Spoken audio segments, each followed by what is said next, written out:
This is your countdown for the Preston Indians pregame show. Pregame in 30 seconds from Mark. As we'll have a good game today, hopefully. And pregame show will start in 15 seconds from Mark. Pregame in 10 seconds from Mark. Have a good game. Pre-game show in 5 seconds from Mark.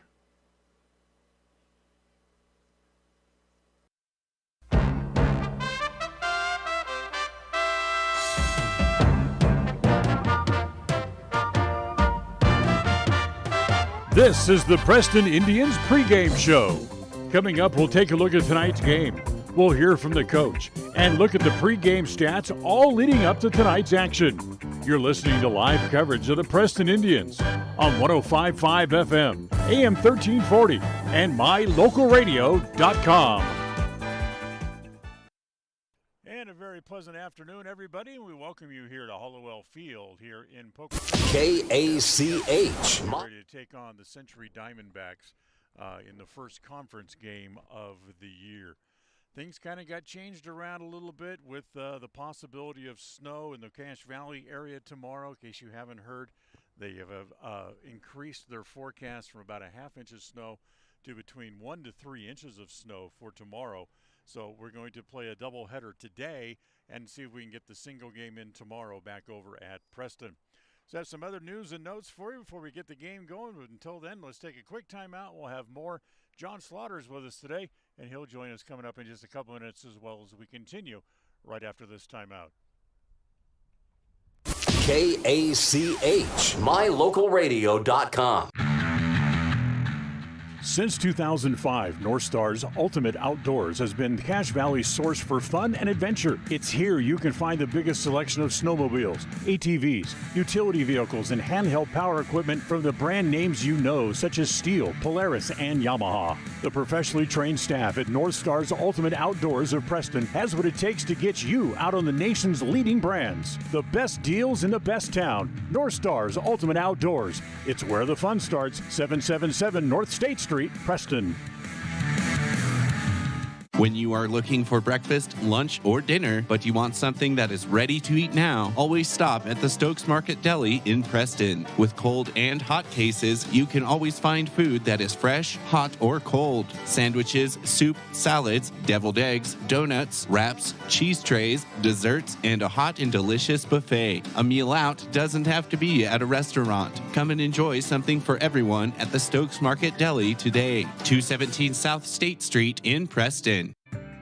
Hi, I'm Brad Phillips, professional trainer and owner of Puppy Steps Training. I believe that life is more enjoyable with a well-trained dog. That's why my team and I have come together to give you the ultimate dog training experience through Puppy Steps Training. Our 8-week board and train program is specifically designed to give your puppy a head start on life. Along with access to our extensive training material, you will receive daily progress reports, weekly photo and video updates, and a hands-on training demonstration. Discover the ultimate dog training experience with Puppy Steps Training, the premier dog training facility in northern Utah, and proud supporter of Westside and Preston High School athletics.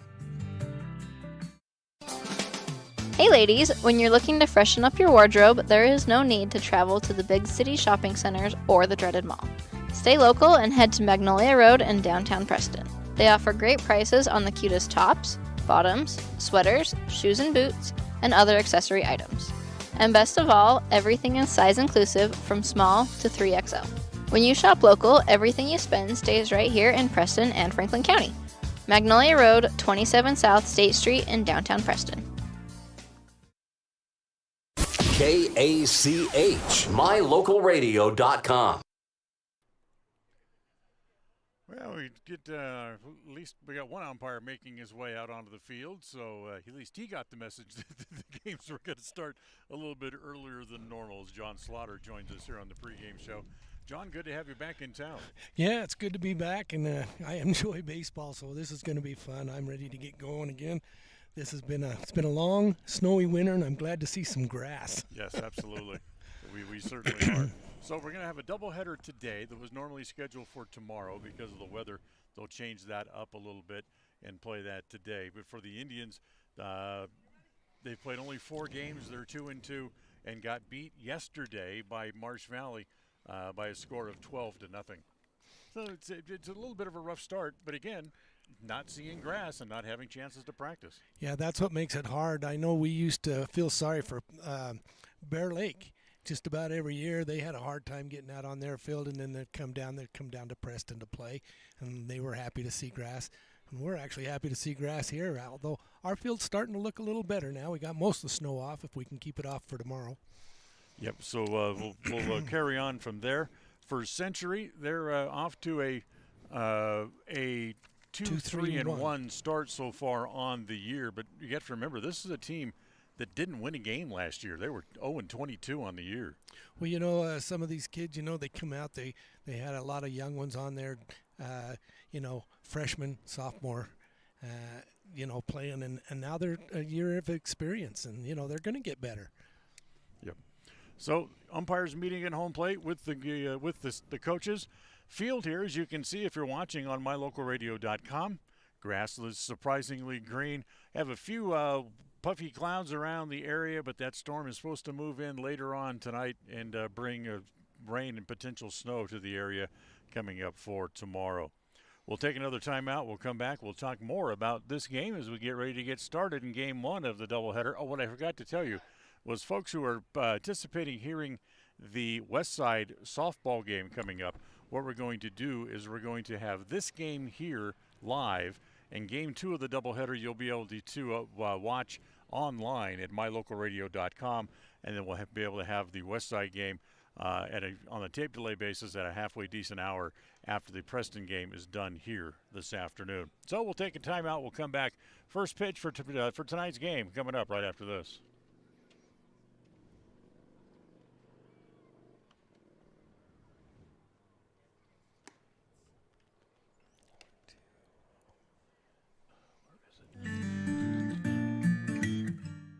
We all have those times in life where having insurance has been a great comfort in helping to make a bad situation better. Naylor Insurance takes pride in being that friend there to help you when you need it the most. Serving the community since 1978, Naylor Insurance is proud to represent a number of carriers to fit your insurance needs through Mutual of Enumclaw. Stop by our new location, 223 North State Street in Preston. Protecting buyers and lenders in Cache Valley for over 40 years, Northern Title is the trusted name in the tri-state areas of Idaho, Utah, and Wyoming. The staff at Northern Title in Preston protect you from unknown complications like access issues, unpaid taxes, hidden liens, or easement restrictions. Choose the right title company. Choose to close with Northern Title of Preston. Good deeds done daily. Call today at 208-852-5700. It's the goal in everyone's life to reach financial independence and security. Evergreen Financial Partners in Preston can help with strategies to assist in those goals. They will design a plan to suit you, whether it be for your family, home, or current or future investments. Evergreen Financial Partners can help with life insurance, long-term life, 401ks, retirement plans, or mutual funds. Contact the experts at Evergreen Financial and let them put a plan together for you. Find them at 41 West 1st South in Preston, or go online to set your appointment at evergreenfinancialpartners.net. Evergreen Financial Partners, your first step to financial security. KACH, mylocalradio.com. Well, we're just underway here at Hollowell Field here in Pocatello as the Indians batting here in the top of the first inning as Brody Newton up at the plate and takes the first two pitches for balls and fouls the next pitch away, and it's 2 balls and 1 strike.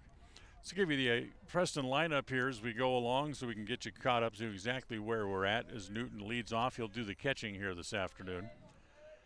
Elias Blackhawk pitching for Century, ground ball to short. Shortstop's up with it. Boy, it takes a long time to get rid of it, and it's just in time. That was really close. That was one of those bang-bang plays. And, I almost thought he had it beat out. So here comes Cade Newton. He'll hit second for the Indians and play at first base. Devin Inglett will hit third and be over at second. Connor Thompson hits fourth. He'll play third base today. Austin Gleed, the shortstop, will hit in the 5 spot. Eli Hammonds will pitch for the Indians. He'll hit 6th. Jackson Merrill will hit 7th. and he'll be in left field. As the first pitch to Oxborough misses outside, ball one. Zabin Mendoza is the right fielder. He'll hit 8th, and Clayton Hobbs, the center fielder, bats number 9 here in the first game of the doubleheader. Next pitch swung on and missed. Took something off of it, did Blackhawk, and Oxborough was out in front of it. And it's 1 ball and 1 strike. So glad to have you along with us here on this sunny Wednesday afternoon here in Pocatello. The next pitch is line foul. That's off of the third base side, and it's 1-2. Looks like Preston's being a little aggressive at the plate here. They are swinging at the pitches if they get them, if they're close.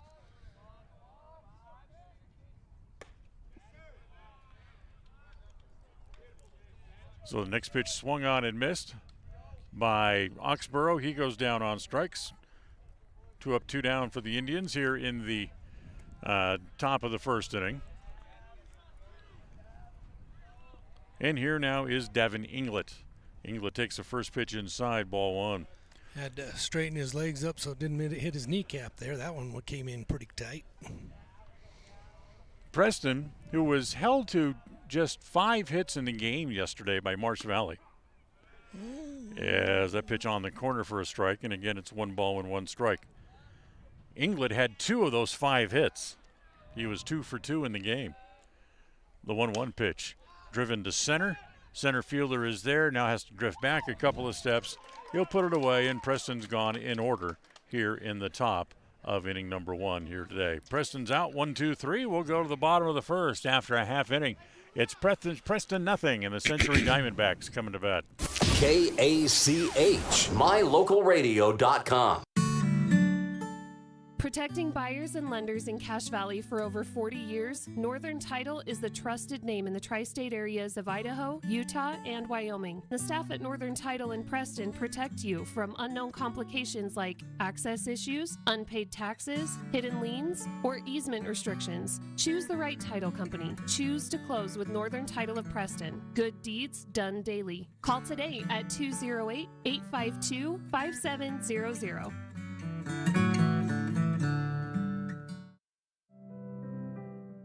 Webb Funeral Home is proud to be the leading provider of funeral services in northern Cache Valley, including southeast Idaho, for almost 100 years. We are a full-service mortuary offering the highest quality services with very affordable pricing. We have plans to meet everyone's budget, from traditional funeral services to graveside services and cremation options. We gladly provide free insurance coverage review, quality headstones and monuments, as well as funeral transcriptions. Let us answer any questions you might have by calling us at 208-852-0533. Webb Funeral Home, a trusted name in funeral service since 1925. KACH, mylocalradio.com.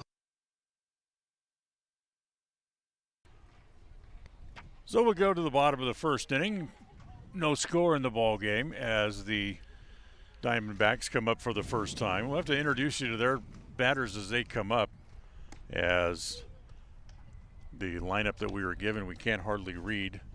So we'll have to figure out who they are as they come up. As it'll be Elias Blackhawk to lead off. Blackhawk, the pitcher in the game here today.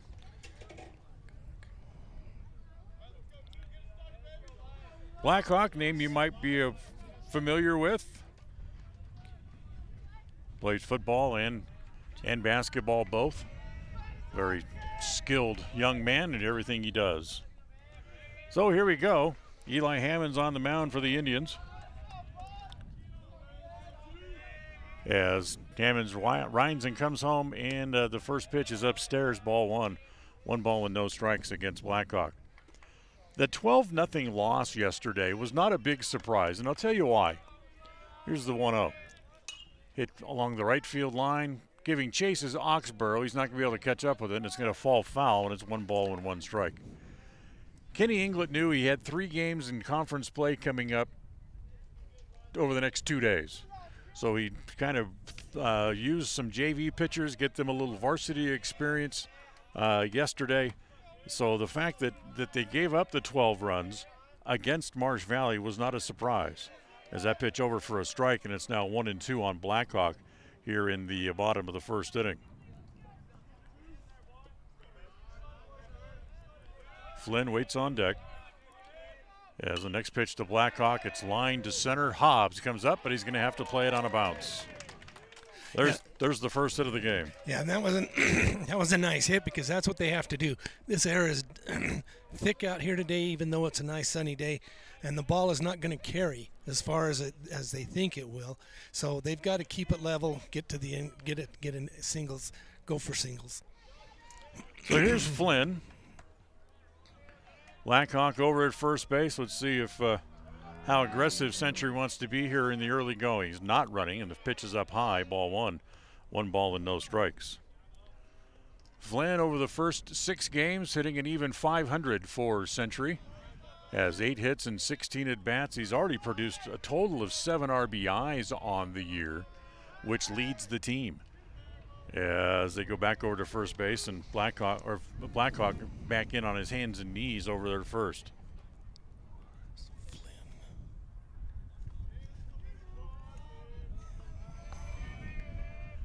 Hammond's ready again, comes home with the next pitch.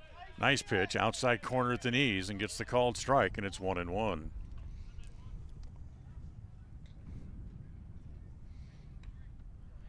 So a ball and a strike.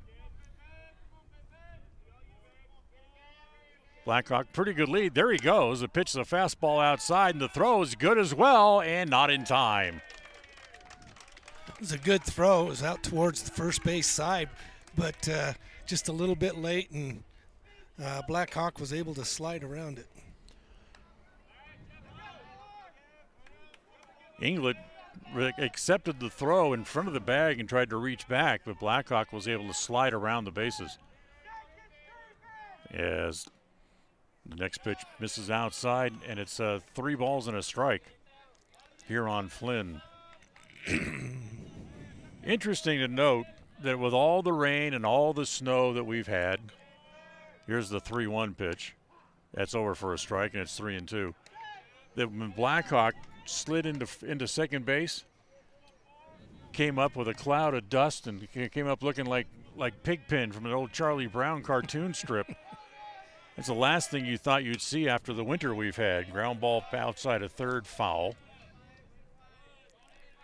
And it stays full with 3 balls and 2 strikes. Hammond's throwing good. He's throwing around the plate a little bit, which is good, but the umpire's giving him a wide strike zone right now.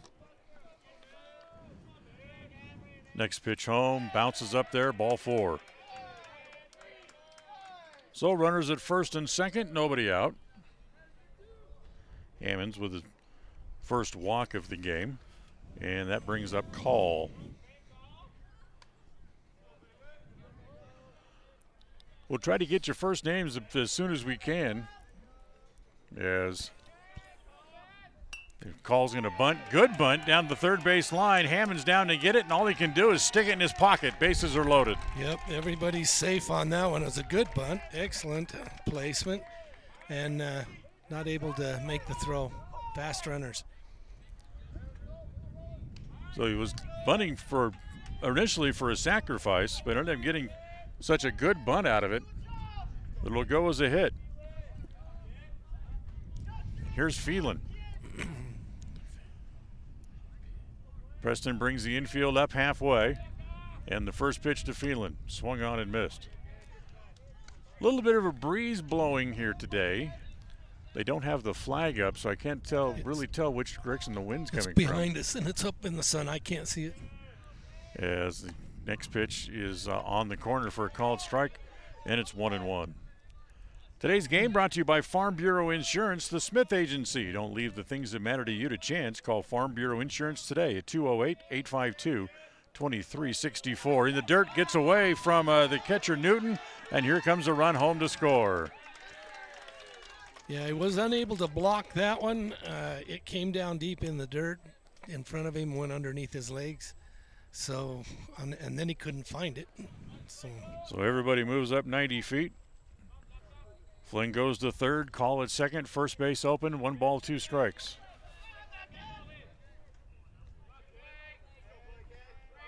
Hammond's ready again, comes home, the 1-2 to Phelan. He's on the corner, strike 3 called.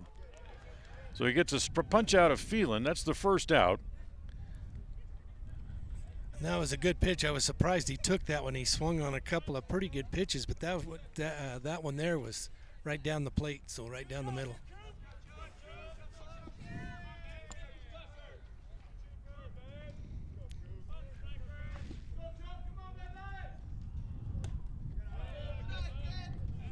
So here's Snyder at the plate, hitting in the 5 spot. Takes the first pitch outside, ball 1 ball and no strikes.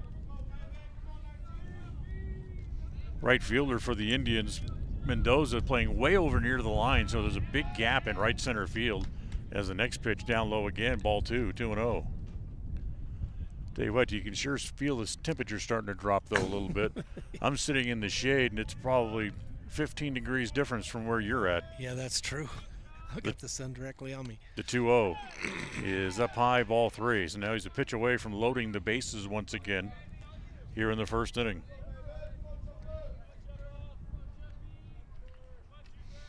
You know, one of the advantages Century's had is they've been out on the field a little bit more than the Indians. Absolutely. As the 3-0 pitch over for a strike, fastball down the middle of the knees. And it's 3-1 here. 1 run home. Century on top, 1-0 here in the bottom of the first inning. The 3-1. Inside on the inside half again, 3-2. Well, full count. Nice pitch by Hammonds.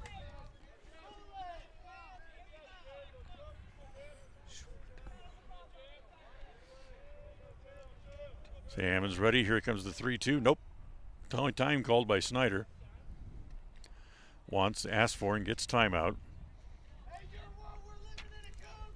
So he's able to back out, and once again, climbs back in, waiting the 3-2 pitch from Hammonds. And the pitch in the dirt.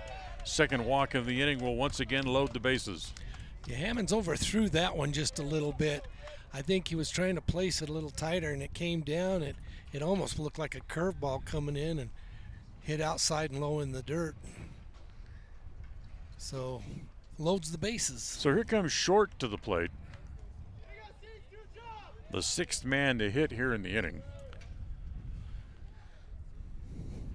Bases loaded once again, run home. Only 1 hit in the inning for the Diamondbacks. But they've made the maximum out of the minimum so far. And the first pitch on the outside corner at the knees for a called strike. Short, a .250 hitter as he stands at home plate. And takes that pitch outside. And it's a ball and a strike.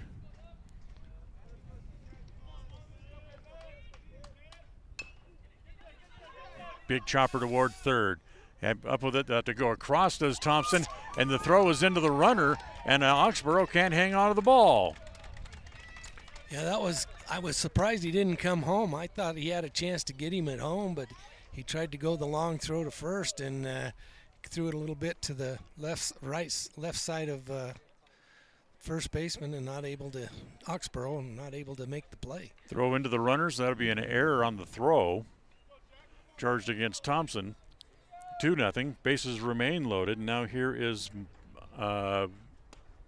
Maddox. Maddox doing the catcher and takes the first pitch over for a strike, and it's 0-1. Maddox, who has had a total of 12 at-bats so far on the year and has 4 hits in that time. And he's driven in a couple and swings and misses, and he's down in the count, no balls and 2 strikes. Hammond's in a good spot right here. That's good with the bases loaded.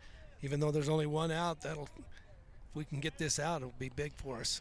The 0-2 popped up, foul. That'll make the seats on the third base side. And it's no balls and 2 strikes still as Maddox comes back to get the bat and climbs back in. Hitting from the left side. With the bases loaded, Hammonds works out of the windup, and the next pitch on the inside half is swung on and missed. So that's the second out of the inning. A pair of strikeouts here for Eli Hammonds in the bottom of the first. And that brings up the 7th hitter here for the Diamondbacks, as the first pitch is over for a strike, and it's 0-1 as it's Zaccardi at the plate. Zacarrdi. As he rolls that one foul. And it's 0-2 on him. It's a big pitch here for Hammonds, with an 0-2 count. Absolutely. Here's the 0-2. Breaking pitch. Swung on and missed. So he gets back-to-back strikeouts and ends up only giving up 2 runs in the inning. 2 runs, 1 hit, an error, and they leave the bases full due to the Diamondbacks. We're done with an inning. We'll head off to the second after 1 on the Les Schwab Tire Logan North scoreboard. It's the Diamondbacks 2 and the Indians nothing. KACH, mylocalradio.com. Franklin County Medical Center is proud to provide excellence in surgical and specialty healthcare right here in our community, making it extremely convenient to receive world-class care without even leaving the county. The best part is that we work closely with your primary care physicians to ensure a convenient and coordinated care experience. Our skilled surgeons are continually adding services to Franklin County, some you won't find anywhere in the greater Cache Valley area. Discover what is available right here at fcmc.org/specialty. You just might be surprised at what we have to offer.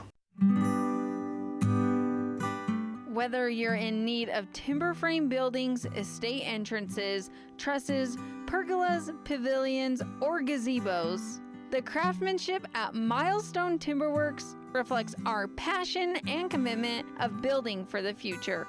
At the beginning and end of the day, it's about achieving the built environment where the truly great moments in life are experienced. We look forward to working with you. Visit milestonetimberworks.com today. KACH, mylocalradio.com.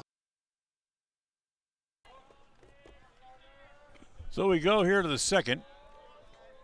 2-0 Century on top. As it's Thompson, Gleed, and Hammonds due up for the Indians here in the second. The first pitch to Thompson swung on and missed. Here's the 0-1. It's lined toward the shortstop. He has it there on one hop, plays it across in time for the out. And that's the first out here in the top of inning number 2 here this afternoon.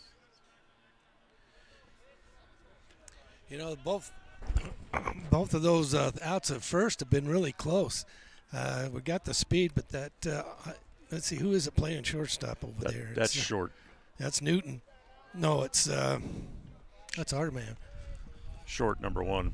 Short.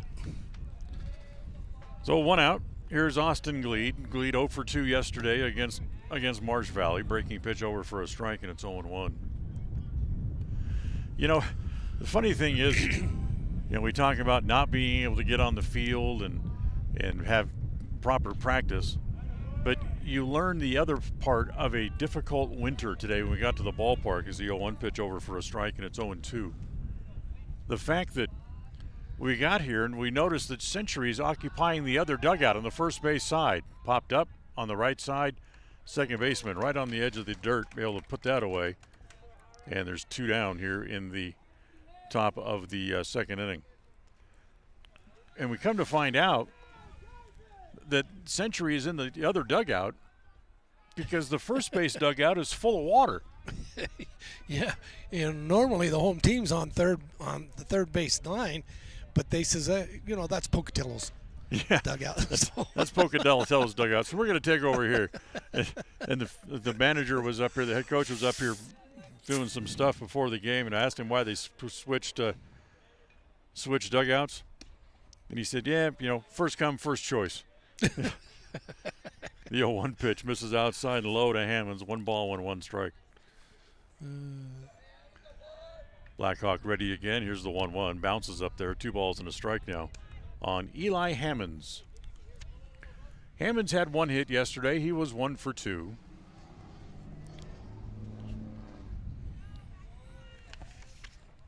Blackhawk ready again. Here's the 2-1 offering. Hit foul right back into the screen. It's okay, John. There's a net in front of you. Yeah, I just want to make sure it stops it. John's going bailing out as that ball coming back at him. Right at my head. It's right here in front of me. Hammonds, you've through 4 games still hitting up there in the high rent district, although he swings and misses and strikes out here. And that's 6 in a row set down by Elias Blackhawk. to start the game because he collects his second strikeout of the game here as well. Preston goes in order 1, 2, 3 for the second inning in a row, and we'll go to the bottom of the second after an inning and a half. It's Preston nothing and the Century Diamondbacks 2. KACH, mylocalradio.com. We all have those times in life where having insurance has been a great comfort in helping to make a bad situation better. Naylor Insurance takes pride in being that friend there to help you when you need it the most. Serving the community since 1978, Naylor Insurance is proud to represent a number of carriers to fit your insurance needs through Mutual of Enumclaw. Stop by our new location, 223 North State Street in Preston. Level 10 Life provides skilled, one-on-one life coaching sessions to help you unlock your next level in life. Our trained professionals specialize in health, life, and career coaching. Book a free consultation today at level10lifecoach.com. Hi, my name is Penny Wright, born and raised in Preston. I am your local Medicare agent. I am here to give you the knowledge you need so you can make an informed and wise choice for your Medicare needs. Call me at 208-852-2367 if you're turning 65 or have any Medicare questions. KACH, mylocalradio.com. Inning and a half in the books, 2-0 Century leads in today's game, brought to you by Ralph's Construction. Building homes in the Blue Sage Park area of Preston. Call for more information at 435-232-1837. Excuse me, 1837 is the number for Ralph's Construction. Looks like we go to the top of the lineup here, Dan. You know, for Century, they batted around the last inning. Actually, they sent 8 men to the plate. We got one last guy, the number 9 hitter in the lineup for Century. And as number 6 walks to the plate, that is Curtis. Who batted for Maddox? Didn't he bat? Maddox struck out. Mm-hmm. And Zaccardi struck out. And now Curtis. So here's Curtis to lead off the inning. The number 9 hitter in the lineup. Takes the first pitch over, just misses outside. Ball 1 ball and no strikes. Next pitch popped up, foul ground. It's going to drop untouched. And it's 1-1.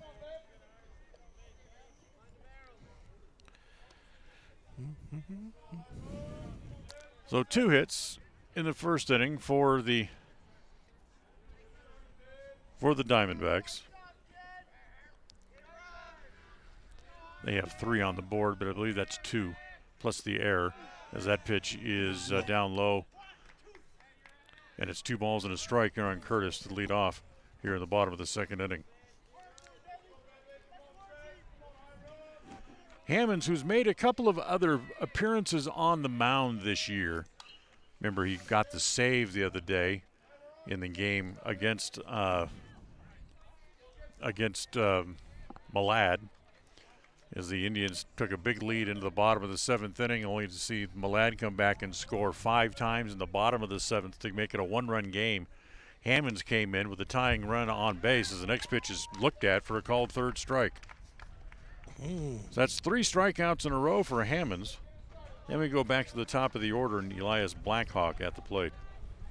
Anyway, Hammonds came in and got the last out in the bottom of the 7th inning to preserve that win against Malad the other day. So there's Blackhawk, singled, stole a base, scored a run in the first inning. As the first pitch is over for a strike, and it's 0-1.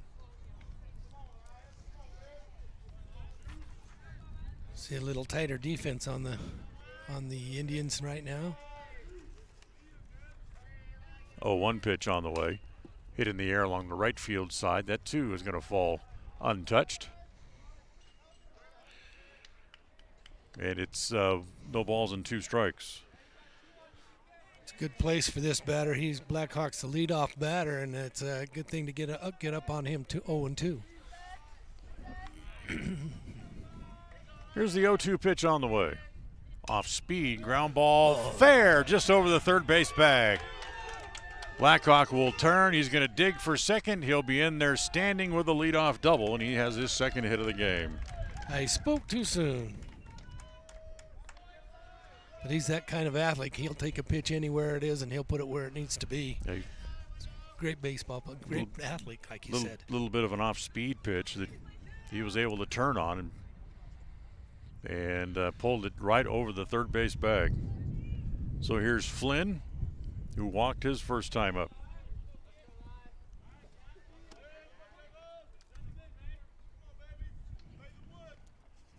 Hammonds out of the stretch, comes home, and the first pitch, that is over for a strike, and it's 0-1. So 2-0 here in the bottom of inning number 2 as the next pitch bounces up there again. Nice block by Newton to keep it from going to the backstop, and it's 1 ball and 1 strike.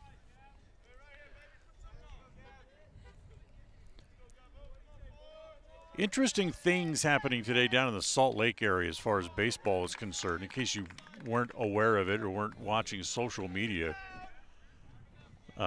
Rocky Mountain Power, in conjunction with the Miller family, announced a new venture, the 1-2 pitch, ground ball foul, where Rocky Mountain Power is building a new complex on a plot of ground they had, about 100 acres in the area around the fairgrounds down there in Salt Lake City.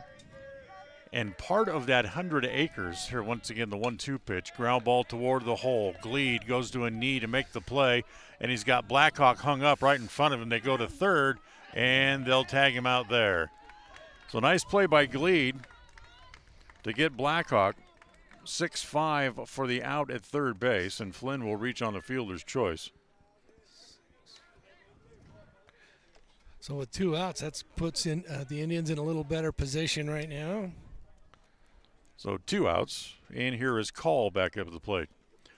So as part of that complex for Rocky Mountain Power, the Miller Group is going to build or start collecting financing. I guess it's a consortium. I guess they probably already have most of the money put together to build a major league ballpark there, not far from the fairgrounds in downtown Salt Lake. And they're also going to start to apply to Major League Baseball for an expansion baseball team to come to Salt Lake City. As the pitch is hit foul, and it's 0-2. So kind of interesting breaking news that was breaking around lunchtime today, John, as we're driving up here to Pocatello. Yeah, that's exciting because, like, I know you and I both are baseball fans, and it'd be fun to go to a professional game in the close area. And they've been kicking around the idea of they want a baseball team, or do they want an NHL hockey team to come to Salt Lake. And as a balk called on Hammond, so down to second base goes Flynn. No pitch, so it stays at 1-2. Hammond's out of the stretch. Here's the 1-2 pitch on the way that misses outside. And the sports radio station down there in Salt Lake, they have been kind of taking people's opinions, and they had a poll they put up. You want a baseball team or do you want a hockey team to move to Salt Lake? As that ball's popped up in foul ground, and Oxborough dropped it. Looked back up into the sun and had it clank off his glove. That's not, just the name Oxborough out there. He's got a big shoes to fill with his brother, but you don't normally see that happen with Oxborough. But and granted, it was right in the sun. And 70% of the people who responded to the poll said they would rather have a baseball team rather than a hockey team as they go back to second base. And Flynn steps back on the bag.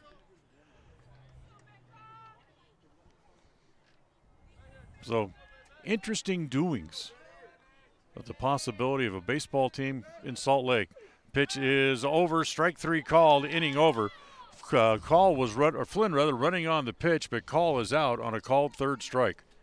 2 more strikeouts in the inning for Hammonds. He has 4 in the game. No runs, a hit, and no one left for the and one left, I should say, in the inning for the Diamondbacks, and we're done with 2. On the Les Schwab Tire Logan North scoreboard, it is Century 2 and the Indians nothing, as we'll go to the 3rd on when we come back.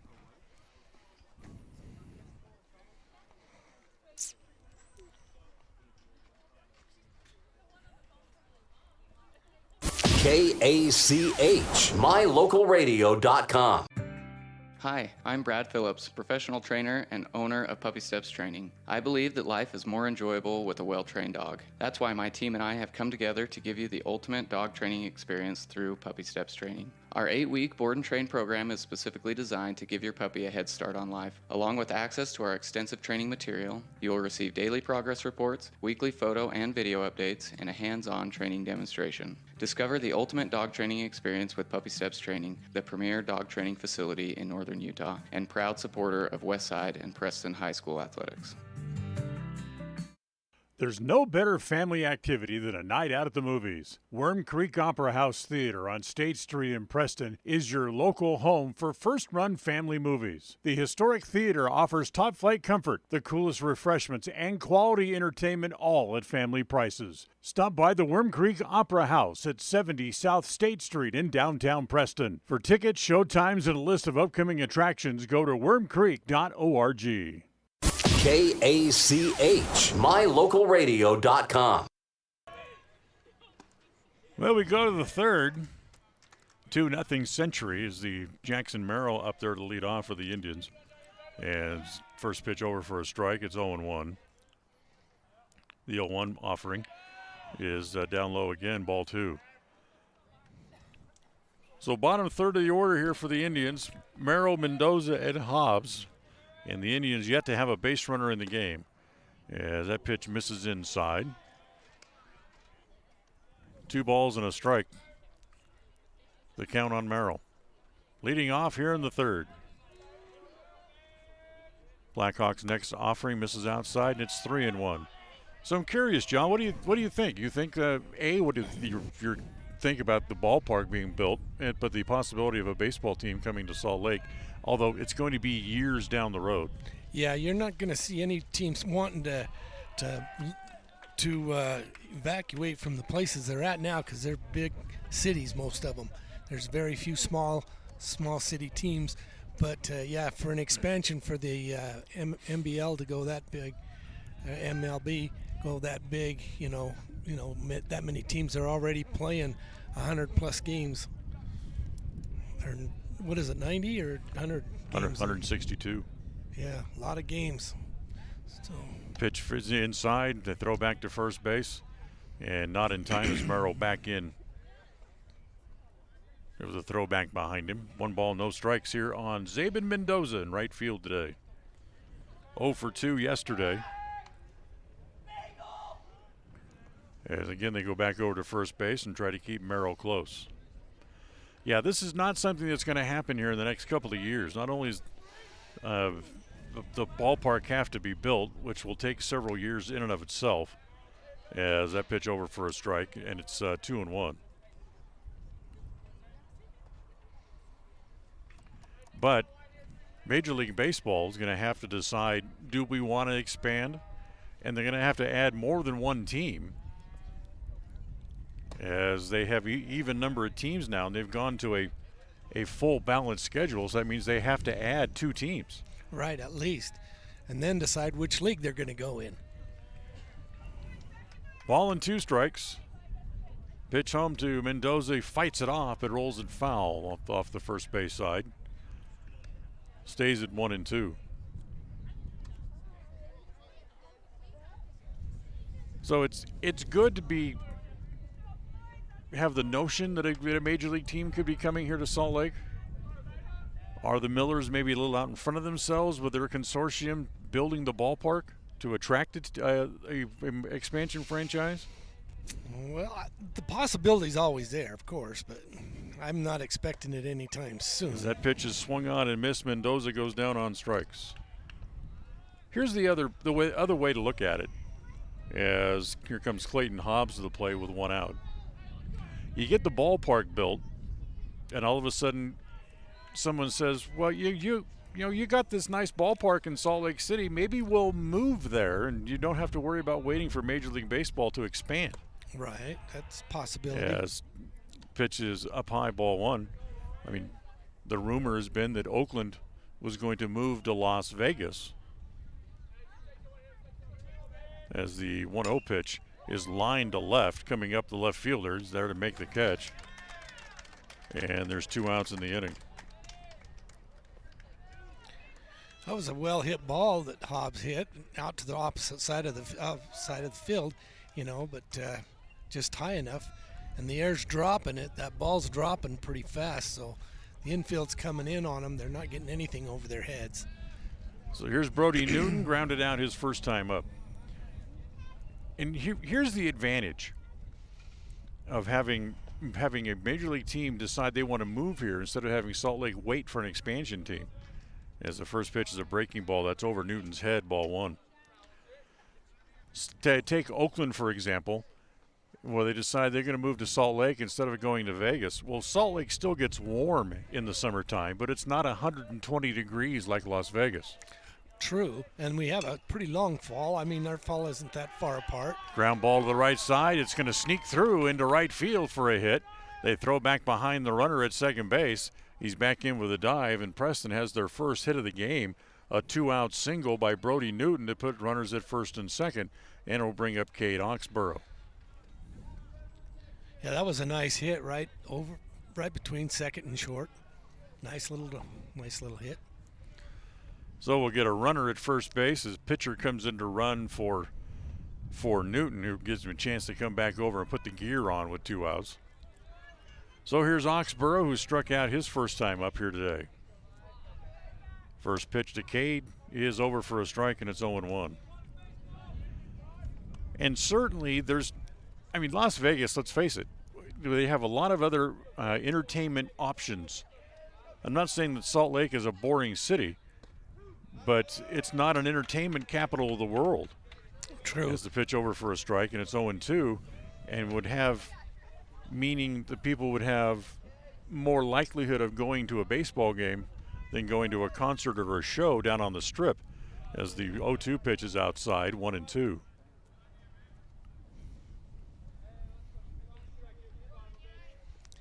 Yeah, I know. Well, I think there are a lot of baseball fans, mainly because it's good weather. Football, you get some cold weather. Basketball's all indoors, and you have limited seats. But baseball, they can fit 7,000-8,000 at least in there, or maybe more. Next pitch swung on and missed. Oxborough goes down on strikes, and the Indians are gone here in the top of the third. No runs, a hit, a walk, and 2 left. As we go to the bottom of the third on the Les Schwab Tire Logan North scoreboard, it's Century 2 and the Preston Indians nothing. KACH, MyLocalRadio.com. It's always refreshing to shop where you know you'll be appreciated. It's even better to know that you can get everything you need, quality parts at fair prices. The team at Preston Auto Parts CarQuest appreciates every customer. They work hard to make sure that you have the right part the first time, on time. Whether it's motorcycles, farm and ranch, lawn and garden, or car or truck parts, you can always get it all at Preston Auto Parts CarQuest. Stop in where you'll be treated like a friend. 17 South State Street, Preston. If you're looking for someplace new as you head into your golden years, look into the tradition of quality designer homes built by Ralph's Construction in the Blue Sage Park area of Preston. Working in Phase 3 now, with Phase 4 starting soon, these homes can be built to a floor plan that you desire, or Ralph's Construction has other options that you're sure to fall in love with. Call today for more information, 435-232-1837. Now is the time to plan for the finest home of your lifetime. Ralph's Construction, 435-232-1837. KACH, MyLocalRadio.com. Right, bottom of the third, still 2-0, Century on top. And here in the bottom of the third inning for the Diamondbacks, it'll be Phelan, Snyder, and Short due up. Phelan took a called third strike his first time up, 0 for 1 on the day. As the first pitch swung on and missed. 2 runs, 5 hits, no errors for Century, or no runs, 1 hit, and 1 error against the Indians through 2.5. As the ball driven to center field. Hobbs has to drift back, still drifting back, and stumbles and can't make the catch. Dropped it, and Phelan's going to head round second and head to third, and he will be in there standing as Hobbs stumbling, trying to go back, looking into the sun, and Phelan ends up all the way over at third base. Well, that ball carried a little bit there, Dan. That but it was well hit. That took Hobbs way back. So the leadoff man stands at third, and here's Snyder, takes the first pitch over for a strike, and it's 0-1.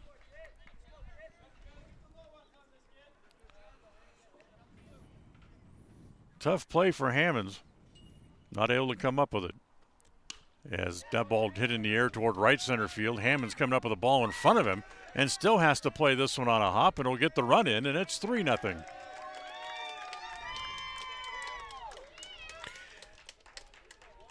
So an RBI single. Yeah, they're really picking on Hobbs out there in center field right now. So Hobbs not able to make either one of those plays. Still nobody out in the inning. And now here is Short, who reached on an error against the third baseman Thompson in the first inning. Thompson with the throw over to first base was in toward the runner that Oxborough was not able to backhand up the line. And the bad throw drew the error. 1 ball and no strikes. There goes the runner. The pitch hit past the mound. Greed charges, throws across in time for the out, and Short's out 6-3. But Snyder able to move up on the ground out. Yeah, you get to move a runner with only 1 out up into the scoring position. That actually turns out to be a big hit. It's almost like a sacrifice to move that runner up into scoring position. So here's the catcher, Maddox. Maddox also a strikeout victim his first time.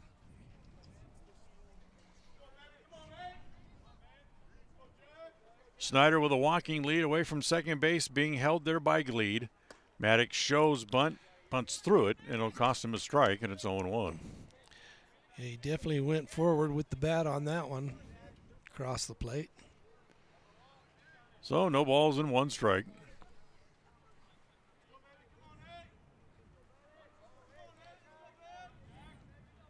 And again, the next pitch is down low this time, 1 ball and 1 strike.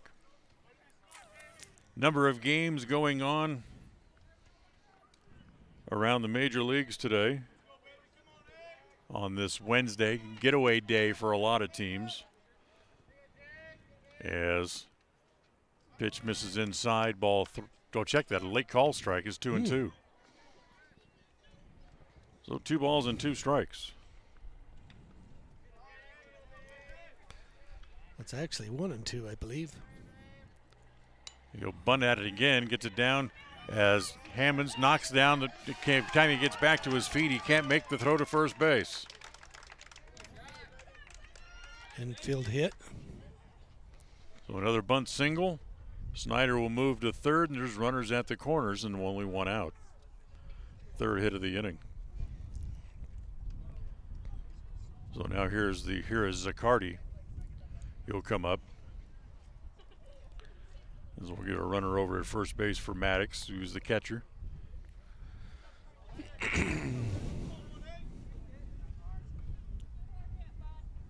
So Hammonds will work out of the stretch. Again, they show bunt as it's going to be popped up in front of home plate, and they'll try to tag the runner going by, but he missed the tag. Everybody's safe.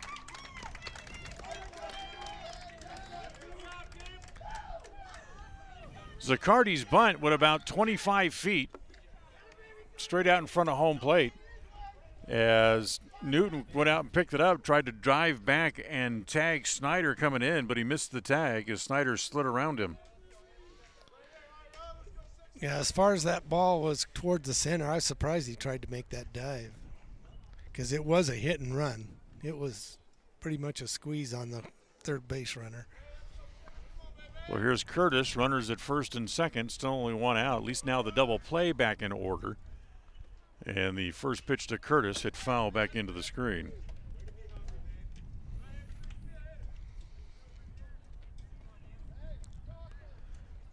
They gave Zaccardi a single. It almost could have gone as a fielder's choice, but they ruled it a single.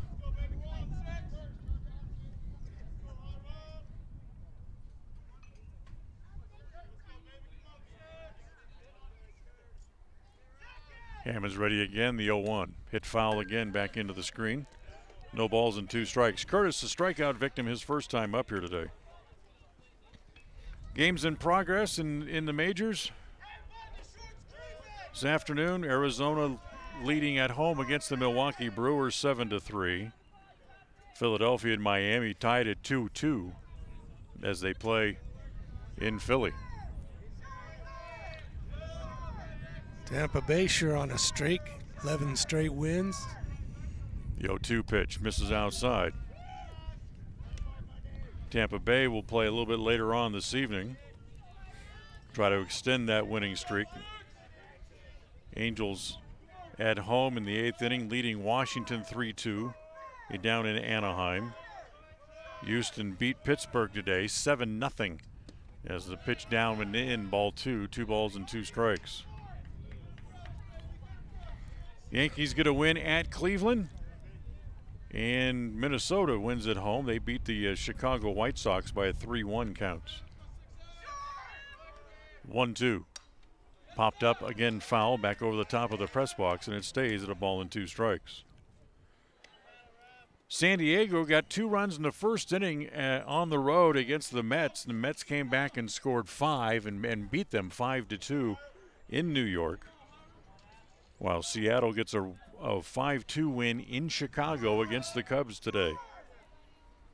The 1-2 is up high, 2 balls and 2 strikes. St. Louis wins 7-4 at Colorado. And other games coming up tonight. Oakland will be at Baltimore. Boston is in Tampa Bay against the Rays. They look for their 12th straight win to open the season. Detroit is in Toronto as a pitch swung on and missed by Curtis. He goes down on strikes. That's the second out. And now back to the top of the order in Elias Blackhawk, who's 2 for 2 on the day. 4-0. 2 runs in here in the inning. 2 out, 2 on for the Diamondbacks. Cincinnati will be at Atlanta tonight. Kansas City is in Texas. And the Dodgers are in San Francisco. As the first pitch is down low, knocked down by the catcher Newton, boxed it out in front of home plate. And it's 1 ball and no strikes. And you're up to date on what's happening in the majors today. Here's the 1-0. That is outside, ball 2, 2 balls and no strikes against Blackhawk.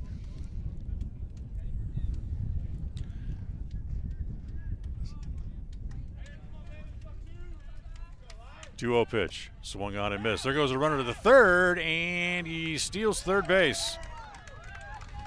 As Maddox able to swipe third.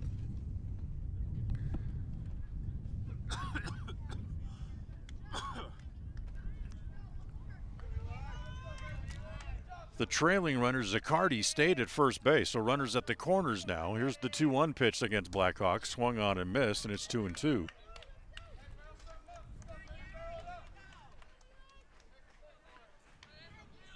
Three hits in the inning.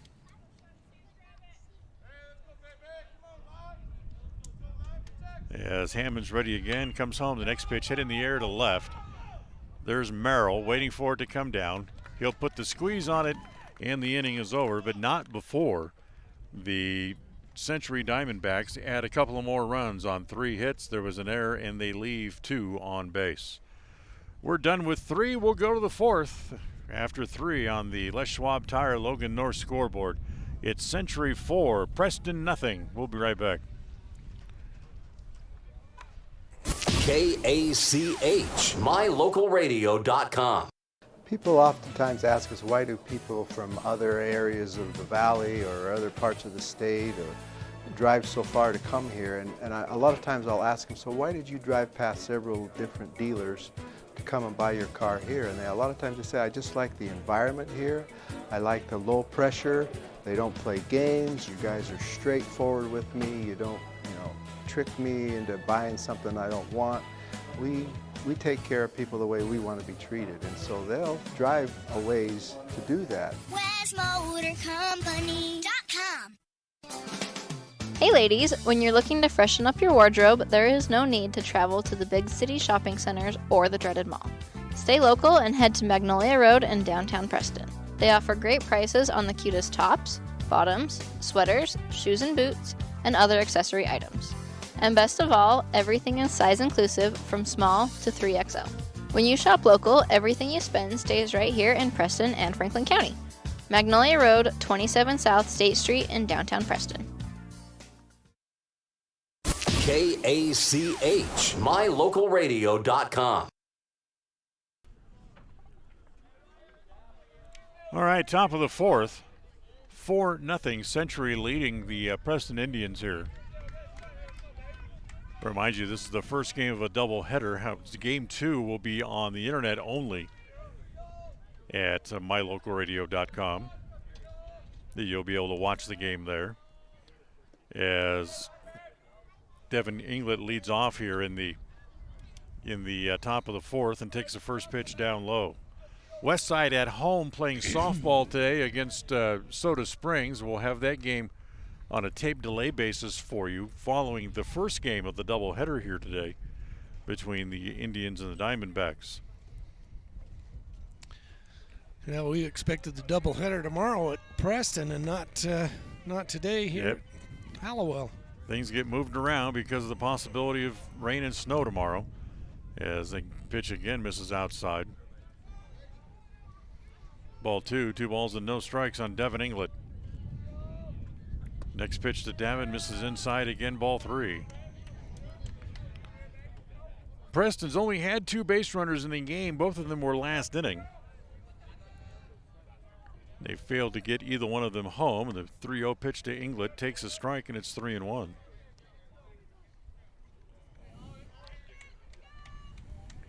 Outfield straightaway, infield back against Davin to lead off here in the fourth. It's lined at the shortstop, and Short has it go off his glove into left center field. Inglet has his first hit of the game. That was a solid hit by Devon. And the shortstop, I thought he had it there for a minute until I seen it drop onto the grass. That was nice hit. That was a bit of a surprise. So here's Thompson, grounded out his first time up. Popped up, right straight up in the middle of the infield. As they circle the ball and they can't find it up in the sun, they're going to get a force out at second base. As Inglet will be out 5-4 on the force. After that ball went right straight up in the air, hit by Thompson. In fact, the first baseman, Zaccardi, came in like he was going to try to make a play and looked up and lost it in the sun and would try to protect himself, and the ball almost hit him right square in the head coming down. So fielder's choice, Thompson over at first base, and now here's Austin Gleed. Gleed hits the first pitch foul back over the first base stands, and it's 0-1.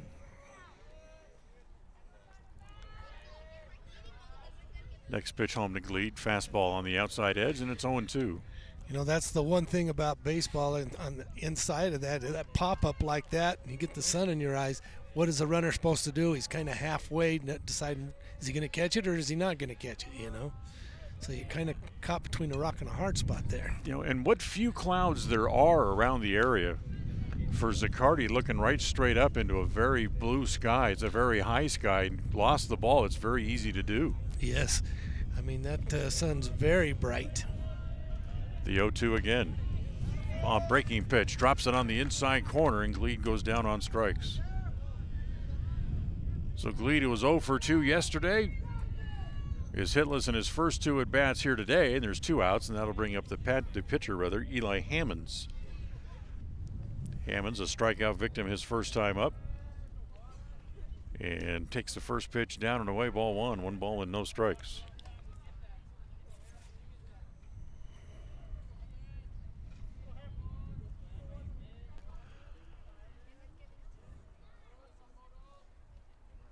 As Hammonds turns on one, then hits it foul. Interesting thing is they ruled an error on that pop-up. That's not an error. I don't think so either. I mean, when you get the sun in your eyes, that's really hard. And it's just like that one day Hobbs out in center field. I didn't give him an error either, even though he touched it before it dropped. Hammonds lines one over the third baseman's head. He'll get his first hit of the game. And stopping at second base is Thompson, and there's runners at first and second. So with 2 outs and 2 on, here's Jackson Merrill, walked his first time up. It's a fielder's choice because they made a force out on the play. It's not an error because nobody touched it. It's just a sun hit. So here's Merrill, runners at first and second for the Indians. Tomahawks one over the first base coach's head. Look out down there. Had to duck to get out of the way. Yeah, that was a line shot, and it had a lot of power behind it. Outfield straight away. 0-1 on Merrill, who hits that pitch foul again back behind home plate. Now finds himself in the hole 0-2.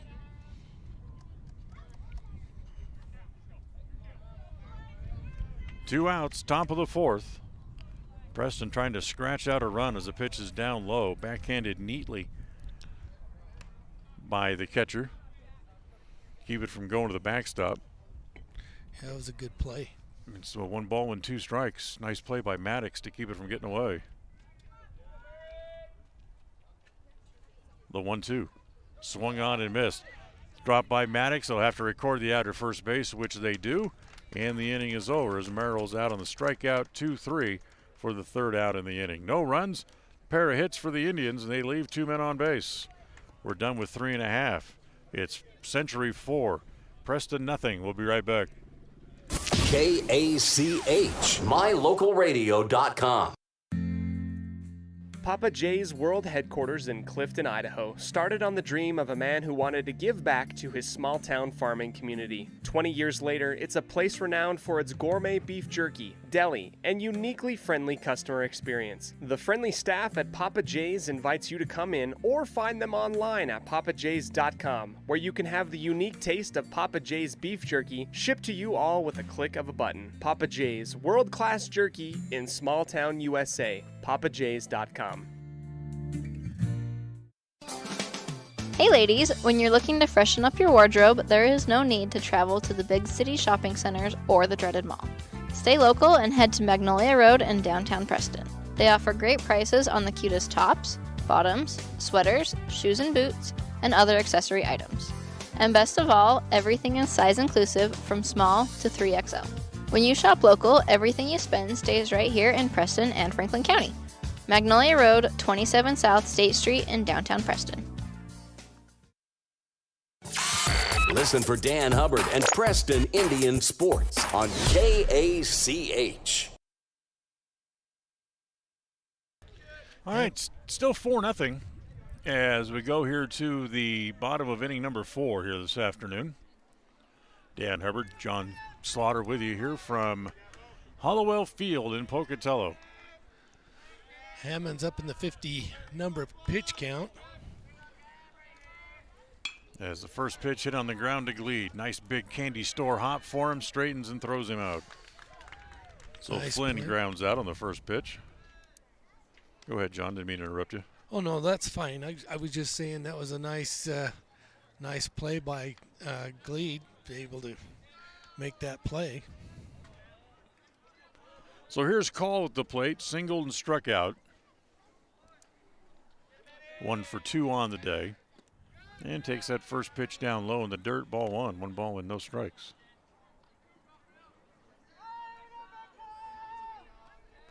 Hammond's playing a little bit shallower than the other two outfielders that flank him for the Indians here on defense. As a pitch down low again to call. It's 2-0. The 2-0 offering. Over for, nope, I thought he was going to call it a strike, but he stepped out like he normally does with his strike call, then didn't raise his arm.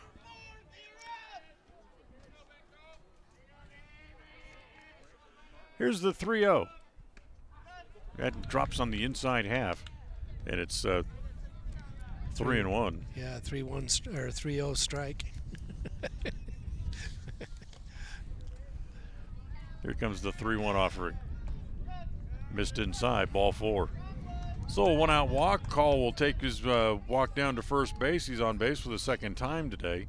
And now here's Phelan, who tripled his last time up to lead off the third inning as he hit the ball that Hammond stumbled trying to go back on and ended up rolling behind him. At the time they could corral it and get it back in, Phelan had rumbled all the way to third base. As the first pitch is down low, ball 1 ball with no strikes. For Phelan, that was his first extra base hit of the year.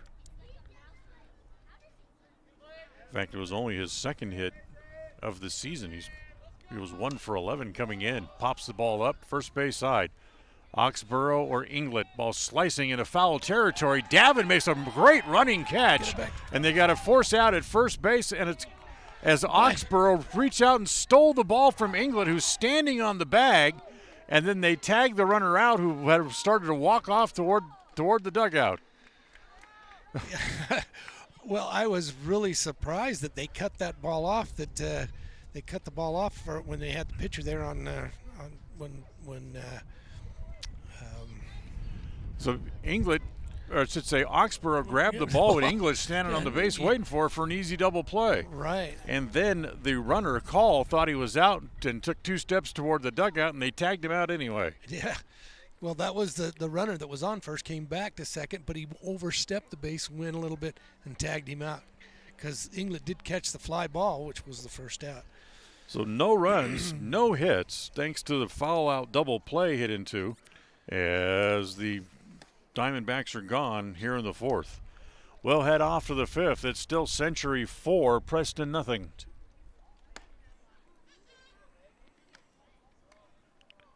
KACH, mylocalradio.com. It's the goal in everyone's life to reach financial independence and security. Evergreen Financial Partners in Preston can help with strategies to assist in those goals. They will design a plan to suit you, whether it be for your family, home, or current or future investments. Evergreen Financial Partners can help with life insurance, long-term life, 401ks, retirement plans, or mutual funds. Contact the experts at Evergreen Financial and let them put a plan together for you. Find them at 41 West 1st South in Preston, or go online to set your appointment at evergreenfinancialpartners.net. Evergreen Financial Partners, your first step to financial security. 105.5 FM KACH. Hi, we're Braden and Brittany Smith with Farm Bureau Insurance, the Smith Agency. We're Preston Proud and Idaho Strong. Hi, I'm Jan Stone with Northern Title of Preston, and we are Preston Proud, Idaho Strong. Hi, I'm Bill Chambers from North Stars Ultimate Outdoors, and we are Preston Proud and Idaho Strong. Hi, I'm Jonathan Larson. I'm with HK Auto, and we are Dayton Proud and Idaho Strong. We're Preston Proud, Idaho Strong, serving Franklin County and beyond. KACH, mylocalradio.com. First pitch at the top of the 5th inning to Mendoza's rolled into left field for a hit. 4th hit of the game for the Indians. So here is Clayton Hobbs, and Hobbs takes the first pitch outside, ball 1 from Elias Blackhawk. Hobbs swinging from the left side with his orange shoes that we talked about the other day. I am no fashion coordinator, but orange shoes do not go with a blue uniform. As the pitch hit foul back into the screen. You know, back when I was playing basketball, baseball, the darker the shoes, the other team used to think you were a slow runner if you wore black shoes. So it makes you look slower, I guess. But We'd use it to fool them. Next pitch to Hobbs, again hit foul, and it's 1-2. I've never heard that. You've never heard that? No. Yeah. Yeah, they say if you wear black shoes, everybody thinks you're slow. So. Well, I should have wore 2 different shades of black then, because I was really slow. Ball hit in the air to right field. Right fielder going back and able to make the catch as they'll get it back in as Hobbs flies out to right. Yeah, that ball had a little bit of wind behind it too. Sure did. Good play by the right fielder there to make that catch. Mendoza was out halfway between the bases, but had to come back. He wouldn't have tagged and made it anyway to second, so he had to come back anyway. So we go back to the top of the order. Here's Brody Newton, 1 for 2, singled and ground out, as takes the first pitch down low, ball 1-0. No runs, 4 hits for the Indians.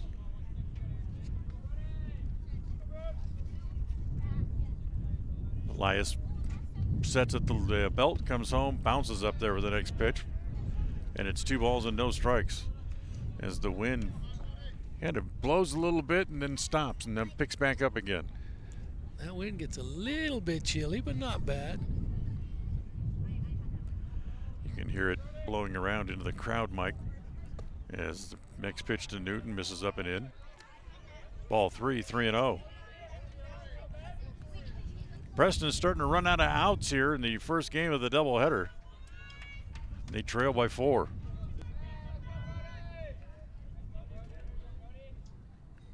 The 3-0 pitch bounces up there, and Brody Newton walks. So 2 on and 1 out here for the Indians in the 5th. They had 2 on and 2 out last inning, but couldn't do anything with it. And we'll get a runner over at first base again as Despain's going to come in and run this time, as Newton will head back to the dugout. And now out here is Cade Oxborough, who's 0 for 2 on the day and has struck out both times up there. Yeah, he's due because he is a good hitter. There it is right there. That's the hit we're looking for. Lines it up the gap into right center field. And it gets down. Here comes Mendoza chugging around third. He'll come in to score to break the shutout. It's 4-1 on the RBI double by Cade Oxborough. It was great to see Mendoza touch all 3 bases and make it home. Nice RBI single or RBI double for Oxborough.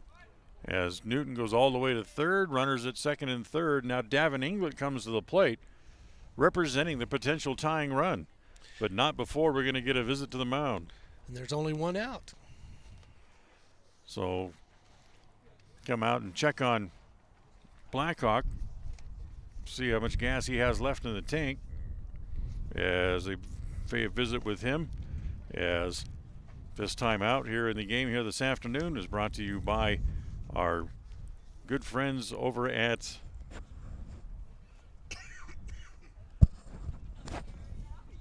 Madison Avenue, or Magnolia Road, I should say. Ladies, remember, you can stop by and improve your look with some new wardrobe items at Magnolia Road. Stop by at 27 South State Street in Preston. So here's Inglet with 1 out. Davin, the potential tying run as he comes to the plate, flew out to center and singled to second.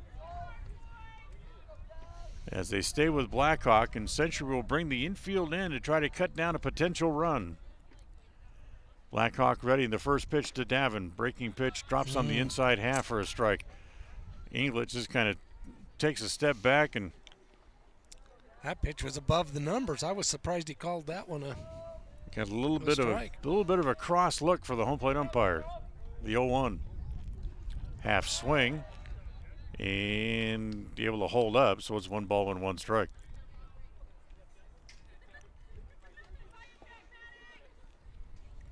One and one. Newton's at third. Oxborough at second after the double.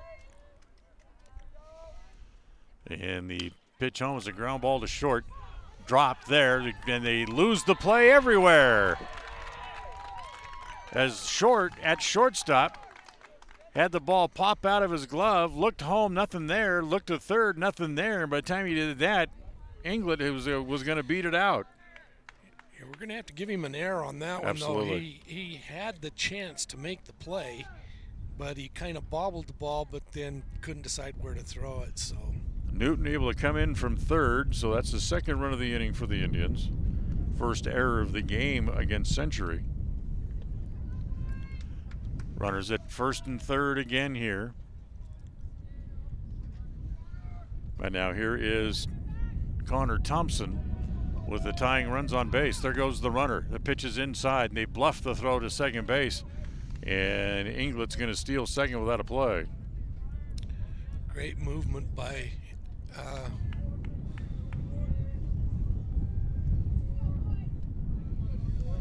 So 2 hits in the inning, couple of runs for the Indians, and again Century will bring the infield up. Blackhawk out of the windup. Ground ball to third, foul. Oxborough doing a little pirouette down there to make sure the ball got behind him and didn't hit him. That's why runners always try to take their lead off of third base in the foul territory. In case they get hit, it's nothing more than a foul ball.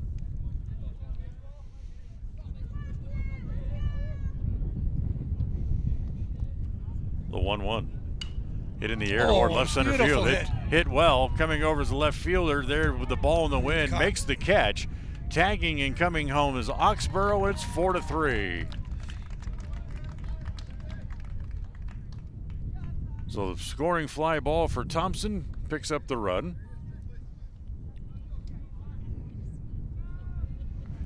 Second out of the inning. And Inglet still at second base as a potential tying run, and leave it up to Austin Gleed here with 2 outs to try to get the tying run in. Gleed 0 for 2 has popped up and took a called third strike his last time up. First pitch to Austin on the inside corner for his called strike. I can't see that inside corner, so I really don't have the right to see that, but that looked a little in to me. 0-1 hit right back at the pitcher as Blackhawk takes it off the outside of the right knee. Gleed's going to beat it out, but now more importantly, how is Blackhawk as he goes down in the mound area and holding his right knee. Boy, that was a direct hit. And there was a lot on that ball too. I hope he's okay, because that was just above the knee. Yeah, that can bend the knee joint sideways and do a lot of internal damage. As coming out to look at him, the trainers, the coaching staff, the entire infield in there as well. As that'll be an infield hit for Gleed, his first hit of the game for Austin. Inglet goes to third. Preston has runners at the corners with 2 outs as Blackhawk gets to his feet at least. And his right leg, that would be the push-off leg for the right-handed pitcher, and I'm not sure he's going to be able to continue because they're going to hopefully trying to walk around a little bit, let him try to throw 1 or 2 to see if he's going to be able to push off.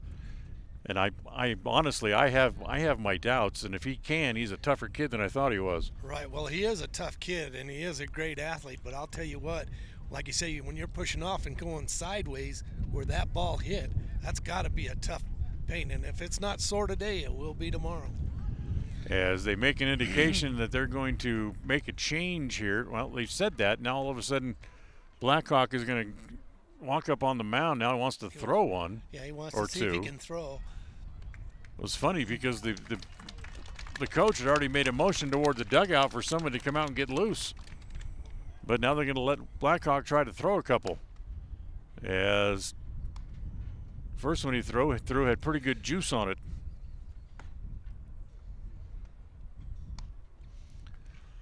Preston has 3 runs home here in the inning in the top of the 5th.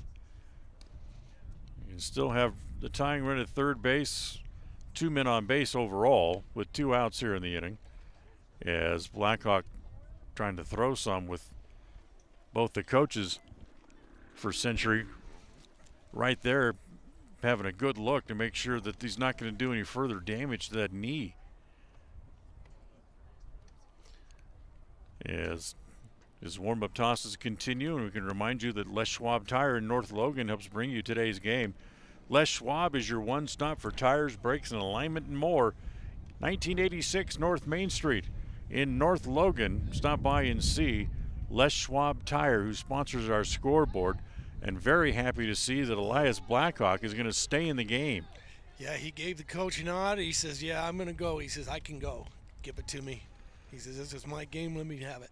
If I'm Hammonds, I'm coming up looking dead red fastball, just a couple of pitches in anger. Right. For first here. Hammond singled his last time up. Breaking pitch is over for a strike, and it's 0-1. That was a beautiful pitch. He's not hurt.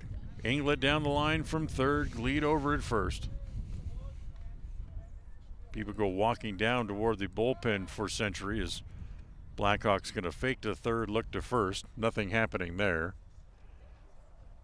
As you get a couple of catchers and I presume a pitcher going down there to try to start to get loose. 0-1 the count. Next pitch home. Ground ball wide of third. And you can't cut it off there. Picked up by the shortstop. No play as Inglet comes home to tie the game. Yeah, that was a great hit. Really right in the right spot. Slow roller right between third and short. And so there wasn't a good jump by Gleed off of first. So, yeah, that was a tough play. Inglet had a great start for home plate. So, great job. 4 hits in the inning and an error produced 4 runs for the Indians. They tie the game at 4. Here's the 9th man to hit in the inning, Jackson Merrill.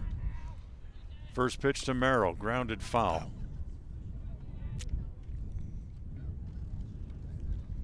Hit foul right down in the batter's box, bounced up and hit the bat the second time, and ended up about 3/4 of the way to the first base dugout. Take the hit. 0-1. Next pitch to Merrill. Half swing, goes too far, and it's 0-2. That was a tough pitch to hold up on anyway.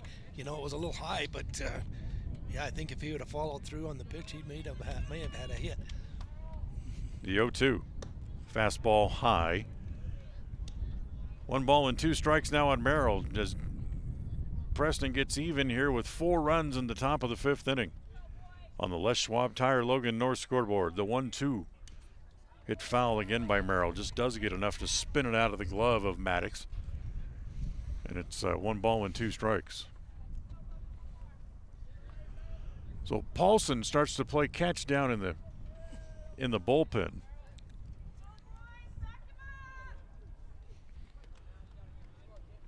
Merrill back in the box, the 9th man to hit here in the inning, the 1-2 pitch. On the corner, strike 3 called. Merrill goes down looking. It's the second time today he has struck out. But Preston gets 4 runs and gets even. 4 runs on 4 hits. There was an error and a couple of men left. We'll go to the bottom of the 5th. After 4.5 on the Les Schwab Tire Logan North scoreboard, it's Preston 4 and Century 4.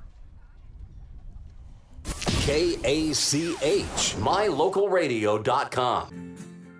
Sometimes in life, the next level seems to be just out of your reach. You know you could reach your goal if you could just figure out what's blocking your success. The trained professionals at Level 10 Life offer life, health, and career coaching. These professional coaching sessions will help you put the next piece together in your puzzle. Don't wait. The coaches at Level 10 Life are here to help you reach your next milestone in life. Schedule a free consultation online at level10lifecoach.com. Whether it's your vehicle, home, business, or even life, protecting the things that matter most shouldn't be left to chance. At Farm Bureau, the Smith Agency, everything that is important to you is important to us. That's why our office and agents are united to protect your future and give you peace of mind today. I'm Brittany Smith. As your local Farm Bureau agents, my husband Braden and I would love to customize and simplify plans that are unique to you and what you care about.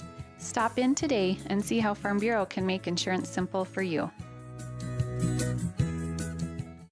KACH, mylocalradio.com.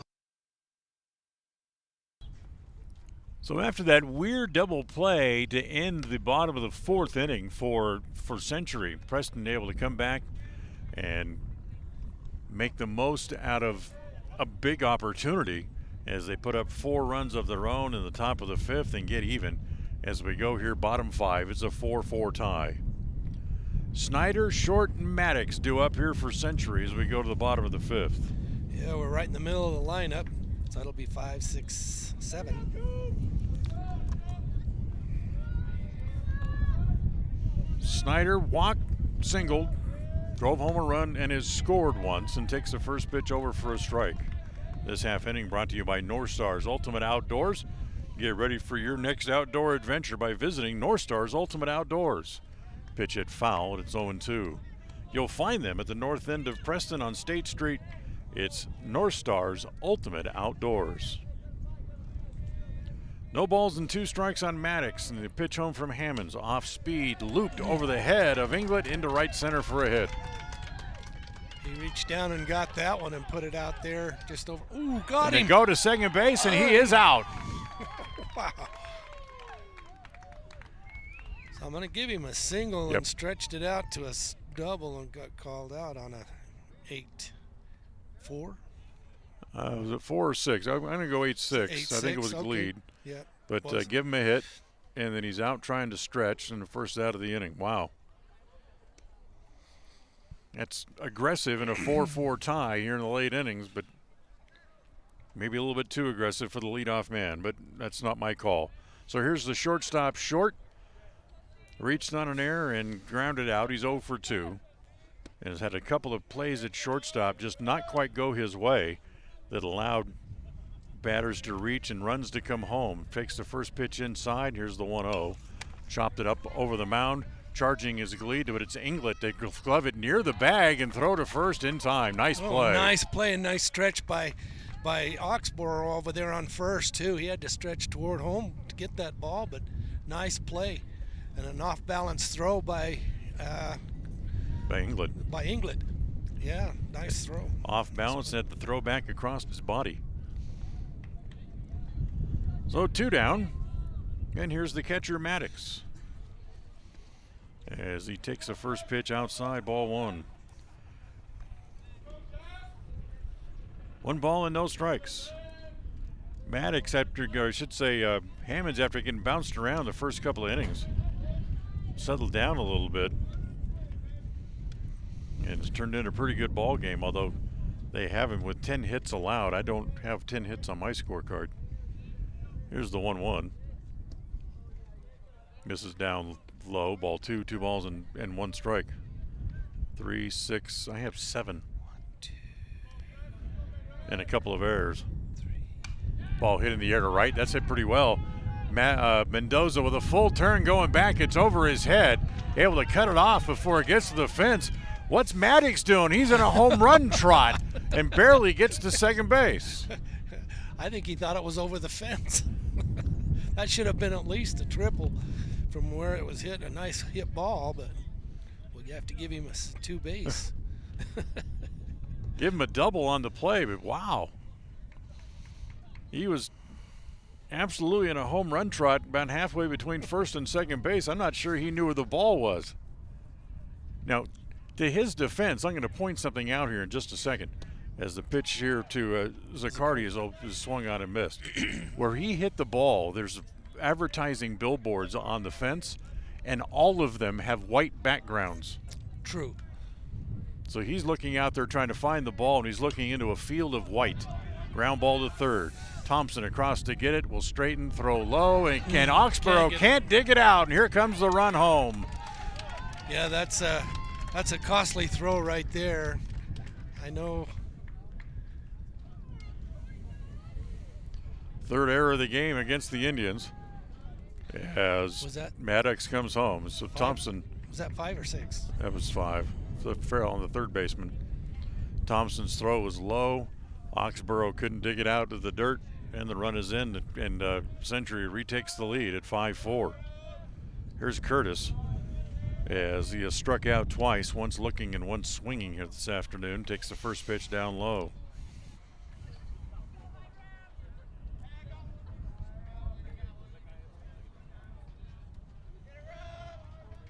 Hammond's ready again, the 1-0 pitch. That's over for a strike, and it's 1-1. Today's game brought to you by Level 10 Life. Remember, you can reach your next level in life with their life coaching sessions. Find out more. Look them up online at level10lifecoach.com. The 1-1. Rolled foul, and it's 1-2.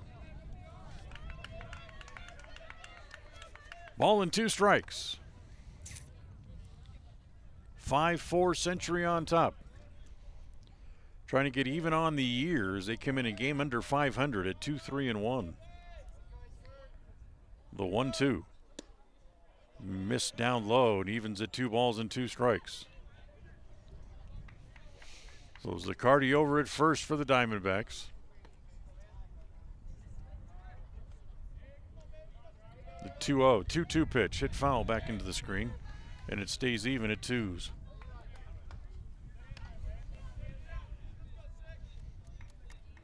Five runs, 12 hits, and an error for the Diamondbacks. 4-8-3 for the Indians. 2 outs, bottom of the 5th. Hammond's 0-2 is swung on and missed. Curtis goes down for the 3rd time, but not before Century can push across to run, unearned as it might be. A run on 2 hits, an error, and 1 left. We're done with 5 here this afternoon. We'll go to the 6th. It's Century 5, Preston 4. KACH, mylocalradio.com. When it comes to all things electrical, Sean Carter and the guys at S&T Electrical should always be your go-to crew. With experience in everything from new construction to repairs, service, and new installations, S&T Electrical is professional and friendly in all they do. Your electrical work will be done right. Call S&T Electric today at 208-852-5878. This is Sean Carter with S&T Electric. It's what we do. In 1996, my father, Jay Moyle, started producing gourmet beef jerky in the foothills of Clifton, Idaho. Now, over 20 years later, Papa Jay's beef jerky is a staple of the Franklin County community. Family run since the beginning, the modern way of making jerky here at Papa Jay's is the old-fashioned way. Absolutely no shortcuts are taken in producing the finest quality and most delicious smoked meat you can find. Come over to Papa Jay's and bite into a tender, flavorful stick of Papa Jay's, and your view of jerky will never be the same. 10 South Main Highway, Clifton, Idaho. North Star's Ultimate Outdoors is the best provider of power sport vehicles right here in downtown Preston. Vehicles and equipment from brand names that you know and trust, like Steel, Polaris, and Yamaha. Stop in and let us get you ready for your next adventure at North Star's Ultimate Outdoors. It's where the fun starts, 777 North State Street, Preston. Listen for Dan Hubbard and Preston Indian Sports on KACH. Well, we'll move along to the top of the 6th. Preston trailing by a run. It's 5-4. First game of the doubleheader. And Xavier Mendoza will lead off after Preston sent all 9 men to the plate last inning to score 4 times. So Mendoza, Hobbs, and back to the top of the order in Newton, the same 3 who started the last inning. Mendoza, single and a strikeout. Just does spin out of the way to get that left elbow out of the way. That's a pitch from Elias Blackhawk, who stays in the game. Misses inside, ball 1. 1 ball and no strikes. Outfield pretty much straight away against Mendoza. Hits the pitch foul off the first base side, and it's 1-1.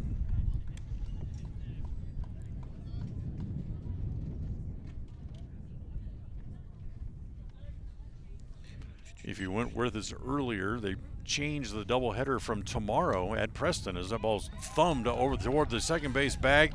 Short, can't make the play, and safe at first is Mendoza. That will give him an infield hit on that because that was in a hard spot to field anyway.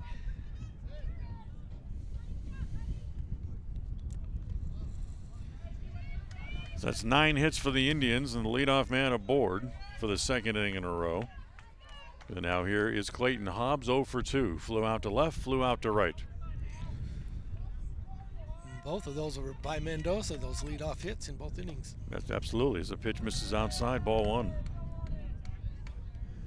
So because of the potential weather tomorrow in the Cache Valley, they decided they'll play the 2 games today instead of a doubleheader tomorrow. That way they can get both games in and don't lose 2 games tomorrow instead of 1. As the pitch is up high, ball 2, 2 balls and no strikes. And then there is a possibility because of a chance of playing if the storm blows past us or whatever. Yeah, all the weather's due to be done by midday, and we can probably still get the game in, hopefully. But you roll the dice. Play 2 today when you know you can get 2 in. You can play late because there's lights here at Hollowell Field. Right. And play 1 tomorrow. 3-0 the count on Hobbs. Blackhawk comes home, and it is over for a strike. It's 3-1. That's a 3-0 strike. There's lights here because this used to be the minor league facility, the Pioneer League facility of the San Francisco Giants. Or the old Chuckers, as that pitch hit foul. And will run the count full now, 3-2.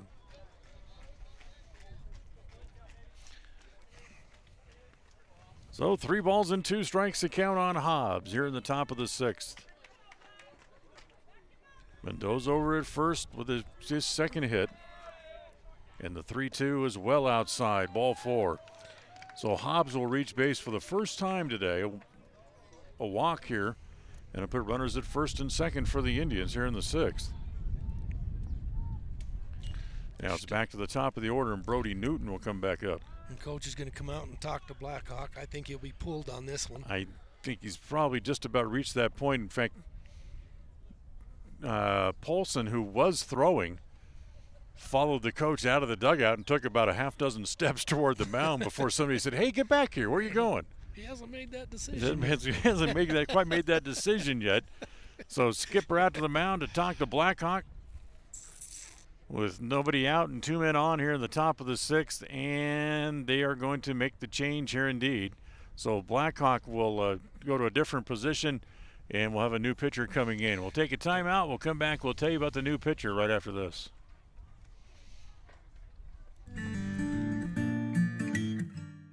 We all have those times in life where having insurance has been a great comfort in helping to make a bad situation better. Naylor Insurance takes pride in being that friend there to help you when you need it the most. Serving the community since 1978, Naylor Insurance is proud to represent a number of carriers to fit your insurance needs through Mutual of Enumclaw. Stop by our new location, 223 North State Street in Preston.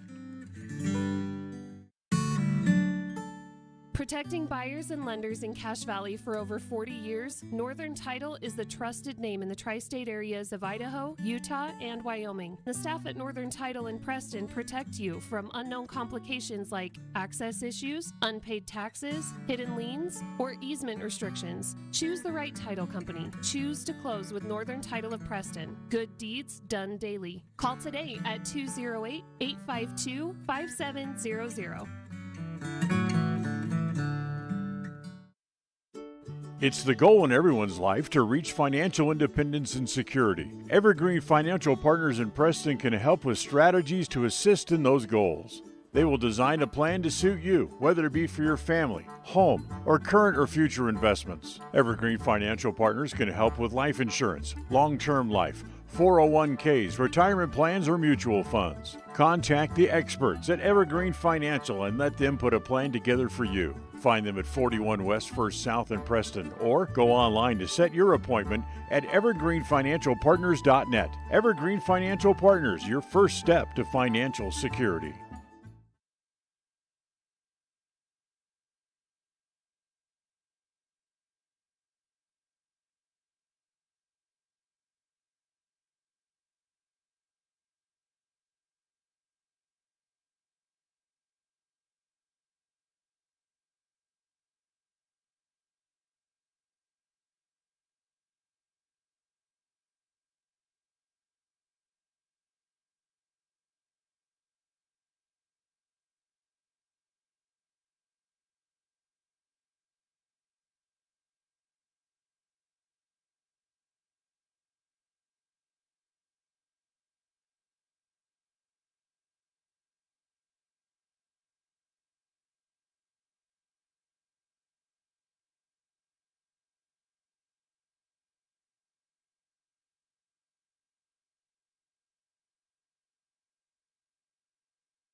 KACH, mylocalradio.com. Franklin County Medical Center is proud to provide excellence in surgical and specialty healthcare right here in our community, making it extremely convenient to receive world-class care without even leaving the county. The best part is that we work closely with your primary care physicians to ensure a convenient and coordinated care experience. Our skilled surgeons are continually adding services to Franklin County, some you won't find anywhere in the greater Cache Valley area. Discover what is available right here at fcmc.org/specialty.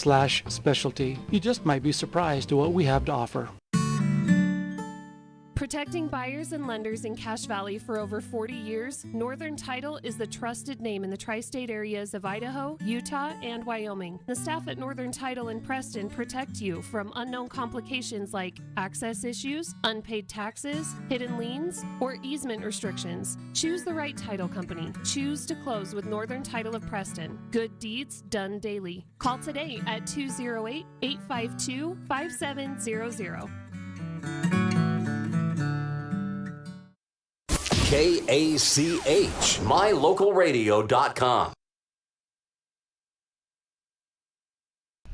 Apologize for the technical problem, losing the audio from here from Pocatello for a moment, but we will tell you that Preston ended up scoring 3 runs in the inning and have a lead now as we go to the bottom of the 6th, as it's 7-5, as Preston will make a pitching change here, and Austin Gleed will now come in and pitch for the Indians.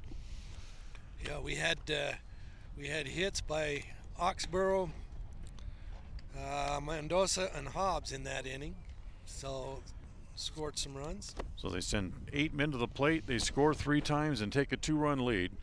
And now Austin Gleed comes in to pick up for Hammonds.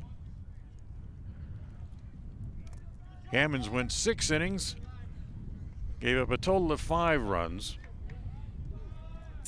And Gleed will start here in the bottom of the 6th, and he'll start from the top of the order, and Elias Blackhawk will be the first man that he faces.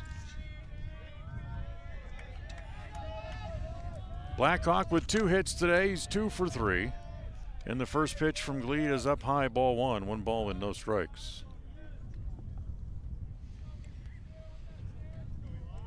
Austin ready, comes home, and the 0-1 pitch, big chopper toward third. Thompson backs up to get a hop, and the ball sticks and goes by him.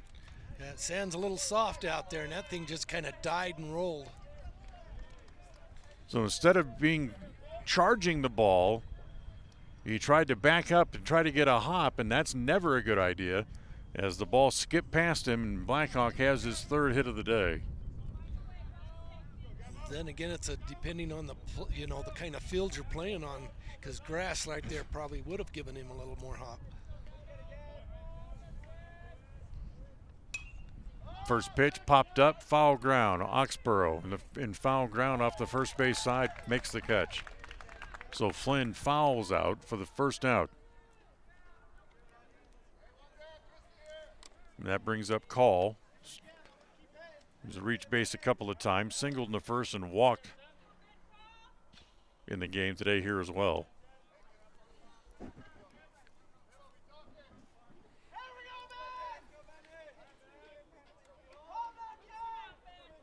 So Call at the plate, runner over at first and 1 out.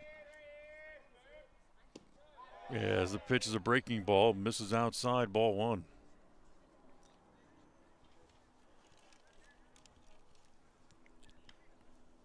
Yeah, unfortunately for Thompson, when he backed up to get the hop like that, he takes a step forward. He's able to make the short hop play off his shoe tops.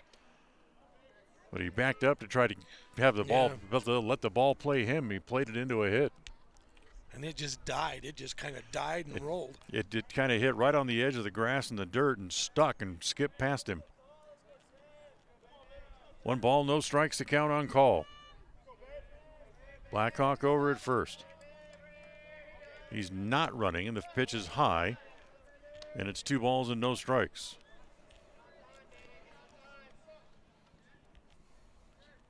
Century with 2 in the first, 2 in the third, added after Preston got 4 in the top of the 5th to tie the game. Century added a run in the bottom of the 5th to go back up 4-3, and then Preston with 3 runs last inning and leads 7-5 as a 2-0 pitch over for a strike from Gleed, and it's 2 balls and a strike.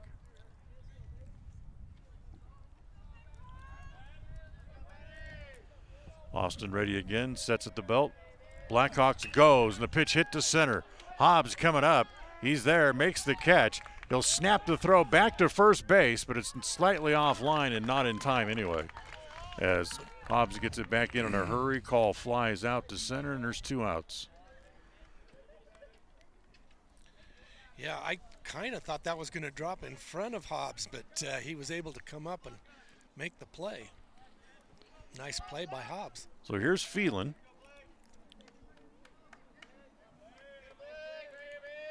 Two outs and a man at first. Phelan Nice. takes that breaking pitch up high, ball 1. A little high, but boy, that broke in there right over the plate. Phelan 1 for 3 today. He hit that foul out a couple innings ago that Preston turned into the most peculiar foul out double play you'll see. Swings through the next pitch, and it's 1-1. Yeah, I think even we were confused. I saw something. I didn't know who was on first, who was on second at that point. You know, we talked about being able to get on the field and practice however you have to. Right. As the pitch is down low, ball 2, 2-1. With the softball field still covered in snow, and last time I drove by there, half the infield dirt surface looked like a lake. Well, the girls practicing softball apparently on the football field, I'm being told today, as their chance to get out and actually have an on-field practice after losing 15-0 yesterday to Pocatello in their conference opener. Well, there's just a different feeling from inside of a batting cage or, inside a gym or whatever the case you're doing. But 3-1 to Phelan, misses outside. The tying runs are on base. So Phelan walks. Blackhawk will go to second, and now here's the right fielder, Schneider. Snyder's got 2 hits today. He's been on base all 3 times. He's also walked. But one was an error. We had an error on the first one was an error, so I didn't give him a hit there. First pitch to Snyder, fastball up from Austin Gleed, ball 1 ball and no strikes. So Blackhawk is at second, Phelan at first. They are the tying runs, and they are out there on the bases here in the bottom of the 6th inning. Time called as Snyder asked for and gets timeout. It's interesting. He gave Snyder that timeout, and I think it was Gleed in the box. He asked for timeout, and he wouldn't give it to him. Kind of interesting. 1-0. Up high. Ball 2, 2 balls and no strikes. That's another one of those new adaptations of the pitch clock that you get one asked for timeout while you're in the box during an at-bat. Not whenever you want one. Right. As the pitch is inside again. Ball 3, 3 balls and no strikes. Yeah, Gleed. Hammond started out his first inning. He was a little off on his pitching, and Gleed seems to be a little bit off on this first inning of his. But 3-0 pitch, that's over for a strike, and it's 3-1. That's that 3-0 strike.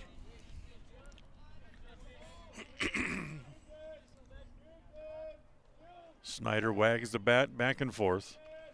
Here comes the 3-1 pitch, and it's up high, ball 4, and the bases are loaded.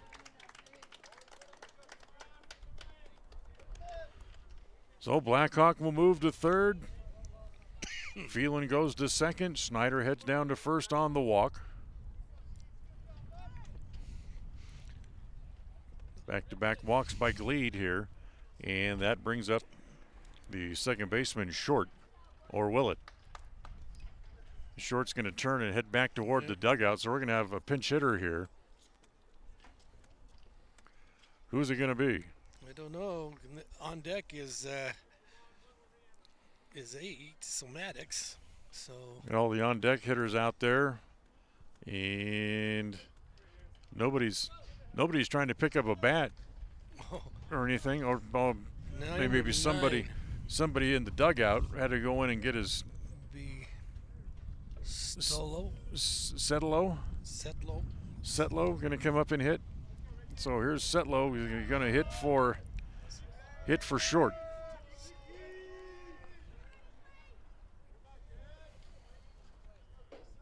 Sotelo, Sotelo.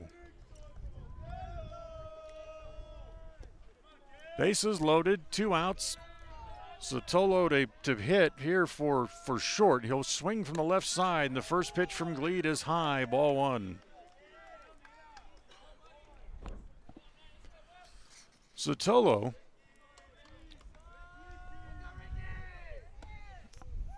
with 3 hits on the year. He's 3 for 12. He's driven in a couple of runs and takes the next pitch outside again, ball 2. 2 balls and no strikes.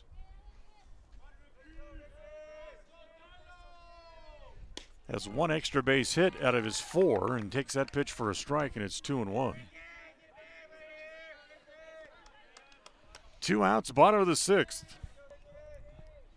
Preston trying to hang on to the lead, and here comes the 2-1 offering.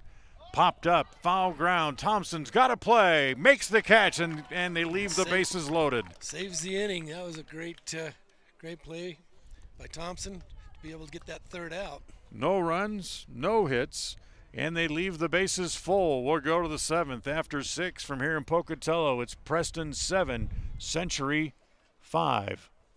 KACH, mylocalradio.com. We all have those times in life where having insurance has been a great comfort in helping to make a bad situation better. Naylor Insurance takes pride in being that friend there to help you when you need it the most. Serving the community since 1978, Naylor Insurance is proud to represent a number of carriers to fit your insurance needs through Mutual of Enumclaw. Stop by our new location, 223 North State Street in Preston. Webb Funeral Home is proud to be the leading provider of funeral services in northern Cache Valley, including southeast Idaho, for almost 100 years.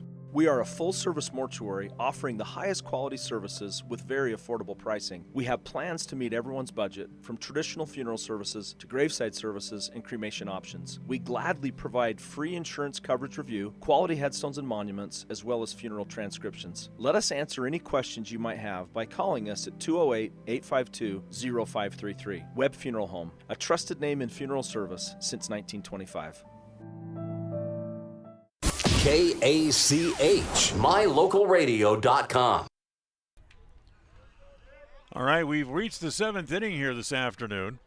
Preston leading 7-5, and the bottom 3rd of the order is Jackson Merrill will lead it off. Merrill takes the first pitch, breaking pitch over for a strike from Paulson.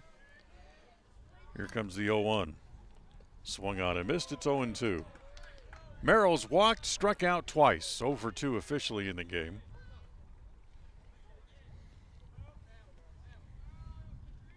As Austin Gleed, he dodged a bullet. Got the foul out. You get out of that inning without allowing a run. As that pitch is a called 3rd strike. As Merrill strikes out, looking to open up here in the top of the 7th inning.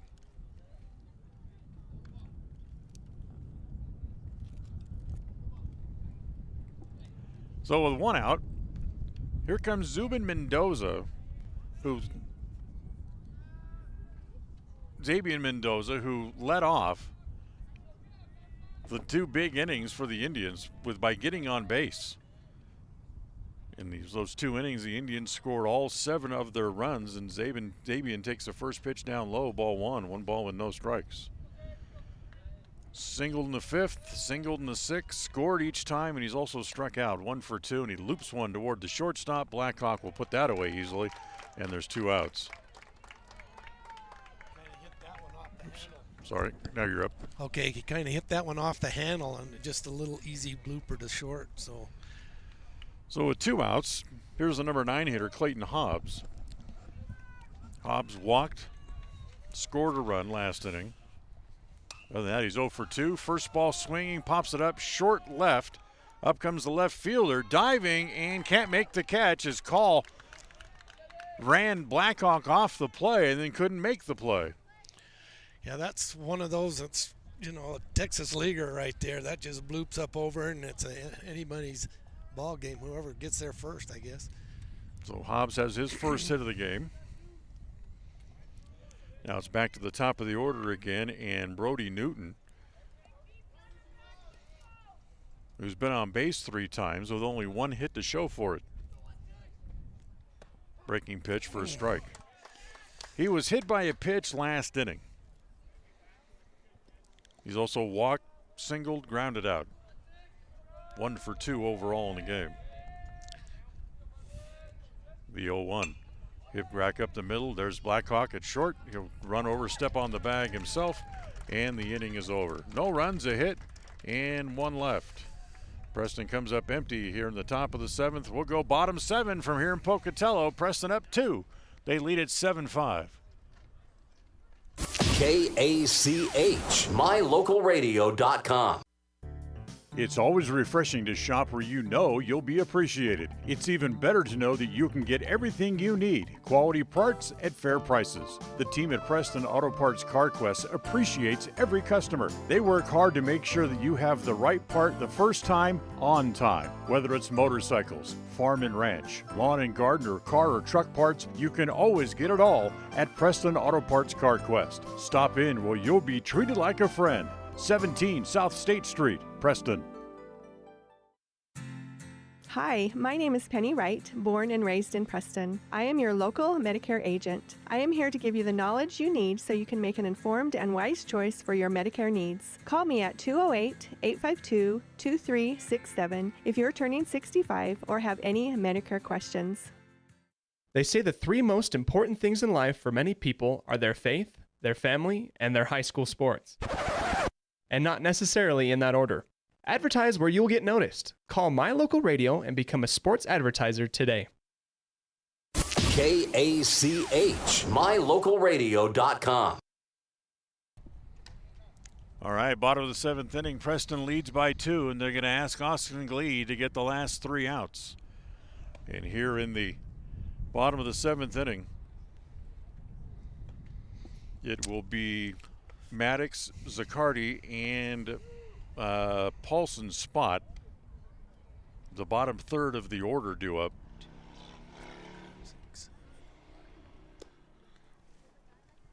As Preston leads by 2, it's 7-5.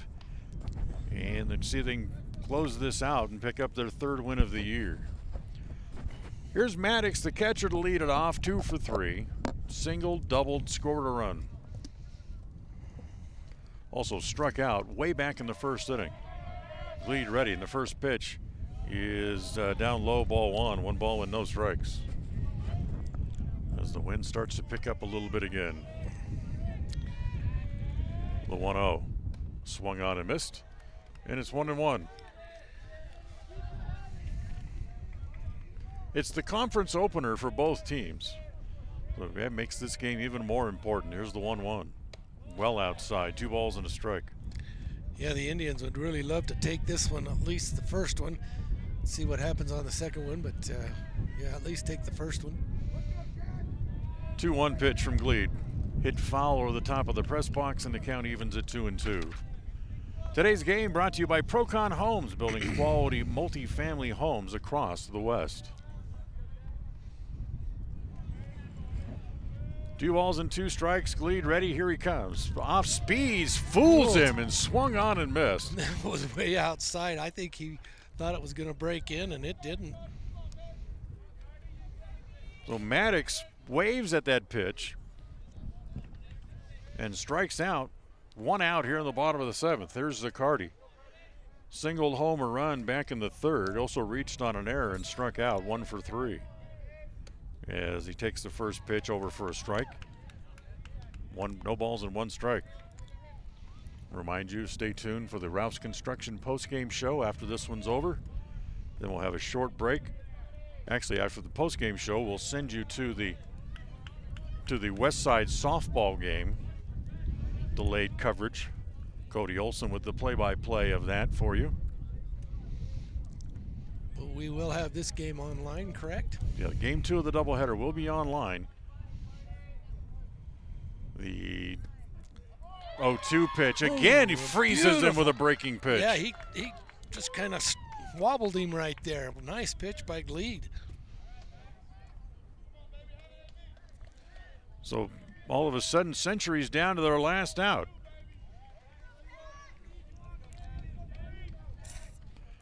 If you can't find the second game of the doubleheader on mylocalradio.com, try going to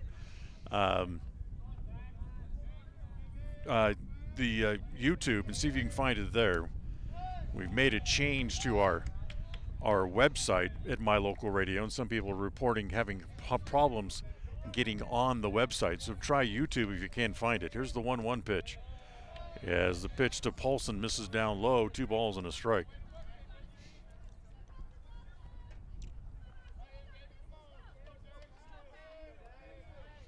Next pitch, 2-1 pitch, misses inside, and it's ball 3, 3-1. I almost thought that got a part of his sleeve there. Yeah, it kind of looked like it, didn't it? You want to keep him off the bases, though, because that would bring the potential tying run Elias Blackhawk to the plate, and the pitch misses down and away, ball 4. Yeah, and this is a person you do not want to have to face. No, not at all. So Blackhawk will come up. Paulson down at first. And here's Blackhawk. Singled twice, doubled, and flew out to left. 3 for 4 overall in the game. Paulson with a big lead. And comes home. The first pitch to Blackhawk, sliced foul down toward the right field corner, and it's 0-1. Go ahead. I was just going to say, but he can really put the bat on the ball because he hits it hard. He's a full-rounded baseball player.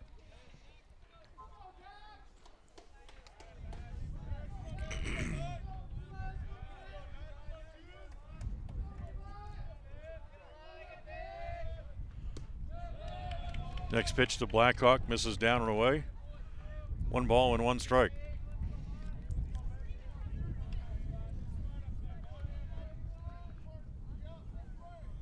Paulson, big lead over at first base. You wouldn't think he's going down by 2 here in the bottom of the 7th inning. Not with Blackhawk at the plate, as that pitch hit foul, and it's now 1-2. Yeah, I don't think they'd take the chance on taking the bat out of his hands. Not at all. If he broke for second base and got thrown out, just dig yourself a hole there. Don't go back to the dugout. Yeah. Here's the 1-2. Breaking pitch, hit in the air, center field, playable. Hobbs is there, circles, he's got it, and Preston wins it 7-5. So Preston wins the opener of the doubleheader by the final score of 7-5. Stay with us. We'll come back. We'll have the post-game show and a wrap-up of this game coming up for you right after this. Tonight's game has been brought to you by West Motors, your only stop for new or used cars in Preston and in Logan. Stokes Market True Value, with the freshest meat and produce in town. Webb Funeral Home, serving Preston and surrounding communities since 1925. Ralph's Construction, building homes in the Blue Sage Park area of Preston. Franklin County Medical Center, with the finest care you'll receive in all of the Cache Valley. Preston Auto Parts CarQuest, with all the parts you need for your car to keep it running strong. Naylor Insurance, for home, health, life, and auto from Mutual of Enumclaw. Procon Homes, building quality multifamily homes across the West. By Les Schwab Tires, stop in and see the tire experts on Main Street in North Logan. North Star's Ultimate Outdoors, get ready for your next outdoor adventure at North Star's Ultimate Outdoors in Preston. Evergreen Financial. When planning your future, trust the experts at Evergreen Financial in Preston. Level 10 Life. Reach your next level in life with their life coaching sessions. Farm Bureau Insurance, the Smith Agency. Don't leave the things that matter to chance. Call Farm Bureau Insurance, the Smith Agency today. Northern Title, the trusted name in the tri-state area. And by Papa J's Deli and Jerky in Clifton. Now stay tuned for the Rouse Construction postgame show coming up next. People oftentimes ask us, why do people from other areas of the valley or other parts of the state or drive so far to come here? And a lot of times I'll ask them, so why did you drive past several different dealers to come and buy your car here? And a lot of times they say, I just like the environment here. I like the low pressure. They don't play games. You guys are straightforward with me. You don't, trick me into buying something I don't want. We take care of people the way we want to be treated, and so they'll drive a ways to do that. WestMotorCompany.com. Franklin County Medical Center is proud to provide excellence in surgical and specialty health care right here in our community, making it extremely convenient to receive world-class care without even leaving the county. The best part is that we work closely with your primary care physicians to ensure a convenient and coordinated care experience. Our skilled surgeons are continually adding services to Franklin County, some you won't find anywhere in the greater Cache Valley area. Discover what is available right here at fcmc.org/specialty. You just might be surprised at what we have to offer. Across the FM airwaves, we're heard at 105.5. On the far-reaching AM dial, we're at 1340. And on the internet at mylocalradio.com. Wherever you find us, we are KACH, Preston, Smithfield, Logan. It's time for the Preston Indians postgame show. Coming up, we'll recap the just completed game, take a look at the final stats, and a look at what's ahead for the Preston teams. The postgame show is brought to you by Ralph's Construction, building quality designer homes in the Blue Sage Park area of Preston. For more information, call 435-232-1837. Welcome back here to Hollowell Field in Pocatello. Dan Hubbard and John Slaughter with you here as Preston with a fine come-from-behind win to pick up their third win of the year. They're now 3-2 overall as they knock off Pocatello, or I should say Century, by the final score of 7-5. With the loss, Century's now 2-4-1 overall on the year. Final totals for Preston to win it: 7 runs on 11 hits. They had 3 errors and left 9 men on base. For Century, 5 runs on 9 hits. They also committed 3 errors and they left 11. Eli Hammonds went for the first 5 innings as he was able to stick around long enough to where Preston was able to regain the lead as he becomes stays the pitcher of record and picks up the win. Elias Blackhawk is the loser in the game, and Austin Gleed came in to get the last 6 outs, and he picks up the save in the game that took an even 2 hours to play. We'll take a timeout. We'll come back here on the Rouse Construction postgame show. John will rejoin me here in a moment. We'll talk about this game as we continue right after this. KACH, mylocalradio.com.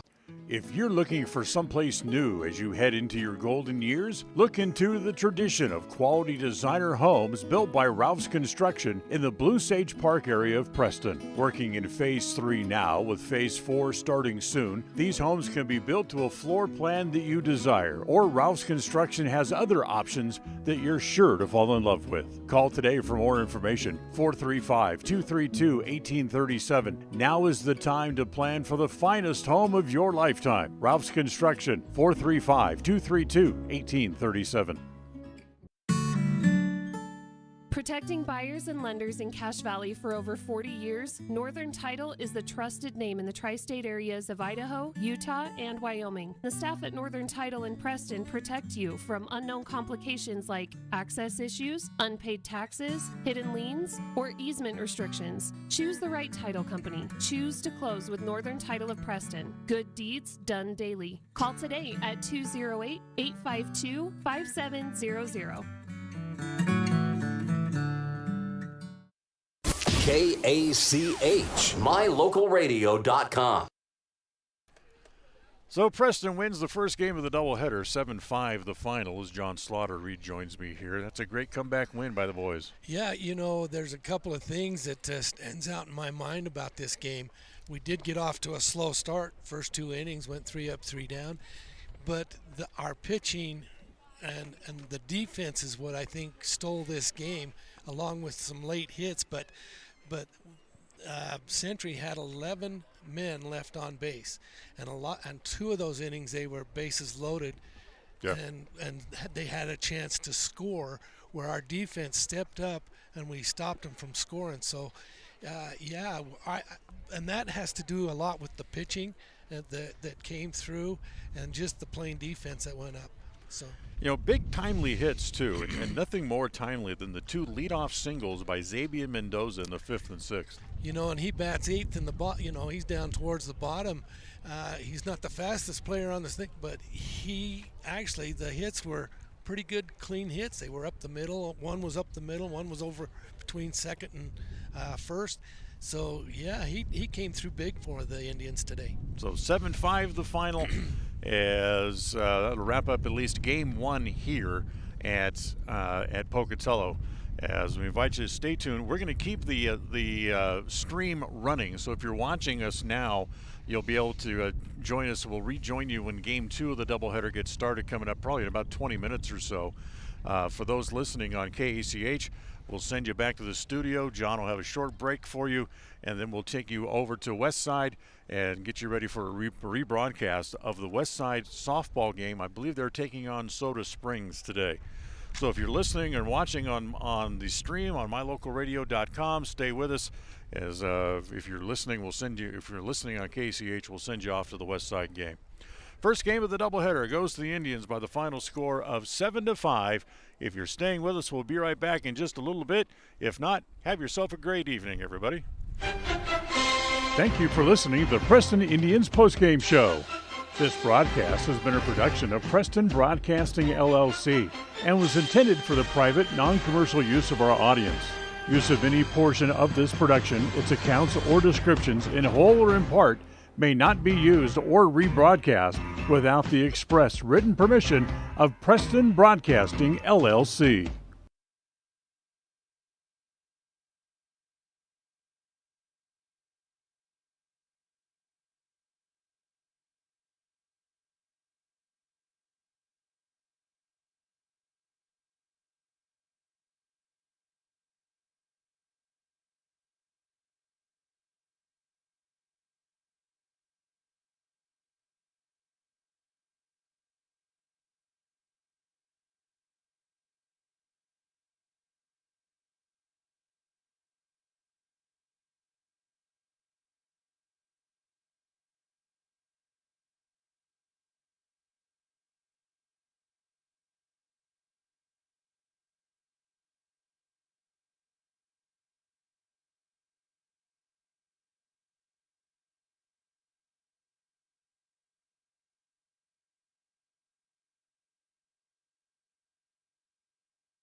105.5 FM KACH.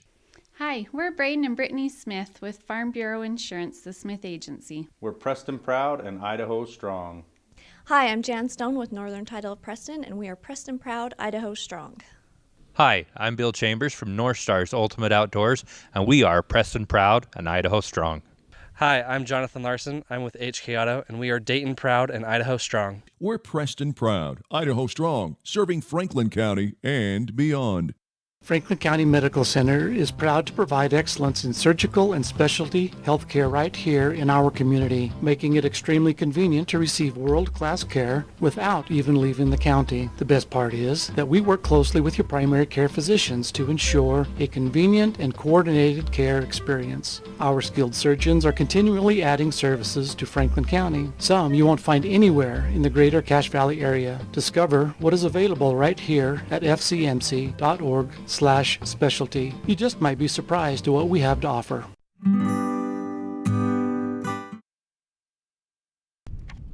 Well, welcome back as we get started in Game 2 of the doubleheader.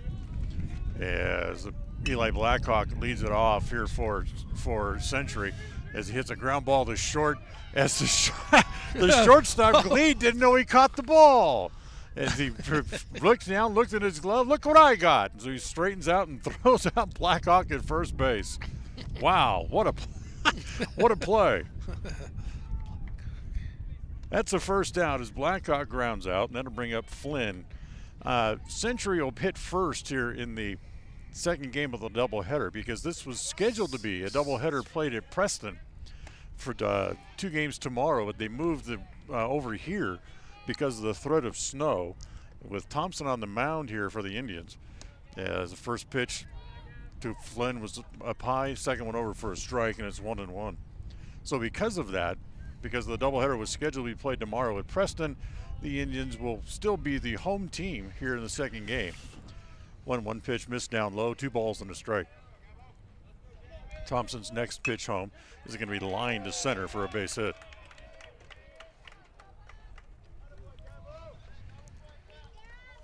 So 1 out, 1 on. And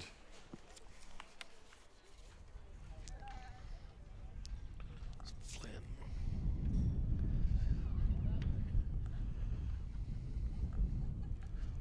This is Sotolo, who will hit third here. Sotolo pinch hit at the end of the game in the first game and made out.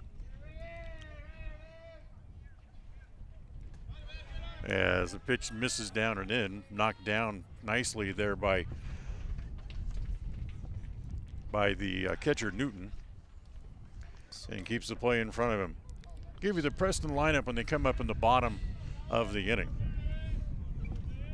Thompson ready again, comes home, breaking pitch. That is over for a strike. And it's 1-1. Pretty much defensively, it's the same alignment for the Indians with a couple of small changes as that pitch misses down and in again. Ball 2 balls and a strike. We can tell you that around the infield for the Indians, Oxborough's at first, Inglett's at second, Gleed is at shortstop. Hammonds starts the game at third base as a runner going, big jump as Thompson didn't even look back behind him, and that'll allow Flynn to take second base without hardly even a play. Pitch is over for a strike, and it's now 2-2. And the wind has really kicked up. The 2-2 offering in the dirt. Ball 3, again knocked down by Newton. Sotolo, is that how we're pronouncing his name? Sotelo? Here comes the 3-2 pitch on the way. Grounded fair inside third. That's going to get the run in as Flynn will come around third base. Sotolo will stay at first as the big guy singles home a run, and it's 1-0 Century here with 1 out in the first inning. He hits a rocket just inside third base. He kind of inside outed it, but made good contact. Yeah, and that, being a left-hand hitter, putting that down third base line, that's a terrific hit. So a run home with 1 out. Man at first base. As here is Paulson, who takes the first pitch down low. Paulson came in as the pitcher in the game, had 1 at bat and walked. Hits that ball toward right center field, and it's going to get down. And in fact, before the Indians can get it back in, Hobbs playing it back in, and it'll be a double, and there'll be runners at second and third, and only 1 out. Yeah, nice swing of the bat there for him. You know, that's a pure hit right over second base and in between second and first, I mean. So here's Short at the plate. Short, who played the middle infield positions in the first game, started the game at short and then went over and played second base after Blackhawk left the mound. As far as swinging the bat in the first game, Short was 0 for 3. Grounded out twice and reached on an error. Why did they award him second? Because he had a double. Oh, he went back to get his gloves. Okay, got it. First pitch to Short, misses up high, ball 1 ball and no strikes. Next pitch, look out, that gets away as it's deflected by Newton. It's going to go all the way over by the dugout as coming home to score was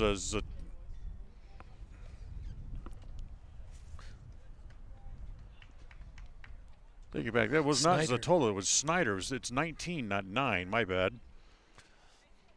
So Snyder was the man who doubled, who singled home and came home to score on the wild pitch. Big chopper back to the mound. Fielded there by Thompson. He'll throw to first, get the second out as Short grounds out. 1-3. So 2 outs, and now here is Phelan at the plate.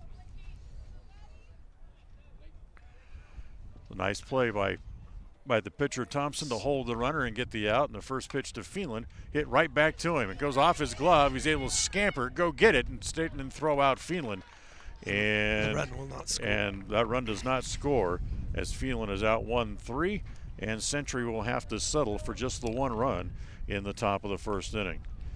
1 run, a hit, no errors, and 1 left for the Diamondbacks. After a half inning, they lead at 1-0 as the Preston Indians will come up for their first at-bats here in Game 2 of the doubleheader. Okay, KACH, mylocalradio.com. Protecting buyers and lenders in Cache Valley for over 40 years, Northern Title is the trusted name in the tri-state areas of Idaho, Utah, and Wyoming. The staff at Northern Title in Preston protect you from unknown complications like access issues, unpaid taxes, hidden liens, or easement restrictions. Choose the right title company. Choose to close with Northern Title of Preston. Good deeds done daily. Call today at 208-852-5700.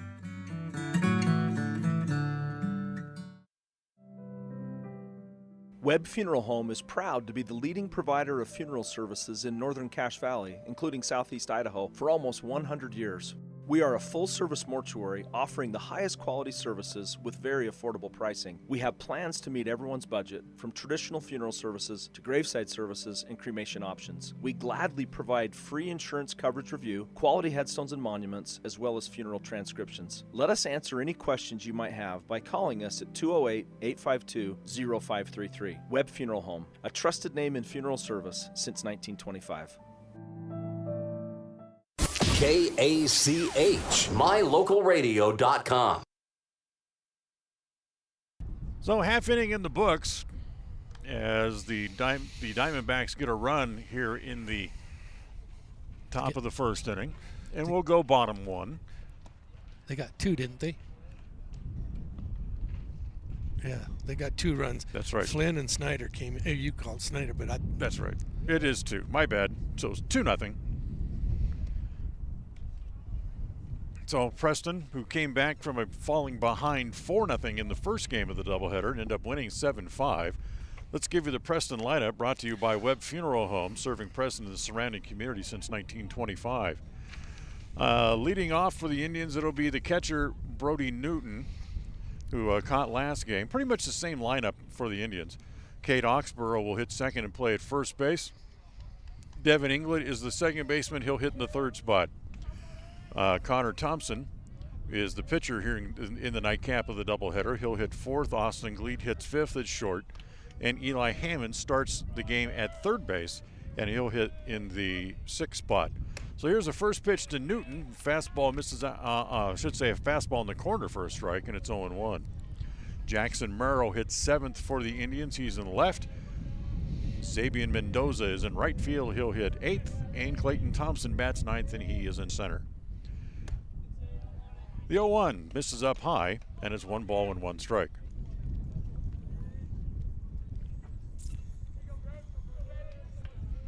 So a ball and a strike on Newton to lead off here in the bottom of the first inning. As that pitch off speed, up high again, ball 2. 2 balls and a strike. Newton, who had 1 hit in the first game, walked, was hit by a pitch, and scored twice. Part of those 2 big innings the Indians had, in which they scored all of their runs. They scored 4 in the 5th, added 3 more in the 6th, and then hung on. Yeah, great ball game for the Indians to come back, being down 4-0. So here's the 2-2 pitch on the way. Nope, as Zotolo's going to back off first. There's a little bit of a gust of wind came through, kind of caught his attention a little bit, so he backed off. Now here's the 2-2 pitch. Swung on and missed. Took something off of it. Newton out in front, and it's a strikeout for the first out here in the bottom of the first inning. So that'll bring up Cade Oxborough. Cade with a couple of hits, doubled, singled, drove into, scored a run, all during the latter half of the game, as he had struck out each of his first 2 times up in the game, and hits the first pitch foul right back over our heads.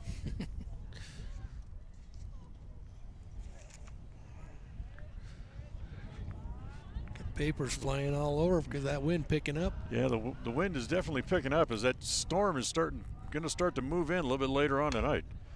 One hopper right back to Zotolo at the mound. He'll run it part way over to the first and then flip it to the rest of the way to the first baseman. And there's 2 outs here in the first. Kind of a mirror image to the first game, you know. Struggling to get on. So 2 outs, and now here is Devin England due up here for the Indians.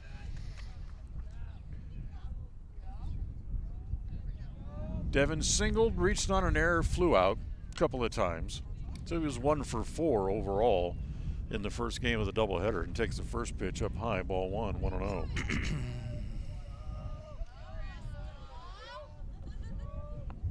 Zotolo ready, rocks and comes home. The 1-0 pitch as Devin hits it in the air toward the gap in left center. Playable though, as the center fielder comes over, makes the catch. Nice play. And just like in the first game of the doubleheader, the Indians go in order here in the first. They go out 1-2-3. We're done with an inning here in Pocatello as Century leads 2-0 after 1. We'll go to the second coming up right after this. KACH, mylocalradio.com. Franklin County Medical Center is proud to provide excellence in surgical and specialty healthcare right here in our community, making it extremely convenient to receive world-class care without even leaving the county. The best part is that we work closely with your primary care physicians to ensure a convenient and coordinated care experience. Our skilled surgeons are continually adding services to Franklin County, some you won't find anywhere in the greater Cache Valley area. Discover what is available right here at fcmc.org/specialty. You just might be surprised at what we have to offer. Whether you're in need of timber frame buildings, estate entrances, trusses, pergolas, pavilions, or gazebos, the craftsmanship at Milestone Timberworks reflects our passion and commitment of building for the future. At the beginning and end of the day, it's about achieving the built environment where the truly great moments in life are experienced. We look forward to working with you. Visit milestonetimberworks.com today. KACH, mylocalradio.com. All right, we move along here to the second. 2-0 Century as we play here in the second game of the doubleheader. Now that we have the West Side softball game on KACH, we can go ahead and we can give you the score for those who are interested, want to stay watching the Preston game. The Lady Pirates picked up a win 17-2 today in that softball game. And like we said, we have that game on a tape delayed basis currently here on KACH for those who like to listen to that, or you can stay with us here on My Local Radio. So here we go in the second. The first pitch here to Bundy is swung on and missed. Next pitch misses down and away. Ball one. It's 1-1 strike here in the top of the second inning. Excuse me, I was going to say something. Choked up. It's hit up in the air to right field. There's Mendoza. Boy, he's got to really battle the wind, and he can't get it as it bounces away from him. Bundy will go to second. He'll keep his head down and keep on going to third, and he'll be in there standing. I'm going to give that a double. Yeah, that's actually a win triple it'll be as he ends up all the way over at third base. That ball got up in the wind. The wind has really almost turned around now and picked up. It's blowing out toward right field now as Mendoza, I'm not sure he judged the wind exactly right, but he ended up not being able to catch up with it. So the leadoff man aboard.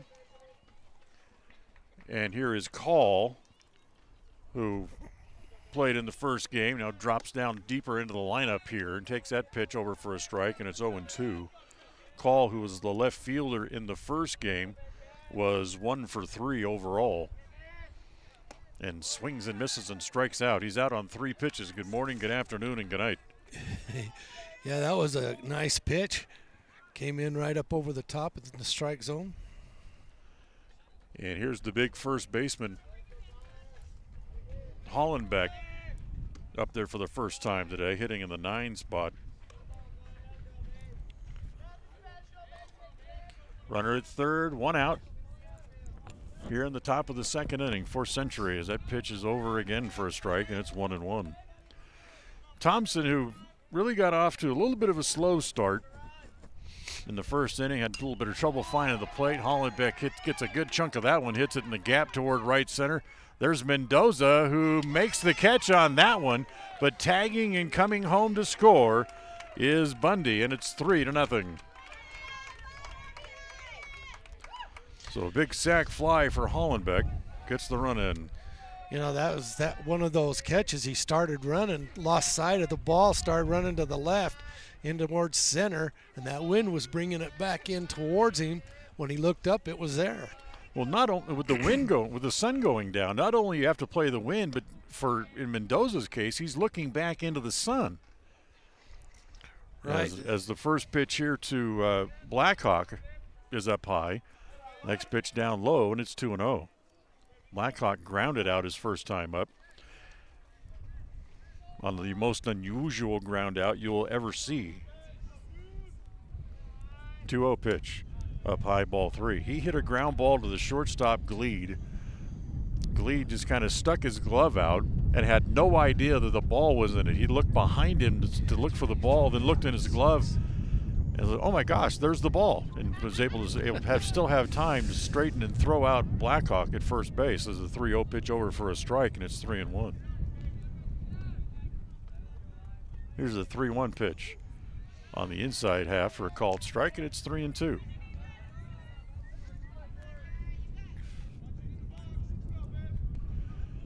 Three-two pitch, ground ball to short. Here's Gleed, picks it up, dropped it, picked it up, dropped it again. There's a snake that would have bit him. Yeah. You know, it's just sometimes that ball, you know, and it could be their hands might be getting just a little bit cold there. That when that ball comes, it's hard time to pick up, you know. course, I'm talking about old people that have that problem. So Blackhawk reaches on the air as the run comes in, makes it 3-0 here in the game. In the first pitch to Flynn, hit foul off of the first base side, and it's 0-1. So a run in here in the top of the second for the Diamondbacks, and they jump out to a 3-0 lead. Remember, they led the opener today 4-0 before Preston got a run. Yeah. Preston getting off to a little bit of a slow start again. Blackhawk not running at first base, ball in the dirt, knocked down there by Newton, but that's going to allow Blackhawk to go to second base anyway. That'll be a wild pitch to let him get to second. And it's 1 ball, 1 strike.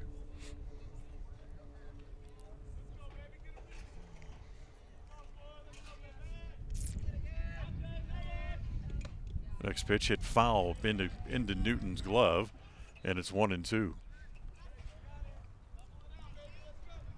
Zotolo waits on deck, the pitcher. So it was Zotolo who hit, and Snyder ran for him last inning and scored a run. 1-2 pitch up high, and it evens the count now with 2 balls and 2 strikes. And the 2-2 pitch hit in the air again to center, again up in the wind. Mendoza coming up, still coming. He's there, he makes the catch, and the inning is over. They get a run, however, on 1 hit, an error, and 1 left. After an inning and a half, we'll go to the bottom of the second. It's Century 3, Preston 0. KACH, mylocalradio.com. We all have those times in life where having insurance has been a great comfort in helping to make a bad situation better. Naylor Insurance takes pride in being that friend there to help you when you need it the most. Serving the community since 1978, Naylor Insurance is proud to represent a number of carriers to fit your insurance needs through Mutual of Enumclaw. Stop by our new location, 223 North State Street in Preston. Level 10 Life provides skilled, one-on-one life coaching sessions to help you unlock your next level in life. Our trained professionals specialize in health, life, and career coaching. Book a free consultation today at level10lifecoach.com.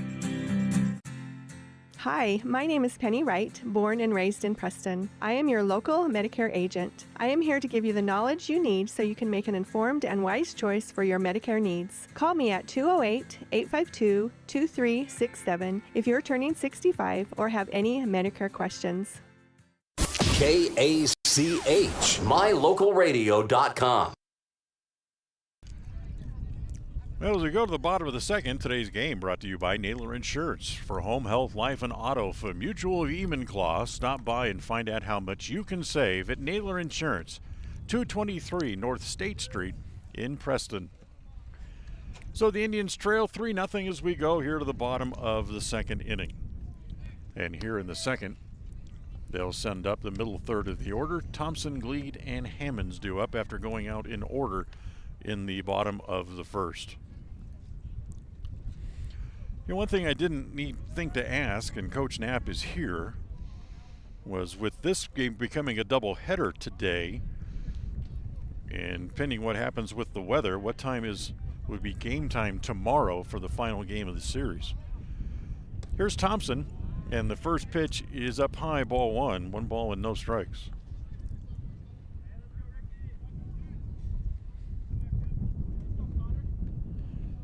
Next pitch, he's down low again, bounces up there, and it's 2-0. Yeah, in the dirt.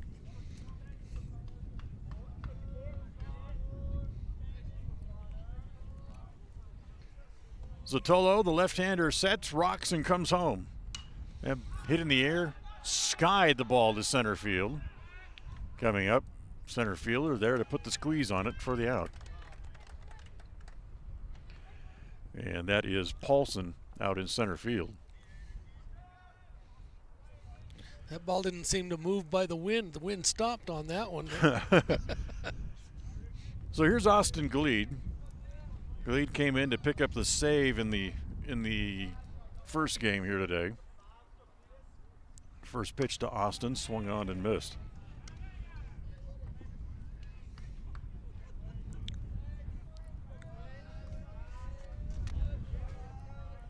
Gleed, who had a couple of hits, was 2 for 4 in the first game. Had the hits when they needed him in those last 2 innings when they scored all the runs, as that pitch on the outside corner for a called strike. You're generous. 1 ball, 1 strike. Big hole in left center for Austin if he can turn on one. As he does turn on one, hits it wide of third. Third baseman there, throws it across in time for the out. So Flynn able to throw out Gleed. 5-3 for the second out of the inning. Preston, first 5 men retired here in the second game of the doubleheader. Remember, Preston went out in order in the first two innings in the first game. So this is playing exactly carbon copy of what happened in the first game of the doubleheader here this afternoon. So here's Hammonds up there for his first time in game 2 of the doubleheader. Remember, he started the first game on the bump, did pretty well. And will start the second game at third base and takes the first pitch up and in. High and tight. That one was close. The 1-0. Bounces up there, excuse me. It's 2 balls and no strikes. I got the same problem you have. I'm getting all choked up over here. Yeah.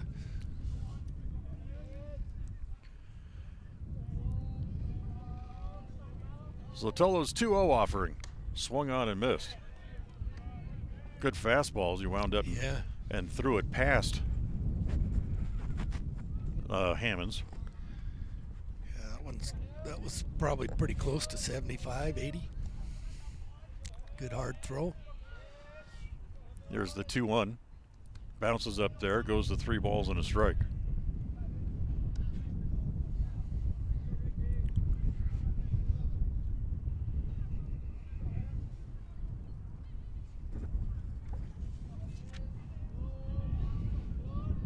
So here's the 3-1 to Hammonds. As Preston looking for their first base runner of the second game, but he swings through it and comes up empty. And now the count full, 3-2.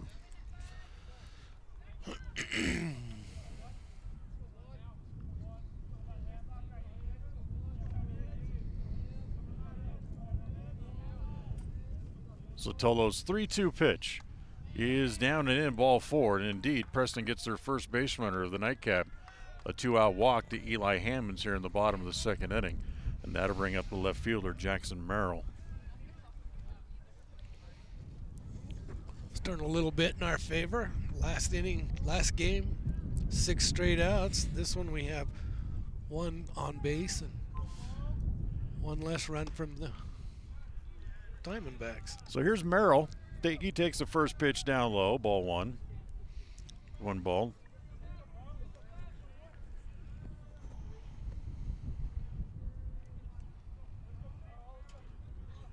Zlotolo, the left-hander, looks over at first, comes home, bounces that next pitch up there again, and it's 2-0.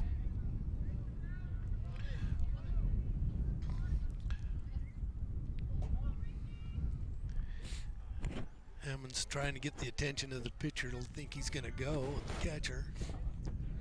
They're going to go over there just to make sure, keeping close to the bag. It's a game of strategy. Yes, it is.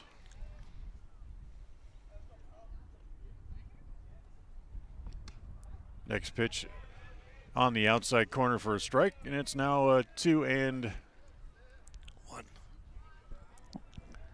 2-1 on Merrill. I thought there was a strike before. Nope. So 2-1 the count.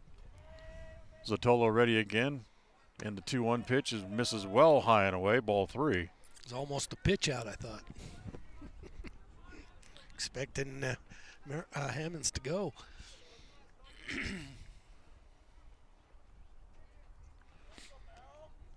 So 3-1 with 2 outs. Keep an eye on Hammonds over at first, just in case. He's dancing around a little bit over there. And Zotolo wants to keep an eye on him as well and goes over there to chase him back.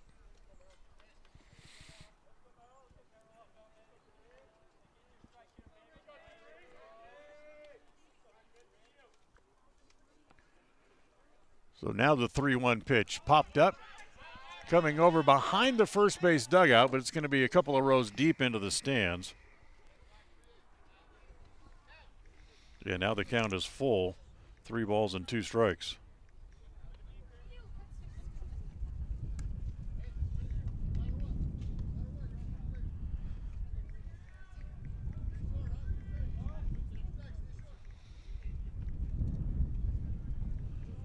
So 3-2, Merrill back to first base.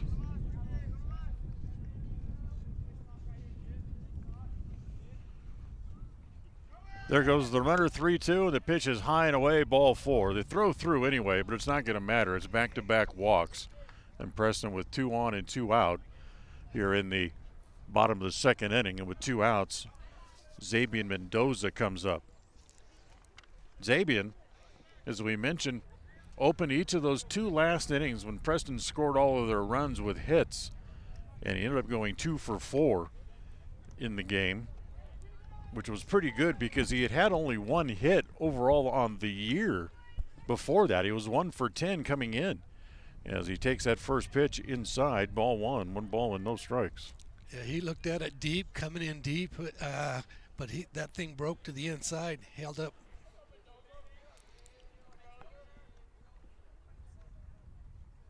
The 1-0. Chop toward third, it'll be foul, and it's a 1 ball and 1 strike. Today's game brought to you by Webb Funeral Home, and our starting lineups brought to you by them as well, serving Preston and the surrounding communities since 1925. So a ball and a strike.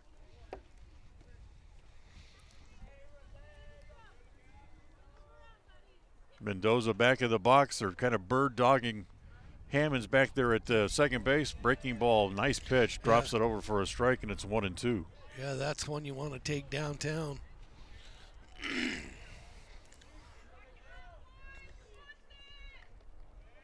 Hammond's at second, Merrill at first, 2 outs. And the 1-2. Hit in the air, short left center. Here comes the left fielder over, circling, he's under it, and makes the catch, and the Indians are gone here in the bottom of the second inning. No runs, no hits, a pair of walks, and they leave 2. We'll go to the third. Century 3, Preston nothing.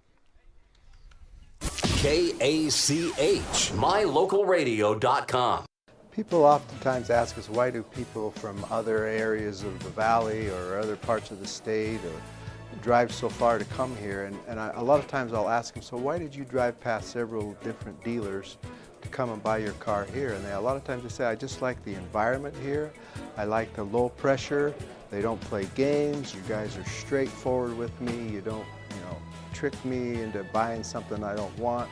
We take care of people the way we want to be treated, and so they'll drive a ways to do that. WestMotorCompany.com. Hey ladies, when you're looking to freshen up your wardrobe, there is no need to travel to the big city shopping centers or the dreaded mall. Stay local and head to Magnolia Road in downtown Preston. They offer great prices on the cutest tops, bottoms, sweaters, shoes and boots, and other accessory items. And best of all, everything is size inclusive from small to 3XL. When you shop local, everything you spend stays right here in Preston and Franklin County. Magnolia Road, 27 South State Street in downtown Preston. KACH, mylocalradio.com.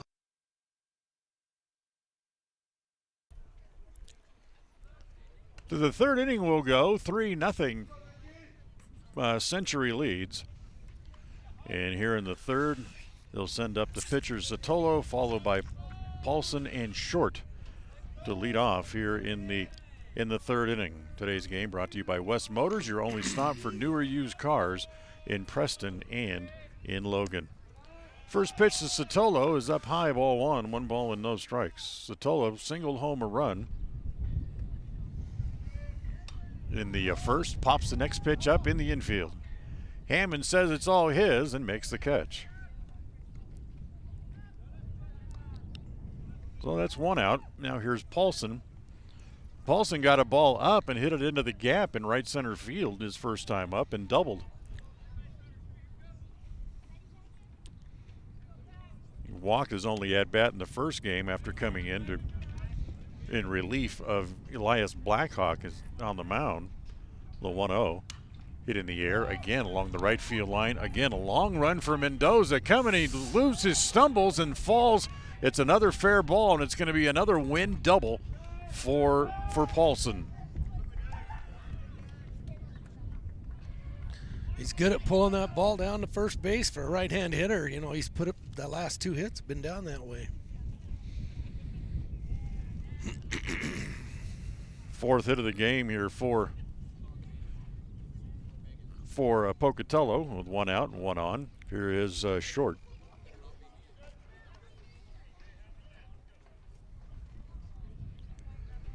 Short hit a ball back to the box, and Thompson made a good play, knocked the ball down, and was able to throw out Short at first. And they're going to have him bunt this time. Gets the ball down, Thompson down to get it, will throw to Inglet covering it first, and the sacrifice works. So sacrifice 1-4 for the second out as Paulson moves over to third. It's 2 outs, right? Yes. And with 2 outs and a runner standing at third base, they'll leave it up to Phelan to get him in. First pitch to Phelan. Look out. He jerks that and down the left field line, and it's going to be foul. As he hooked it just foul. He goes steaming into second base, only to find out that he has to come back and do it again. That's a long run. He went all the way to second. He's a big boy. Good thing he did. That wasn't foul by much. No, just a 1.5 or foot. Not much. And left-hander just hooked it just a little bit too much. So 0-1, the count on Paulson. And Thompson gets away with, but probably would tell you it's probably a mistake. Ball that he left up in the zone. Yeah, that was right where he goes and gets him. There's the 0-1. Bounces up there. Nice save this time by Newton.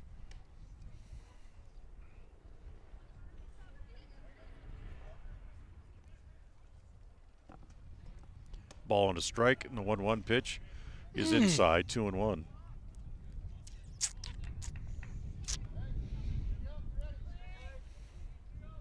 So here comes Thompson's 2-1 offering, bounces up there, ball 3.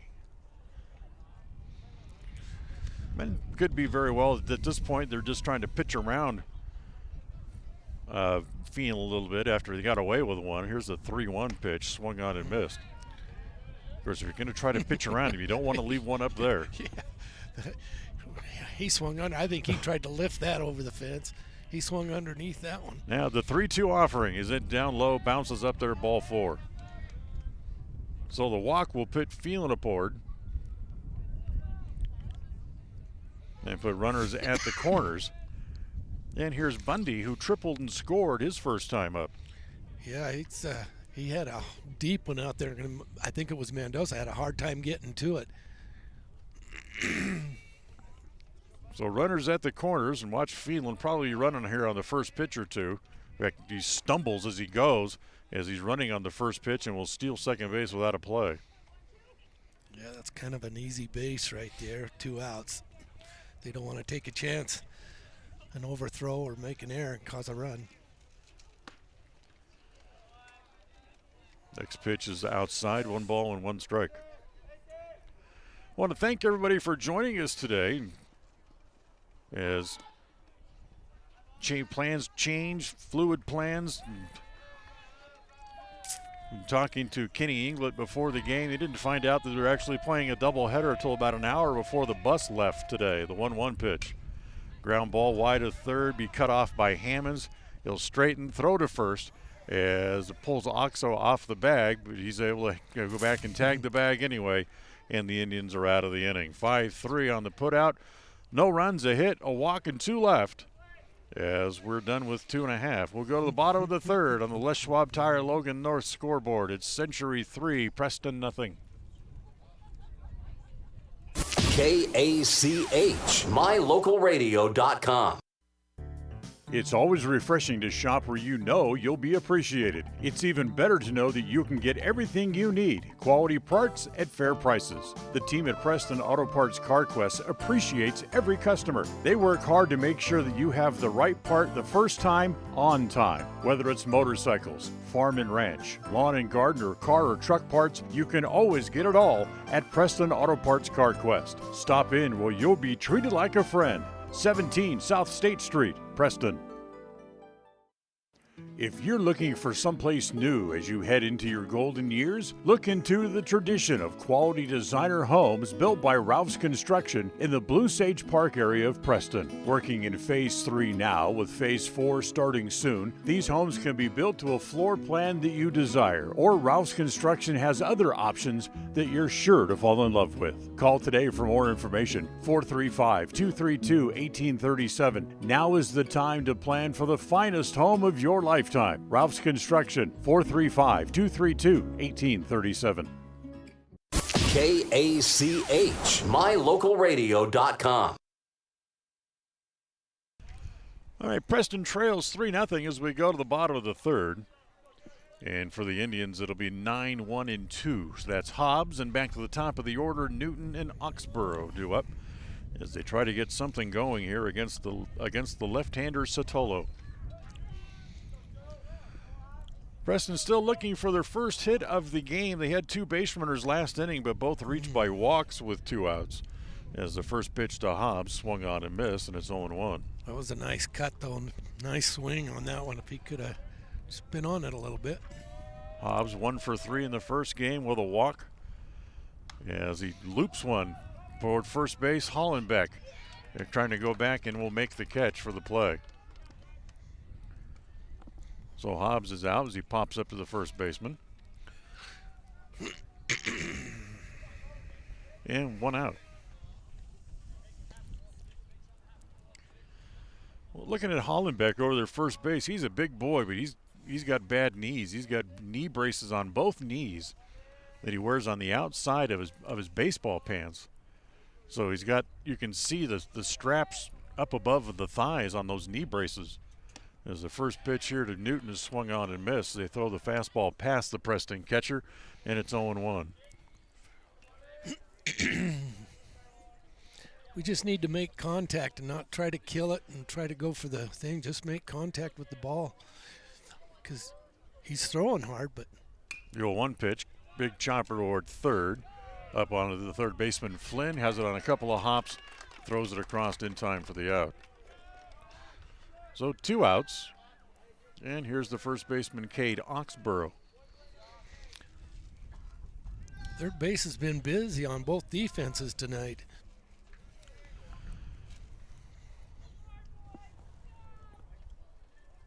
Got a chance to talk to Ox's brother down there at the dugout before the game today. And asked him when he thought he was going to be able to start swinging the bat, and he said, well, a week, maybe 2. They want to make sure that his elbow is sound before they let him really start doing anything again. Right. We'd sure like to see him back. He did a great job last year. Yeah, so Chase is missed, definitely. Cade hits the first pitch foul, and it's 0-1. Next pitch misses up and in, 1 ball and 1 strike. Yeah, when he's in the lineup and he's healthy, he's probably the best hitter on the Preston lineup. Exactly. I don't know. Well, between him and Inglett's pretty good. As Oxborough tried to get timeout, umpire didn't give it to him, so he had to jump back in the box and take a defensive swing and came up empty, and it's 1-2. Yeah, that's twice in these 2 games that I've seen timeouts trying to be called by Preston, and they weren't allowed. Now the 1-2 pitch. Roller up along third. Hollenbeck has it on a couple of hops. He'll step on the bag, and Preston tippy-toes through the bottom of the third. Preston's out 1-2-3, and we'll go to the 4th. Done with 3 today. It's Century 3, Preston nothing. KACH, mylocalradio.com. Hi, I'm Brad Phillips, professional trainer and owner of Puppy Steps Training. I believe that life is more enjoyable with a well-trained dog. That's why my team and I have come together to give you the ultimate dog training experience through Puppy Steps Training. Our 8-week board and train program is specifically designed to give your puppy a head start on life. Along with access to our extensive training material, you will receive daily progress reports, weekly photo and video updates, and a hands-on training demonstration. Discover the ultimate dog training experience with Puppy Steps Training, the premier dog training facility in northern Utah, and proud supporter of Westside and Preston High School athletics. There's no better family activity than a night out at the movies. Worm Creek Opera House Theater on State Street in Preston is your local home for first-run family movies. The historic theater offers top-flight comfort, the coolest refreshments, and quality entertainment, all at family prices. Stop by the Worm Creek Opera House at 70 South State Street in downtown Preston. For tickets, showtimes, and a list of upcoming attractions, go to wormcreek.org. KACH, mylocalradio.com. And don't forget, coming up on Friday night, you can see a live stage presentation of Joseph and the Technicolor Dreamcoat at Worm Creek Theater. That's in downtown Preston. For tickets and more information, look them up on their website, wormcreek.org. Call to lead it off here in the top of the fourth. First pitch swung on and missed. The next pitch bounces up there, and it's 1 ball and 1 strike. Call a strikeout victim. Victim his first time up.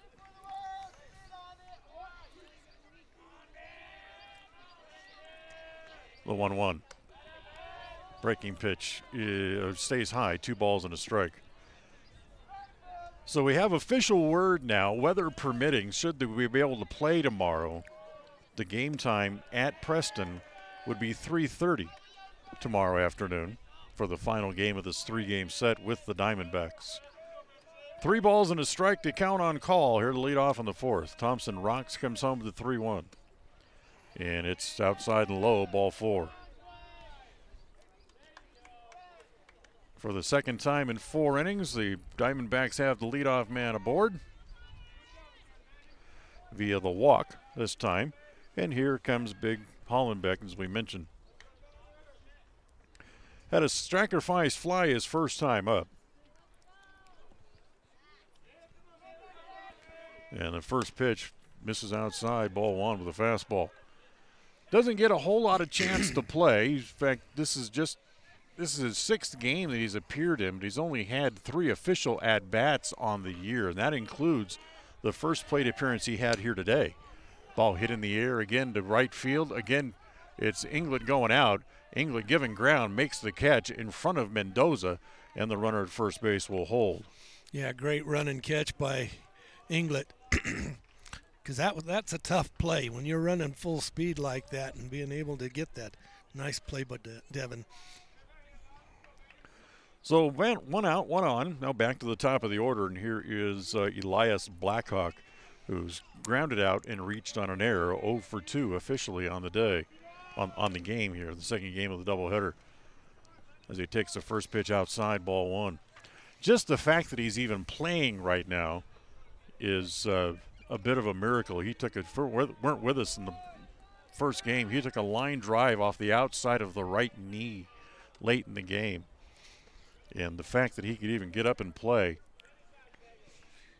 speaks very loudly to the testament of this young man. Yeah. Maybe they have some pain spray in the dugout there that they put on that knee, because I'll tell you what, that was a hard hit. You can take all the pain spray if you want. If it was me, I would have needed a splint and a crutch. Next pitch again rolled foul, and it's 2-1. Blackhawk was 3 for 4 in the first game. 2 singles, a double, and scored a run. Yeah, you don't need a wheelbarrow to get me off the field. Takes a wheelbarrow to get me off the seat. The 2-1 pitch popped up in the infield. As it's Gleed waiting for it to come down, makes the catch right at the cut of the infield grass, and that's the second out.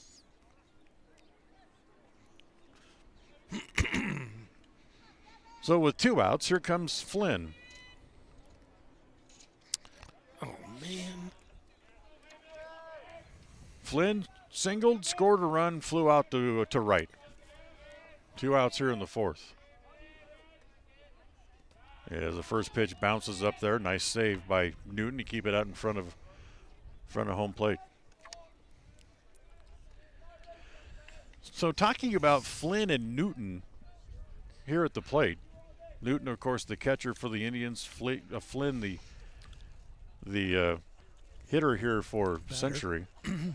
weren't Flynn and Newton main players in the Ernest L. Thayer poem, Casey at the Bat? I think so. As they go to first base, and it gets away from Oxborough. Getting up quickly is Call. He'll head to second base. He won. So error on the pickoff throw will let the runner move up 90 feet.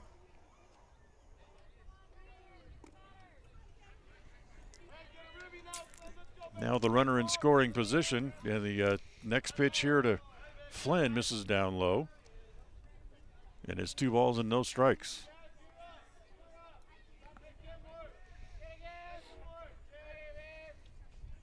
There's the 2-0 pitch on the way. Ground ball cut off by Hammonds. Preston going to be able to get out of the inning yet again as he throws across in time for the out. So once again, Preston able to walk the tightrope to get out of the inning. No runs, no hits. A walk who gets as far as second base, and they leave him there due to the Diamondbacks. We'll go to the bottom of the fourth after 3.5. It's still 3-0 Century. We'll be right back. KACH, mylocalradio.com. Hi, I'm Brad Phillips, professional trainer and owner of Puppy Steps Training. I believe that life is more enjoyable with a well-trained dog. That's why my team and I have come together to give you the ultimate dog training experience through Puppy Steps Training. Our 8-week board and train program is specifically designed to give your puppy a head start on life. Along with access to our extensive training material, you will receive daily progress reports, weekly photo and video updates, and a hands-on training demonstration. Discover the ultimate dog training experience with Puppy Steps Training, the premier dog training facility in northern Utah, and proud supporter of Westside and Preston High School athletics. There's no better family activity than a night out at the movies. Worm Creek Opera House Theater on State Street in Preston is your local home for first-run family movies. The historic theater offers top-flight comfort, the coolest refreshments, and quality entertainment, all at family prices. Stop by the Worm Creek Opera House at 70 South State Street in downtown Preston. For tickets, showtimes, and a list of upcoming attractions, go to wormcreek.org. KACH, mylocalradio.com.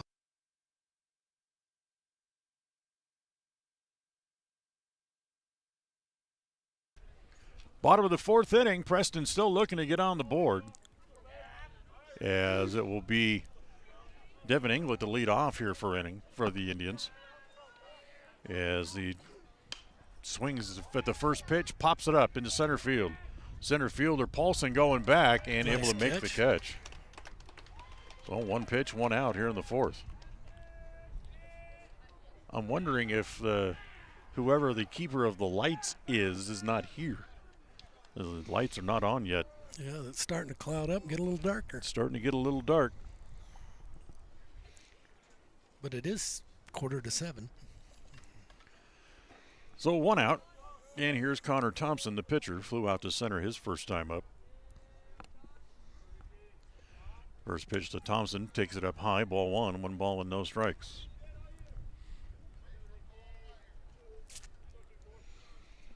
Preston still looking for a hit.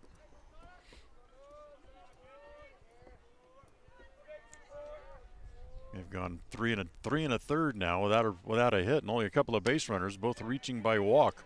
As that pitch is on the outside corner for a strike, and it's 1-1.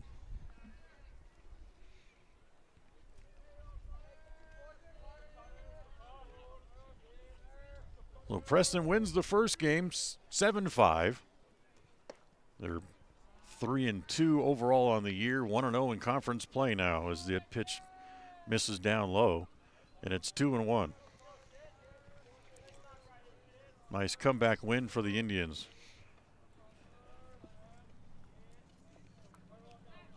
Zotolo ready, rocks and comes home. Here's the 2-1. Hit in the air again to left field. Left fielder going back. He'll turn, have a play, and make the catch. So 2 outs. And now here's the shortstop, Austin Gleed. About time we get something started. That's a lot of zeros on the board. So here's Gleed. Grounded out his first time up. Had a pair of hits. Went 2 for 4 in the opener, which is a good bounce back for him after being hitless in 2 at-bats on yesterday over against Marsh Valley. Yeah. As he takes the first pitch, high and away, ball 1. Well, we didn't score till the 5th inning on last game either, so. That's right. So like I said, this is still running right according to script just about. Here's the 1-0. Stays high and away, ball 2, 2 balls and no strikes.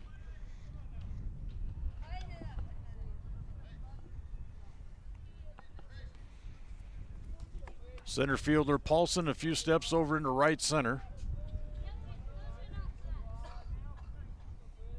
Sotolo ready. Here's the 2-0 pitch. Swung on and missed as Gleed chased one up in his eyes. That was kind of a pitch to. It's tough to lay off of because when the arm comes down, on his motion there, when his arm comes down, that ball looks like it's going to drop, but it doesn't. Stayed up. 2-1. Swung on and missed, and it's 2-2. Also, with that ball up in the zone like that, you get a better look at it with your eyes, but you can't get your hands up high enough to get on top of the ball and hit it, make contact with it. And it looks faster than it is. You know, it stays up there a little bit. Here now, the 2-2 pitch. Popped up. Hollenbeck in foul ground right near the bag, has it, and Preston goes in order for the 3rd time in 4 innings here today as they go out 1, 2, 3. We're done with 4 here this afternoon. After 4, it's Century 3 and the Preston Indians nothing. KACH, mylocalradio.com. It's the goal in everyone's life to reach financial independence and security. Evergreen Financial Partners in Preston can help with strategies to assist in those goals. They will design a plan to suit you, whether it be for your family, home, or current or future investments. Evergreen Financial Partners can help with life insurance, long-term life, 401ks, retirement plans, or mutual funds. Contact the experts at Evergreen Financial and let them put a plan together for you. Find them at 41 West 1st South in Preston or go online to set your appointment at evergreenfinancialpartners.net. Evergreen Financial Partners, your first step to financial security. 105.5 FM KACH. Hi, we're Braden and Brittany Smith with Farm Bureau Insurance, the Smith Agency. We're Preston proud and Idaho strong. Hi, I'm Jan Stone with Northern Title of Preston, and we are Preston proud, Idaho strong. Hi, I'm Bill Chambers from North Stars Ultimate Outdoors, and we are Preston proud and Idaho strong. Hi, I'm Jonathan Larson. I'm with HK Auto, and we are Dayton proud and Idaho strong. We're Preston proud, Idaho strong, serving Franklin County and beyond. KACH, mylocalradio.com. All right, we move along to the 5th. Still 3-0 in a fast-moving game, and I know I just jinxed us. Probably. So here's, as we go to the 5th, it's the pitcher Zatolo to lead it off here against Thompson. And the first pitch misses outside, ball 1. 3 runs, 5 hits, no errors for Century. Nothing across for the Indians. Actually, they have no errors up there. Next pitch hit on the ground, 1 hop at Inglet over at second base. Kenny able to throw him out. And there's 1 out here in the 5th. Great play by Inglet. That ball could have bounced in any direction, but he had his eye on it, made a great play. So here's Paulson, who has a pair of doubles. Twice has hit the ball in the air to right field. Lazy fly balls, but just placed him in the right spot to where Mendoza couldn't get to them. And by the time they got the ball back into the infield, both times he had a pair of doubles. First pitch high, second pitch high as well, and it's 2-0. Just between innings, took a quick glance at my phone, and he said it's 56 degrees in Preston. I can guarantee you it's not 56 degrees here. 2-1 pitch. Strike. Is over for a strike again, and it's 2-2. Today's game brought to you by Stokes Market True Value, with the freshest meat and produce in Preston and in the Cache Valley. Stokes Market on State Street. Fly ball to center this time as Hobbs will come up. He's there, makes the catch, and there's 2 outs. So with 2 down, here's the second baseman short. Grounded out and had a sacrifice bunt, so he's 0 for 1 here in the nightcap of the doubleheader. And the first pitch hit foul back into the screen. Yeah, you're right. It says 57 here, but I don't think it is. Excuse me. Next pitch misses down low, and it's 1-1.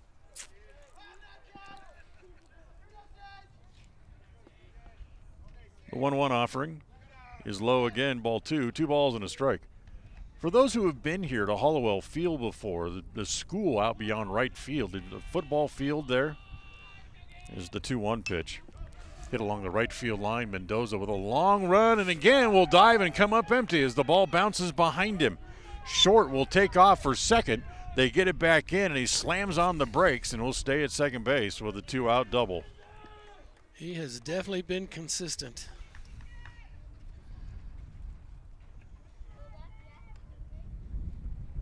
Hit number 5 on the day, on the game for Century. And now here's the center fielder, Phelan,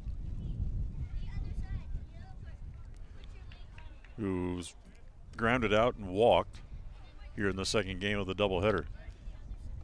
First pitch high. Anyway, I was talking about the school out beyond right field. There was a football field. Well, when I was here last summer, they were building a concession stand and locker room facility. Well, come to find out, that is actually the new football field for Pocatello High School. They call it Lookout Field. And it's here, so later next school year, if you're going to come to a football game against Pocatello, you'll come here because they no longer play in the dome. That's actually next door to Hawthorne Junior High. Is that Hawthorne Junior High? Is that what that is? Mm-hmm. 3-0 pitch is on the corner for a strike. So since they no longer play in the dome over at ISU, except for the postseason, as they'll walk Phelan for the second time, 2 on and 2 out. And that'll bring up Bundy again. Bundy's tripled and grounded out, scored a run.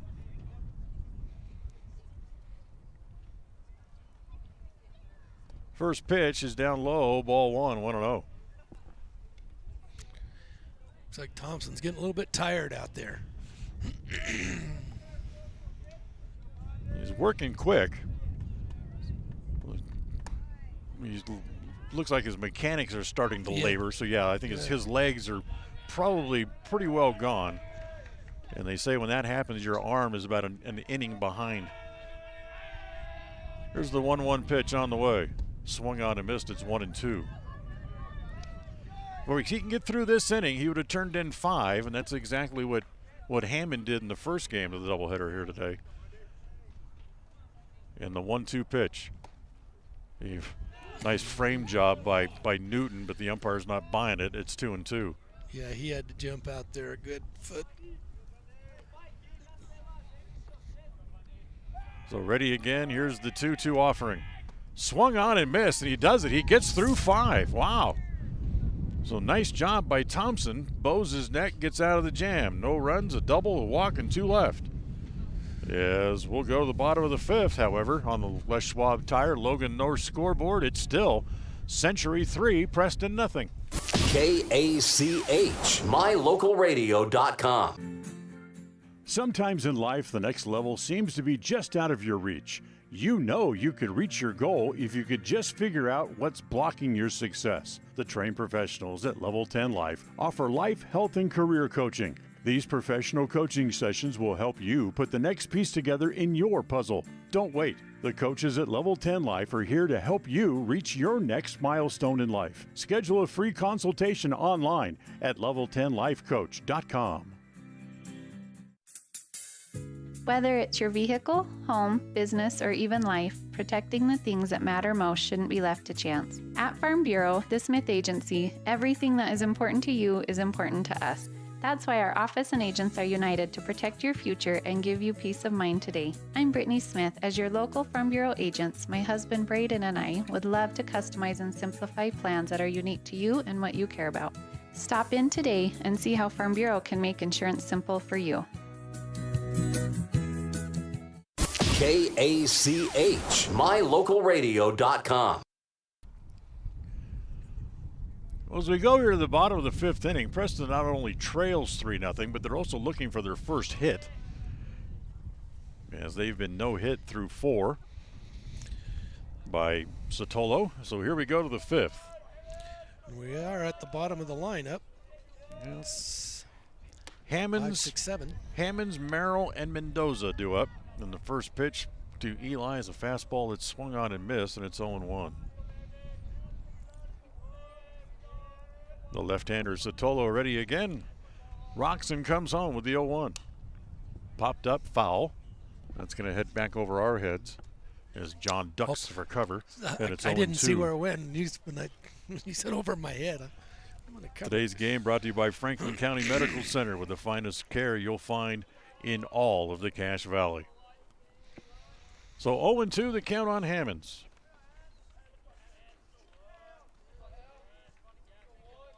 As he climbs back in, Sotolo's 0-2 offering. Breaking pitch, just kind of rolled over like a cement mixer, and didn't really break, no bite to it. It stayed outside, and it's 1-2.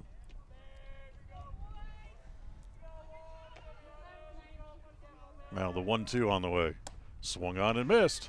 Hammonds goes down on strikes. That's the first out here in the fifth. It was a good pitch to swing at. He needed to swing at it. I think he just kind of closed his eyes and pulled his head up a little bit. So here's Merrill, walked his first time up. One of the only 2 base runners Preston's had today here in this second game of the doubleheader. I don't know. It's about time to start jinxing us right now, isn't it? As the pitch is a ground ball to short. Big hop there for Blackhawk. Throws across in time. Safe! He beat it out. Whoa. Yeah, that was a tough call. That way to go. I don't believe in jinxes, but I'll take it. Infield hit. Great job.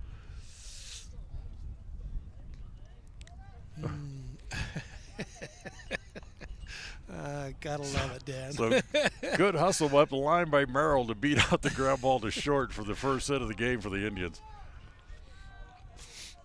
As they go over to first base, and Merrill back in on his hands and knees. Here's Xavier Mendoza. Flew out his only time up there in the second game. 2 hits last game, 0 for 1 here. And takes that pitch up high, and it's 1 ball and no strikes. Yeah, if he can just kind of loop that ball over like he did on his the 2 hits last game, if he can just get it over out of the infield and right there, it'd be great. Yeah. I don't believe in jinxes at all, but I'll take it. As the pitch is over for a strike and it's 1-1. Ooh, that looked a little high to me. I've never have believed there's anything that I could say or do that would affect something that happens on the field. Here comes the 1-1. Oh, that's nice pulled fair. That one doesn't matter, so it doesn't matter what I said before. Back-to-back hits for the Indians. Runners at second and third with 1 out, and they got something going.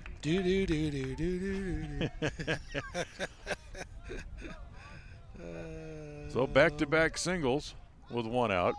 And now here is Clayton Hobbs, the number 9 hitter. And all of a sudden, just like we were in the 5th inning in the first game of the doubleheader, Preston has the tying run at the plate. And that's been the lower, the 7, 8, and 9 that's been getting us through that. First pitch to Hobbs, takes it on. Oh. Takes it on the inside half for a called strike. It's starting to get a little dark and a little cool, and the home plate umpire is going to start expanding the zone a little bit. Yeah, I believe so. The 0-1. Swung on and missed, off-speed breaking pitch, and it's 0-2.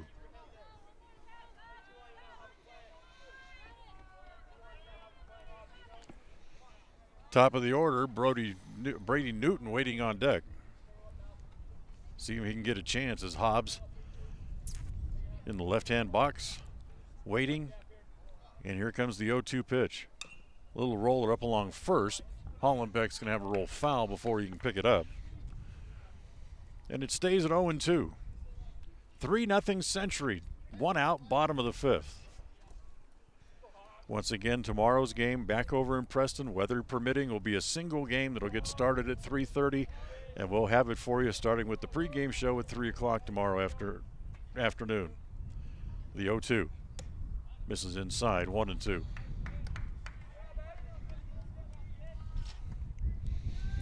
I think Hobbs is due. We didn't get much out of him last. Oh yeah, we got 1 hit and 1 walk. So here comes the 1-2 pitch in the dirt, 2-2.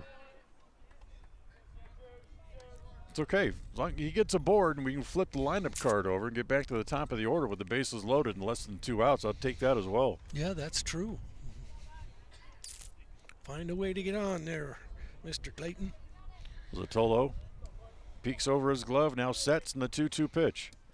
Goes to the backstop. It's not only going to be 3-2, but it takes off the possibility of a force as both runners move up as the pitch scoots through the 5-hole all the way to the backstop. So Merrill goes to third, Mendoza to second, and a 3-2 pitch upcoming here with 1 out here in the bottom of the 5th.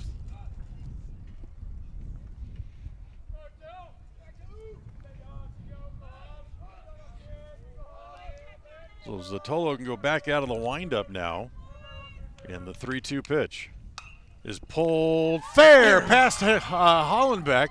That's going to get 1 in. Mendoza comes around, slams on the brakes, will go back. It's an RBI single for Hobbs, and it's 3-1. Are we talking deja vu or what? That's 3 straight hits to produce a run as Preston gets on the board. Now with runners at the corners, they'll turn the lineup over. Now it'll bring up Newton again here with the tying runs on base as it gets darker. And we're going to get a little bit more action down in the bullpen for the Diamondbacks as the freshman Grayson is going to go down and start to throw. And on the first pitch, there goes Hobbs for second base, and the tying run now moves into scoring position as well. Squeeze on or a good bunt. Be a good time to push a bunt up the first baseline with right. The left-handed pitcher who falls away toward third, and the first baseman with suspect knees. Mike Newton, who still runs well as a young catcher, can still beat it out, but the pitch misses up high and it's 2-0.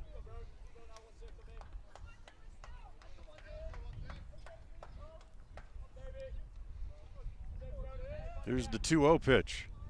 Breaking ball, misses down and in again. And he falls behind 3-0. He's a pitch away from loading the bases. With one of Preston's better hitters waiting on deck in Oxborough.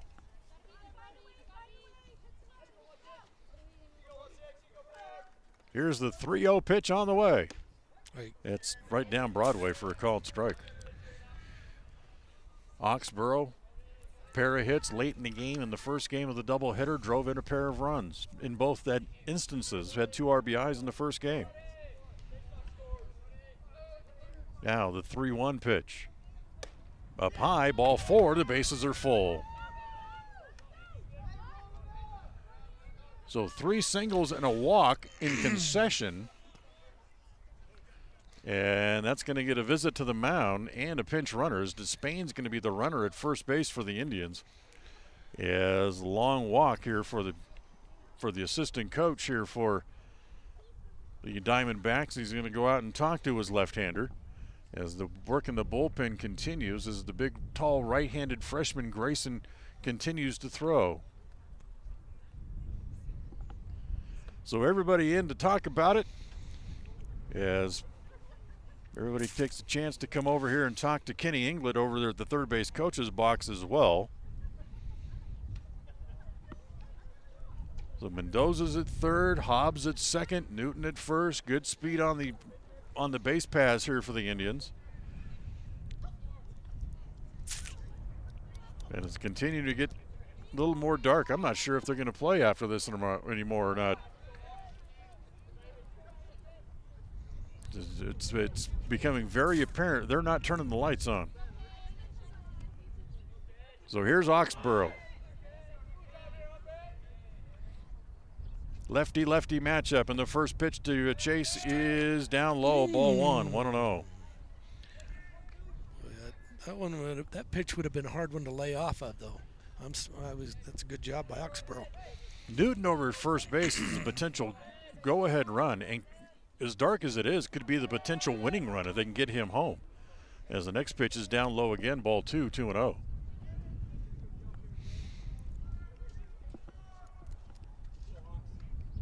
With England on deck, the right-handed hitter, I would think this is probably going to be Zotolo's last batter that he'll face. The 2-0 pitch. Big chopper toward second. And it hits the runner. Yeah, so he's out. The Yeah. ball's dead. And they're going to send him back. So they're going to send Mendoza back to third. No run. And yeah, with an interference, that's an interference call. That's an interference call. And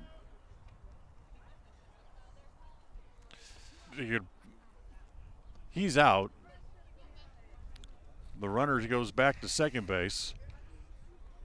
Oxborough comes back to the plate. No, Oxborough should get first base.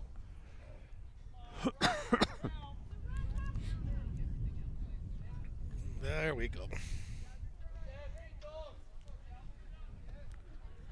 So that's 2 outs. Interference.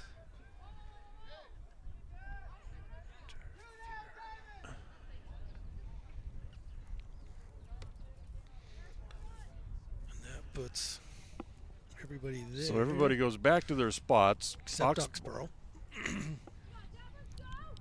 Oxborough, they give Oxborough first base. The only person that's out is Newton is out or interference, but the bases are still loaded. This doesn't seem correct. So they send Mendoza back to third, and the first pitch here to England over for a strike.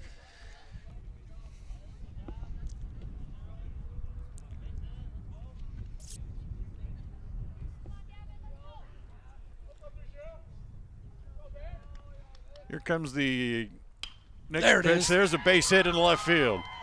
Mendoza scores, and they're going to hold the runner at third as Hobbs to send him back to third base, and it's 3-1.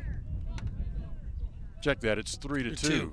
Yeah, I was going to say 3-2 with Thompson at the plate. And again, tying run at third base. Go-ahead run is at second, and it's getting darker by the moment. Here's Thompson, who's hit the ball hard twice but flown out twice, and the pitch is in the dirt, gets away. Here comes the tying run to score as Hobbs comes in, and the go-ahead run is at third.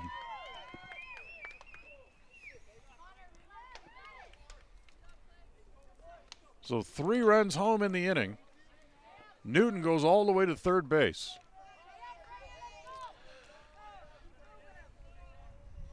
I'm going to call that a fielder's choice for Oxborough too, because with an interference, it's not really. Well, it's a dead ball. See, the umpires, I think, got that wrong. Yeah, I think so and too. Because there was no penalization for the Indians because they still had the bases loaded. There was just an out. But it was here comes the 1-1 pitch. Misses down low, ball 2-1. It was a batted ball though. So that's the thing. Do you take the bat away from the batter, the ball away from the batter? See, but you're sending everybody back, so the batter should also be dead ball back at home, because there was no penalty against the Indians because they still had the bases loaded. It's just an out. As the pitch is outside and low again, ball 3-1.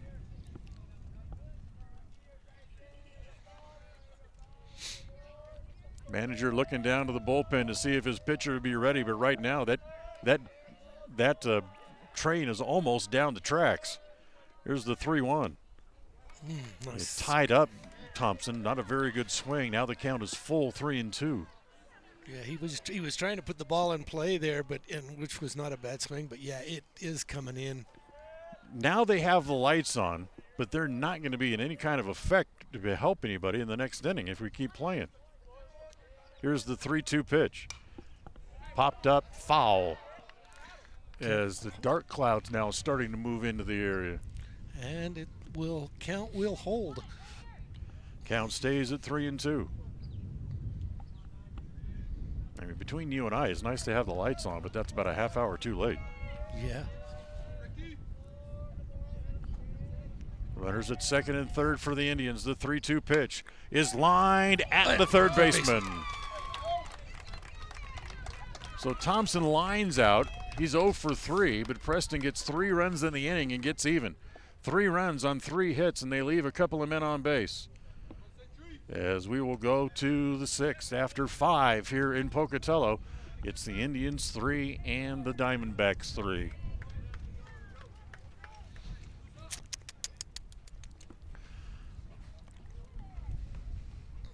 KACH, mylocalradio.com.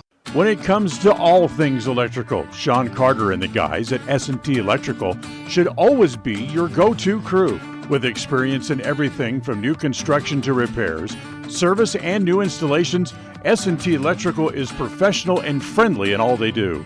Your electrical work will be done right. Call S&T Electric today at 208-852-5878.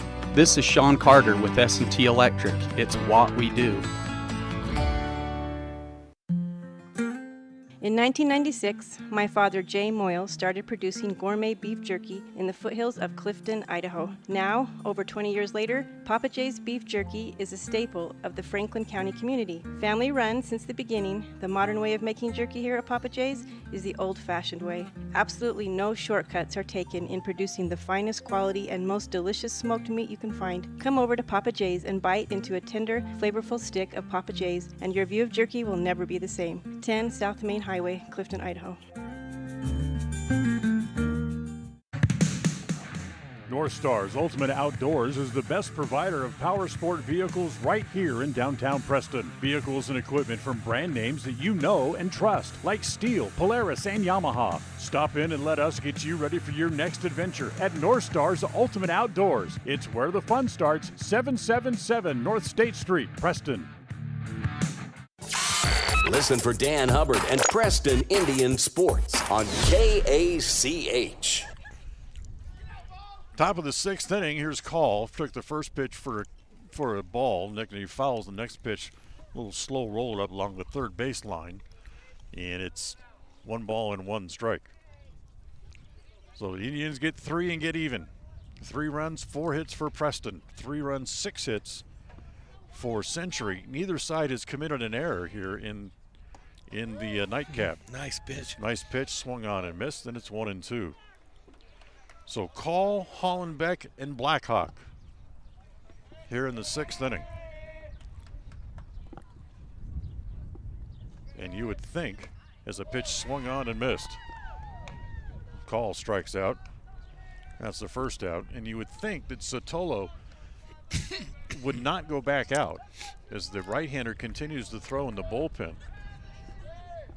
That's Grayson getting loose for Century, and you'd think he would come in after this half inning to pitch the bottom of the 6th. Yeah, kind of to go ahead and close it out, but it's hard to say.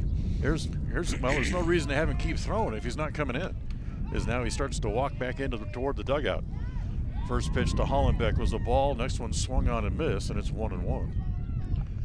And as we say that, the wind starts to pick up, and the dark clouds are moving in from behind first base. 2 balls and a strike on Hollenbeck as he takes the pitch low. And here's the 2-1. Line foul off the right field side, and it's 2 balls and 2 strikes now. So almost a carbon copy to the first game to the doubleheader today.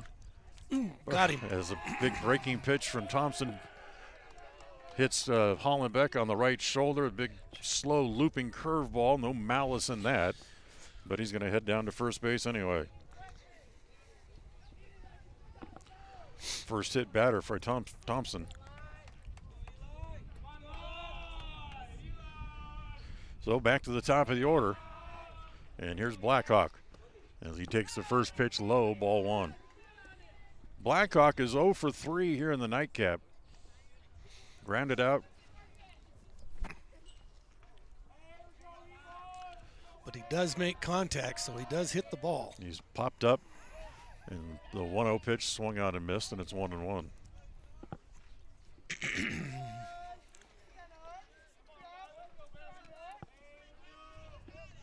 Hollenbeck over at first with 1 out. And the next pitch is high again, ball 2, 2 balls and a strike.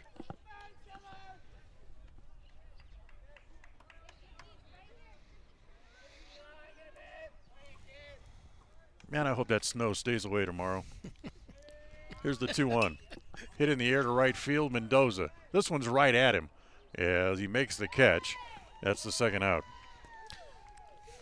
4th time's a charm, I guess. Yeah. I'm just tired of looking at the white stuff, to be honest with you. Yeah, that's true too. You know, not that I want to be able to get the game in, but I'm just tired of looking at the snow, and here comes Kenny England out to the mound. I think, Kenny might say, let's throw a fresh arm here. As Flynn is the scheduled hitter, he's 1 for 3, singled, flown out, and grounded out. This might be a strategy session, or see if Kenny's got a hook with him. He's going to make a pitching change here or not. They might bring Hammonds. He's got an inning or 2 left. No, they're going to leave him out there. They're going to leave him out there and let him pitch to him. Because Hammonds can come back in for 1 or 2. Did he go out on 5, did you say, or out on 6? He went on after 5. So here is Flynn. The first pitch is up high, ball 1. Not much of no threat to run. Hollenbeck's not going to steal over there at first base, as the pitch is on the corner for a strike, and it's 1-1.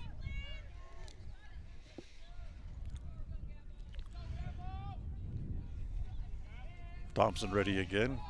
1-1 pitch is up high, ball 2, 2 balls and a strike.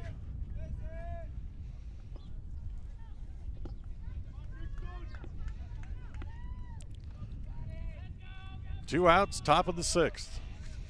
Yeah, the pitch bounces up there again. It goes to 3-1. Zatolo, the pitcher, is on deck.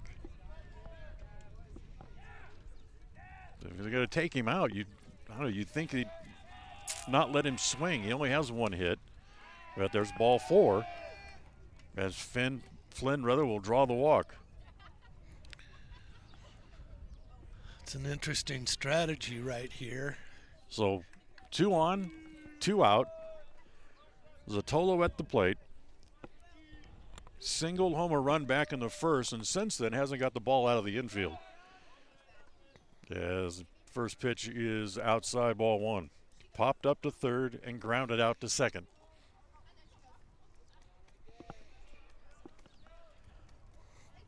Paulson, probably the guy you don't want to see, is on deck, and the next pitch is up high, ball 2, 2-0. Yeah, need to have a play here, at least get 1 or even 2. We only need 1, though. We need a force. Need 2 outs. Ground ball in the infield will get you out of the inning. There's the 2-0. On the corner for a strike, it's 2-1.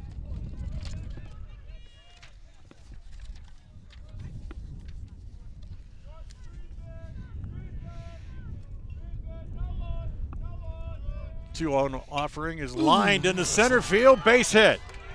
Hollenbeck, they're going to send him home. The throw from Hobbs is going to be up the line and not in time. As it bounces off of the umpire, the run comes home to make it 4-3 as Hollenbeck lumbers home from second on the RBI single from Zatolo. Maybe he can run.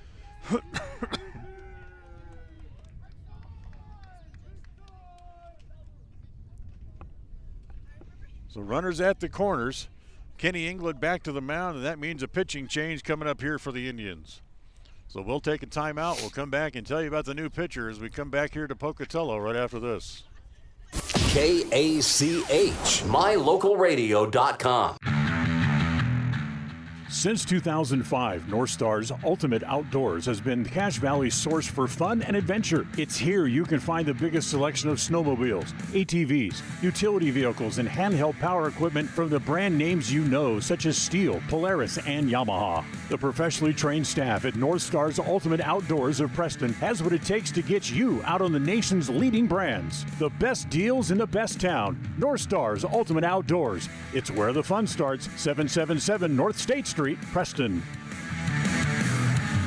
When you are looking for breakfast, lunch, or dinner, but you want something that is ready to eat now, always stop at the Stokes Market Deli in Preston. With cold and hot cases, you can always find food that is fresh, hot, or cold. Sandwiches, soup, salads, deviled eggs, donuts, wraps, cheese trays, desserts, and a hot and delicious buffet. A meal out doesn't have to be at a restaurant. Come and enjoy something for everyone at the Stokes Market Deli today. 217 South State Street in Preston.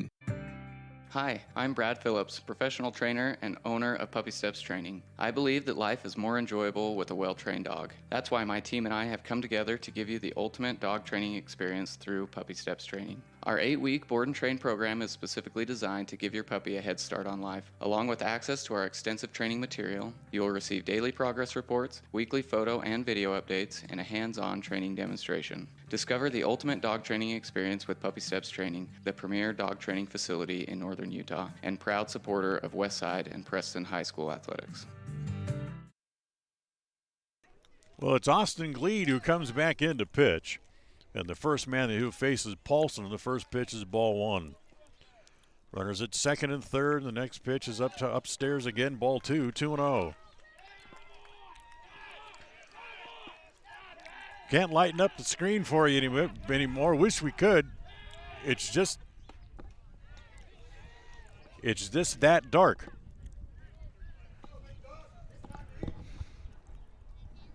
Take my headset off for a second. I thought I heard thunder in the background. 2-1 pitch is low, ball three.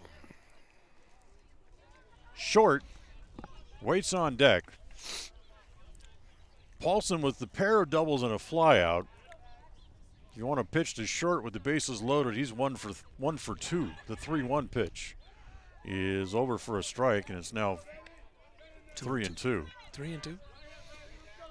So runners at second and third will not be running on the pitch, but the 3-2 pitch coming up here from Gleed. It's on the way, and it's down low, ball four to load the bases.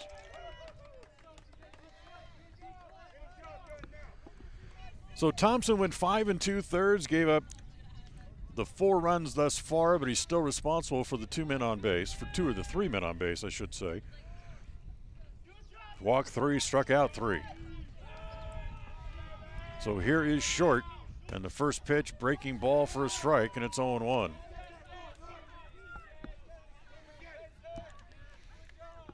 As it continues to get darker. Lights are on, but not really doing much of effect, having much of effect, and the next pitch is over again, and it's 0-2.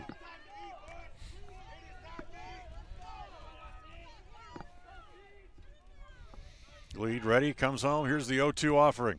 Off-speed breaking ball, grounded up the middle. Inglet will just tag the runner going by, and the inning is over. But Pocatello gets a run to regain the lead. 1 run on 1 hit, a couple of walks and a hit batter, and they leave the bases full. We'll go to the bottom of the 6th after 5 1/2. It's Century 4, Preston 3.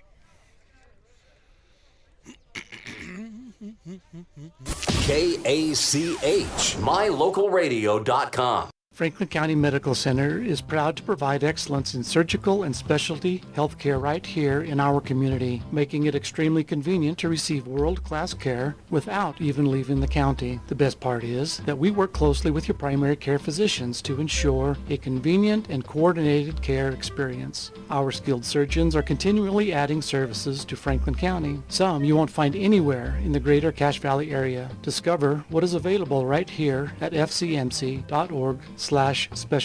You just might be surprised at what we have to offer.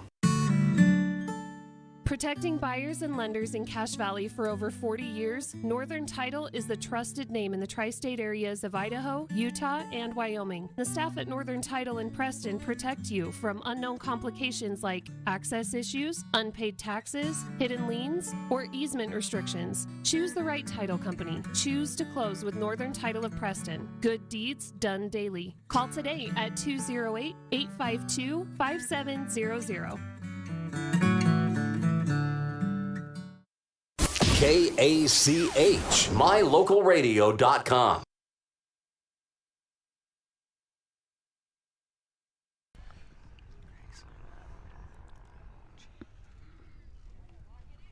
So we go to the bottom of the 6th inning. New pitcher comes in here for Century, just as we suspected, as the new pitcher will be the freshman, the tall right-hander, Gregson. Sorry, we do not have first names for Century's players, as the first man that he will face is Austin Gleed, then Eli Hammonds and Jackson Merrill do up for the Indians here in the bottom of the 6th inning. 4-3, Century on top.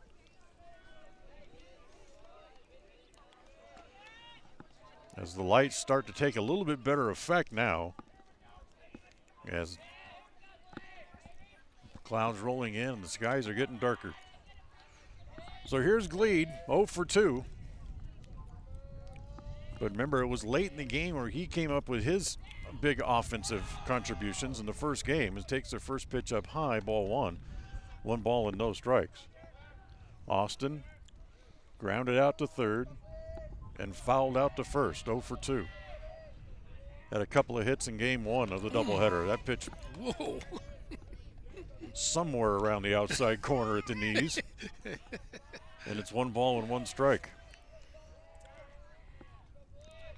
Gregson ready again. Here's the 1-1. Gleed swinging, hits it foul off the first base side, and it's now 1-2. Umpire says we got a team with a lead. It's getting cold. Let's call strikes. That's it. It becomes like a getaway day strike zone.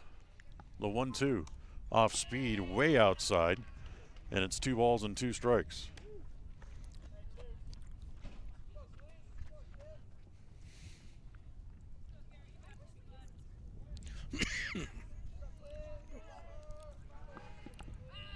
So here's the 2-2 pitch to Austin Gleed. Bounces up there. Runs the count full now to the leadoff man here in the bottom of the 6th inning.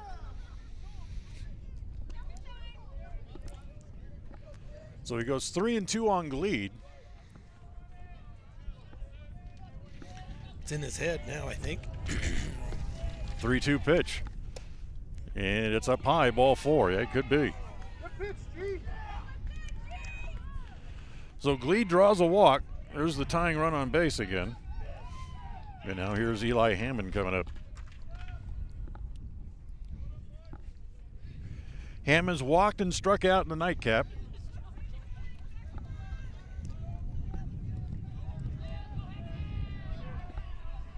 Hold on. As they're going to get a runner for Gleed. Yeah, Gleed's the pitcher now, so you can legally put in a runner for him. So it's Despain going to go back out and go back over to first base and run.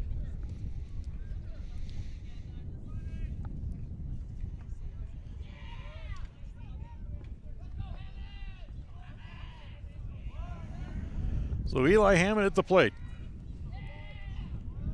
And the first pitch on the way, swung on and missed. As Gregson just kind of threw one right down the middle just to get a strike. To get a call, yeah. Just to get ahead. And the 0-1 pitch. Big overhand curveball. And that missed well up. Yeah. And it's 1 ball and 1 strike.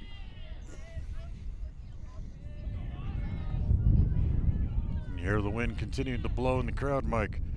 As the next pitch, fastball on the corner for a strike again, and it's 1-2. Nobody out, bottom of the 6th.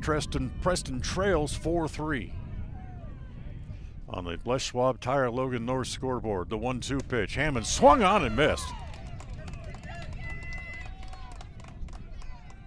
So Gregson rears back and pumps one past Hammond. Now with 1 out and 1 on, here's Jackson Merrill, who's walked, singled, and scored a run.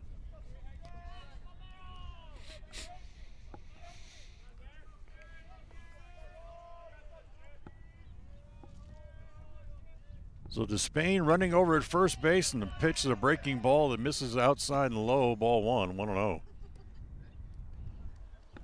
Outfield straightaway here against Merrill.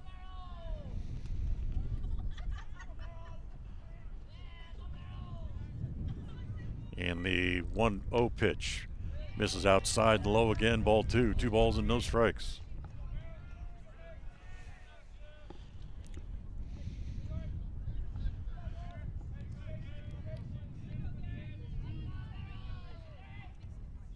Pitch is up high, ball 3. So 3 balls and no strikes.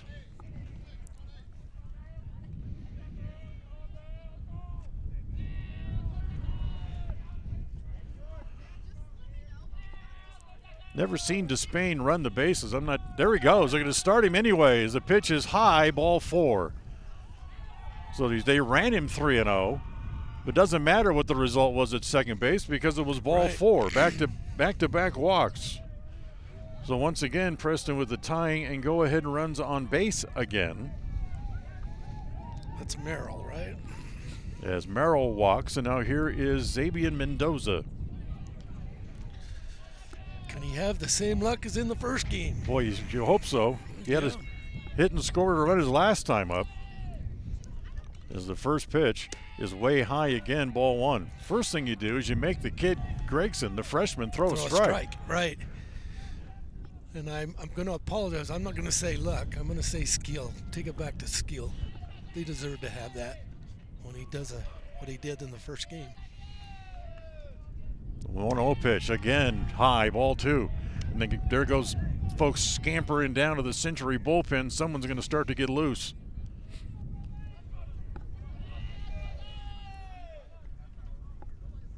Gregson ready again, the 3-0 pitch. Outside and low, ball, now it's 3-0. Still only 1 out in the inning, and he's a pitch away from loading the bases.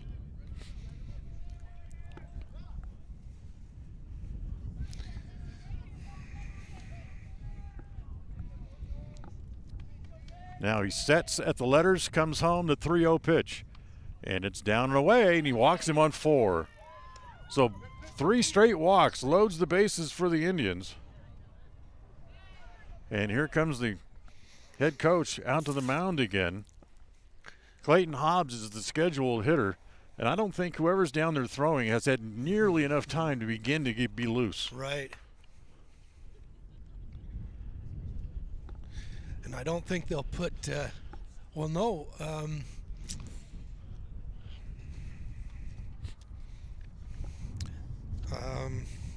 Blackhawk couldn't come up with Blackhawk.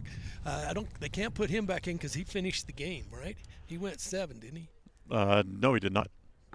Did they bring someone in on the 7th inning?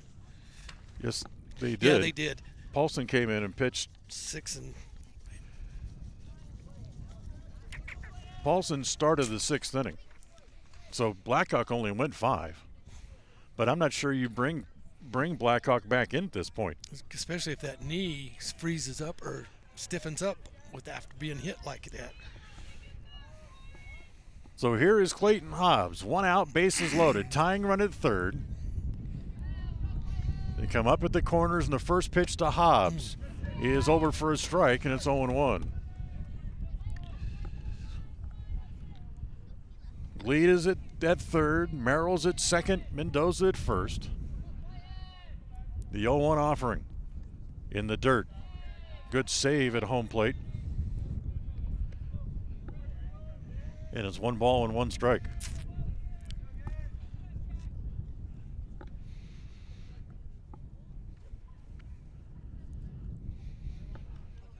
Here's the 1-1. Fastball up and in, ball 2, 2-1. lights are on, so they're not going to call the game for darkness now at this point. Right. So we're still have another inning and a half a full inning to play. The 2-1 swung on and hit foul into the catcher's glove, and it's 2-2. That was a good cut, but Hobbs stepped back before he swung, and had weight on that back foot, on his front foot, and so that was kind of an awkward swing. 2-2 pitch, and the dirt goes to the backstop.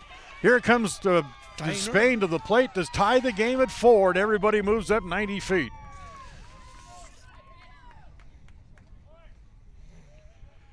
So Merrill goes to third, Mendoza to second, and it's 3-2 now with one out on Hobbs at the plate. So he's still not out of the jam. He's again a pitch away from loading the bases again. As Preston gets a run, ties the game. We're tied at 4. The 3-2 pitch to Hobbs is swung on and missed. Struck him out. He just reared back and pumped one past him. So 2 outs. Back to the top of the order now, Brady Newton.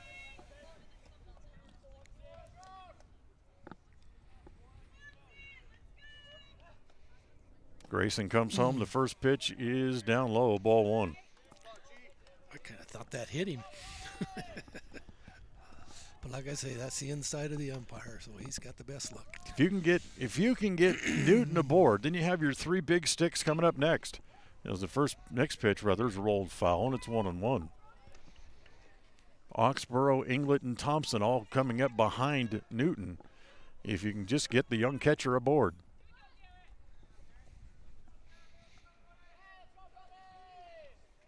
Grayson works out of the windup with runners at second and third, and here's the pitch home. Swung on and hit foul.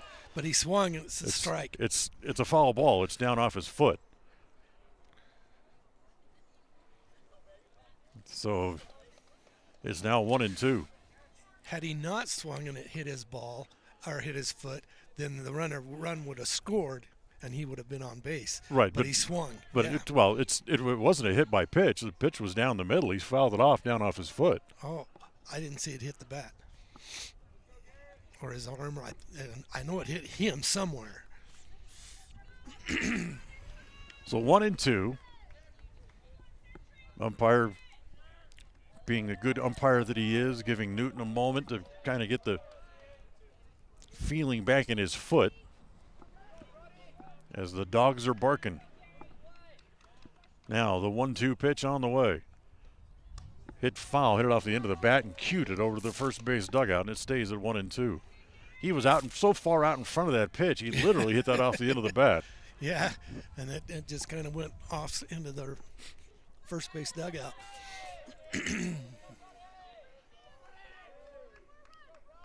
Here again, nope. Before the 1-2 pitch comes home, Grayson will back off the mound. As he and the catcher want to get together and make sure they have the right call here.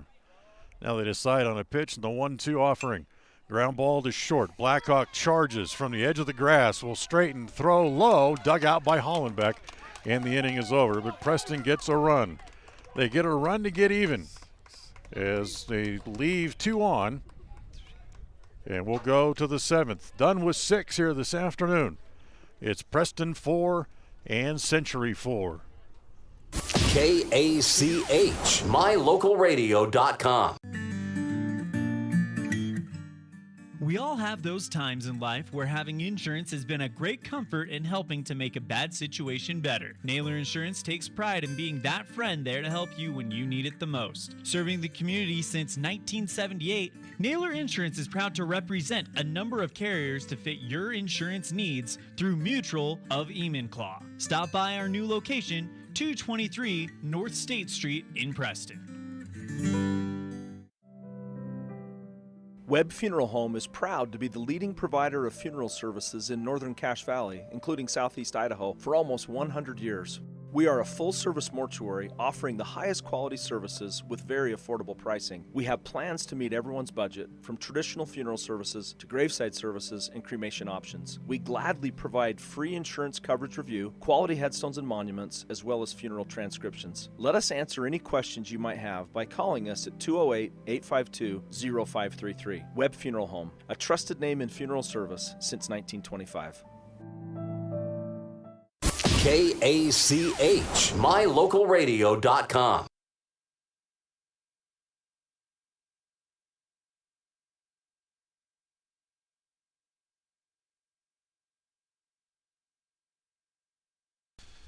Well, we reached the 7th inning in a 4-4 tie as Austin Gleed, who came in to get the last out last inning, stays out there for the Indians. And here in the top of the 7th inning, he will face Phelan, Bundy, and Call due up for Century in this 4-4 tie. Preston didn't have a hit until the 5th. They plated 3 runs in the 5th, 1 in the 6th. After Century got 2 in the 1st, 1 in the 2nd, and 1 in the 5th as well, as we're tied at 4. As Phelan at the plate, walked twice, grounded out, and takes the first pitch up high, ball 1-0.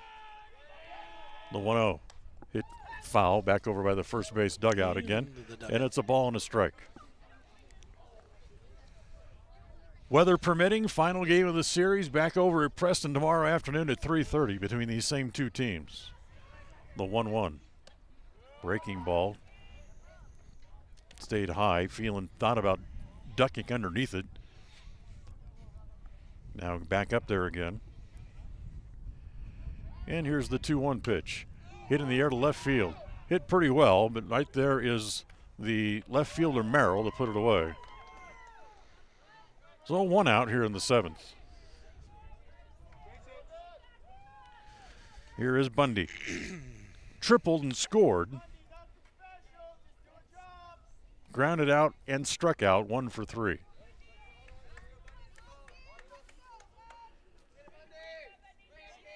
Lead ready, first pitch, breaking ball, swung on and missed. If you're thinking about Preston in the bottom of the 7th inning, they have their big bats coming up. Next pitch misses down and away, 1 ball and 1 strike. I have Oxborough, Inglet, and Thompson due up, and if anybody gets on, Austin Gleed in the bottom of the 7th inning. Here's the 1-1. That misses down low, 2 balls and a strike.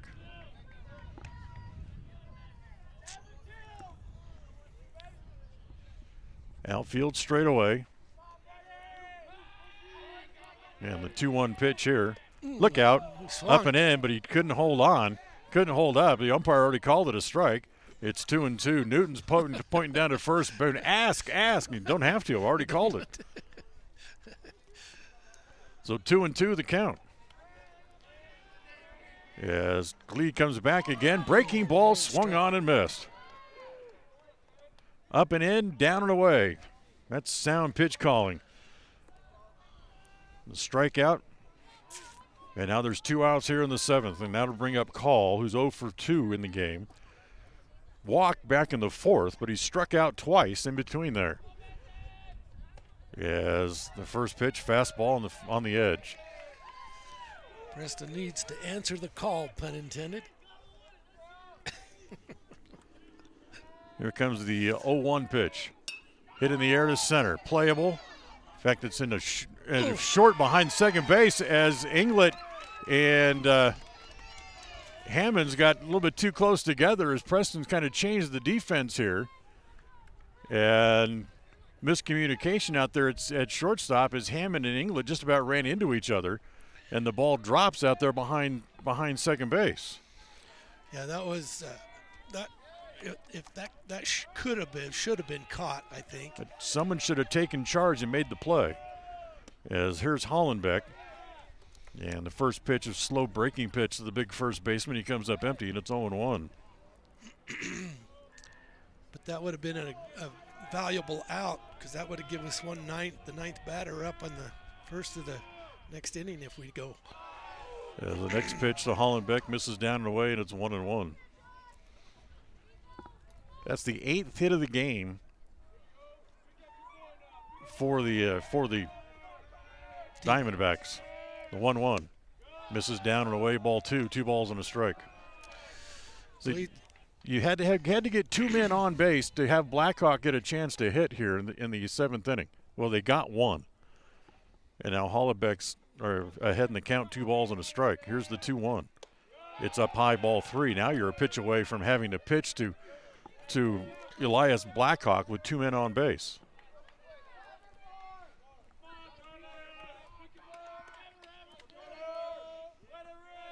Ready again, Gleed. The 3-1 pitch, swung on and missed. Just rear back and let the big guy take a chance. Yeah. So now it's 3-2, and Call will be away on the pitch. Here's the 3-2 pitch, and now they got him picked off because he broke too early. Gleed runs him towards second base, and he is out. They don't even have to throw another pitch to Hollenbeck. And that means he'll be up at the bottom of in the next inning if needed. If needed, if we have to go to the 8th. So a base running mistake by Call. He gets picked off. And no runs, 1 hit, nobody left. We'll go to the bottom of the 7th in a 4-4 tie. We'll be right back. KACH, mylocalradio.com. It's always refreshing to shop where you know you'll be appreciated. It's even better to know that you can get everything you need, quality parts at fair prices. The team at Preston Auto Parts CarQuest appreciates every customer. They work hard to make sure that you have the right part the first time, on time. Whether it's motorcycles, farm and ranch, lawn and garden, or car or truck parts, you can always get it all at Preston Auto Parts CarQuest. Stop in where you'll be treated like a friend. 17 South State Street, Preston. Hi, my name is Penny Wright, born and raised in Preston. I am your local Medicare agent. I am here to give you the knowledge you need so you can make an informed and wise choice for your Medicare needs. Call me at 208-852-2367 if you're turning 65 or have any Medicare questions. They say the 3 most important things in life for many people are their faith, their family, and their high school sports. And not necessarily in that order. Advertise where you'll get noticed. Call My Local Radio and become a sports advertiser today. KACH, mylocalradio.com. All right, here we go, bottom 7. In a 4-4 tie, Preston needs just force across a run to sweep the doubleheader today. And here in the bottom of the 7th, it's Oxborough, Inglet, and Thompson due up. Here's Oxborough, 0 for 3 on the day. As he lines one, and Hollenbeck somehow able to make the catch. Whoa, that was a nice catch. Great reflexes right there to get up there and get the ball. Yeah, you got to give it to him. So great play over at first base as Hollenbeck able to snag that ball headed to the corner. And the way Oxborough runs, that was at least 2. So here's Inglet. First pitch to Damon is down low. As Inglet takes the pitch. In fact, it bounces about halfway to the first base dugout. Home plate umpire has to come over and get it. Wow, that is a big play. Yeah, it was.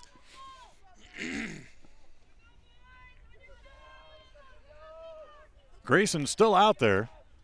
Comes home with the 0-1. Check that, the 1-0 I should say. And the pitch was high, and he falls behind Inglet. 2 balls and no strikes. Outfield straightaway against Damon. Yes, the next pitch again up high, ball 3. Yeah, they don't want to pitch to him. They know Inglet is a good hitter. They've played against him for 3-4 years now, and the 3-0 pitch is up high, ball 4. So there's your winning run aboard with 1 out. Thompson, Gleed, and Hammonds up. Thompson, Gleed, and Hammonds. As the guys are asked to move them around. And here's Here's Thompson. He's 0 for 3 here in the game, although he's hit the ball hard 3 times. And they go to first base. And Inglet back to the bag over there. Yeah, that first baseman man on that catch was a good thing to have right there. Absolutely. That ball was headed to the, as hard as it was hit, it was headed to the corner. And it would have been 2, maybe 3.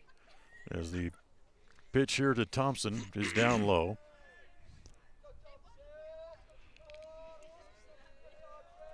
Grayson ready. The next pitch home to Thompson.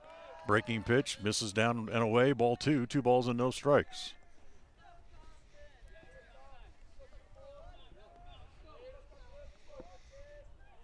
Inglet with a medium lead over there. He's not going anywhere as the pitch is hit back up the middle. Ground ball handled there by Blackhawk. The throw to first exactly where you didn't want to happen. Exactly anywhere but right there and on an easy double play. 1-6-3 double play, and we are going to the 8th. After 7, it's still a 4-4 tie. KACH, mylocalradio.com. There's no better family activity than a night out at the movies. Worm Creek Opera House Theater on State Street in Preston is your local home for first-run family movies. The historic theater offers top-flight comfort, the coolest refreshments, and quality entertainment, all at family prices. Stop by the Worm Creek Opera House at 70 South State Street in downtown Preston. For tickets, showtimes, and a list of upcoming attractions, go to wormcreek.org. Folks have many reasons to visit Casper, Wyoming every year, whether it's work, high school sports and activities, a romantic getaway, or business meetings. The best place to stay when you're in Casper is the Come On In Hotel and Suites. A beautiful log hotel offers 5 hot tubs, a pool, fitness center, and a fabulous indoor atrium. You can also reserve meeting rooms for your next event, and each stay includes an extended continental breakfast. Reserve your rooms today at the Come On In Hotel and Suites in Casper, Wyoming. Call 307-472-6300. KACH, mylocalradio.com. Through 7 innings, 4 runs, 8 hits for Century, 4 runs, 4 hits for the Indians. As we go here to the 8th, Austin Gleed stays out on the mound, and it looks like we may have a pinch hitter for Hollenbeck to lead off here in the 7th inning as Zaccardi's out swinging a bat. And he comes up running up to the plate, so he's going to hit for Hollenbeck, who was left standing at home plate when Call was caught stealing Zaccardi to end the 7th inning. So here's Zaccardi, who played in the first game and rolls the first pitch foul down by the third base coach's box, and it's 0-1. Zaccardi was 1 for 4 in the first game. Struck out twice, reached on an error, and had an RBI single. So 0-1 the count. Gleed ready. Here's the 0-1. That's slap foul over on the first base side, and it's 0-2. So really a big blown opportunity by the Indians in the bottom of the 7th inning. The ball hit right back to the box, deflected off of Grayson right to Blackhawk, who turned it into a double play. Ball hit in the air along the left field line, and coming over and making the catch is the left fielder Merrill. Nice catch by Merrill. He had to go down to the ground to get that one and come up and show that he had it in the mitt. So Merrill with a great catch. Now back to the top of the order, and here's Elias Blackhawk. Here's where the danger begins. Absolutely. Blackhawk, not only is he a dangerous hitter, but as he hits the first pitch foul, as he comes to the plate, he's 0 for 4 here in the nightcap of the doubleheader. Grounded out, popped up, reached on an error, and flew out. The 0-1. Fastball misses down low. 1 ball and 1 strike. Most people on the right-hand side of us would be saying, "You're due, you're due." The 1-1 offering. It's lined foul out along the right field side. Ooh, that was close. You know, you think about just how close Preston could have come. Yeah. last inning. If it wasn't for the line drive that Hollenbeck snagged, headed to the corner, if Grayson doesn't get a piece of that ball, does he deflect it far enough back over toward his right that it ends up going right to Blackhawk and turn it into the double play? The 1-2 hit in the air again, right field side, and that too will go foul, and it stays at a ball and 2 strikes.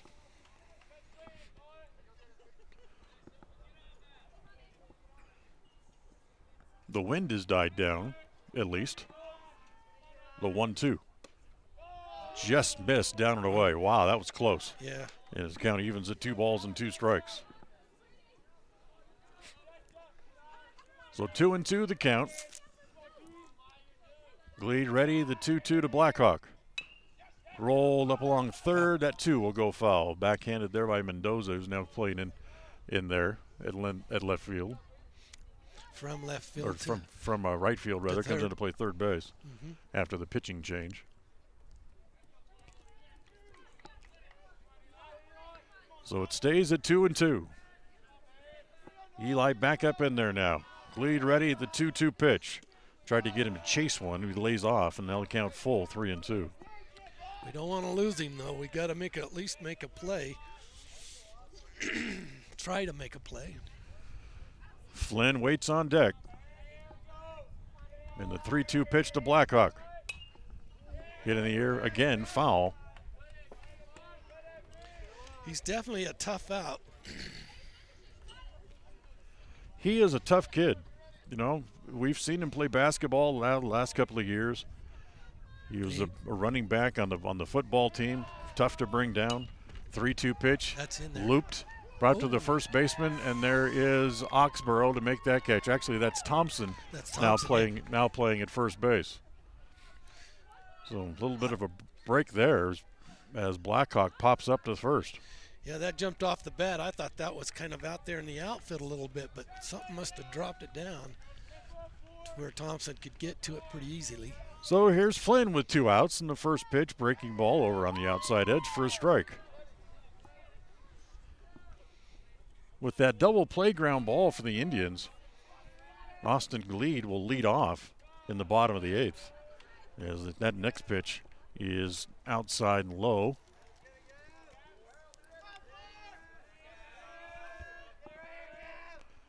Next pitch to Flynn, again misses outside. 2 balls and a strike.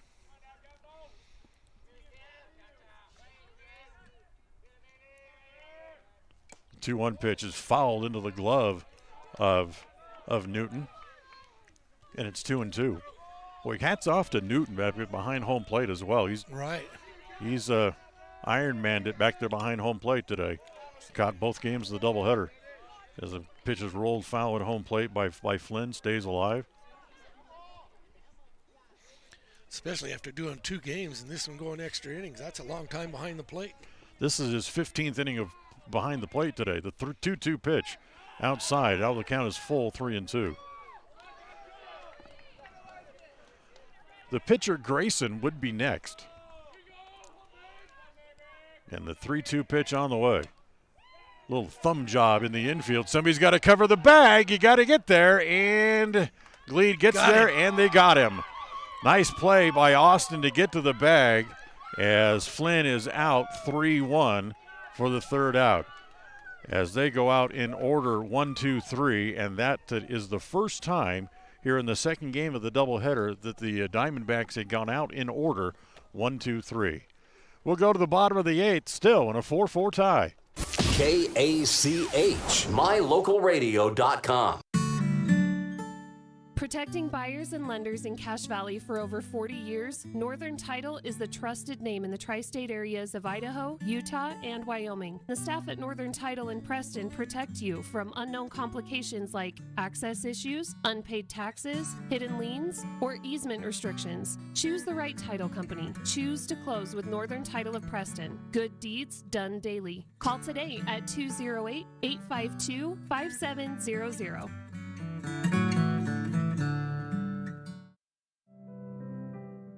Webb Funeral Home is proud to be the leading provider of funeral services in northern Cache Valley, including southeast Idaho, for almost 100 years.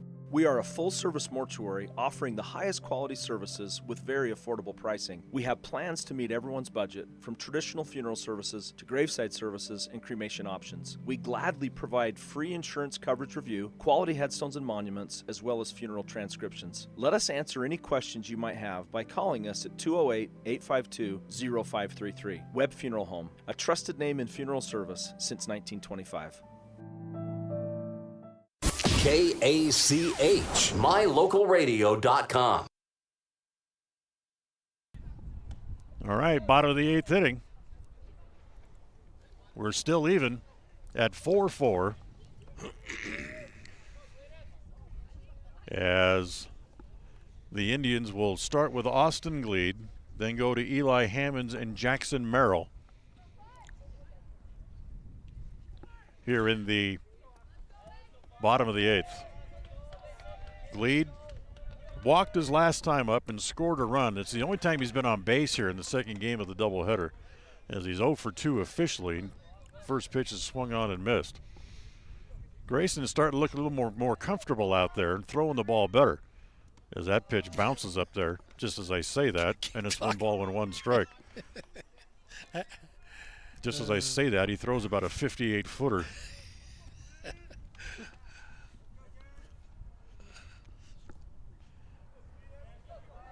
Here comes the 1-1 pitch on the way to Austin. And Gleed takes that pitch down low again, ball 2. It's 2-1.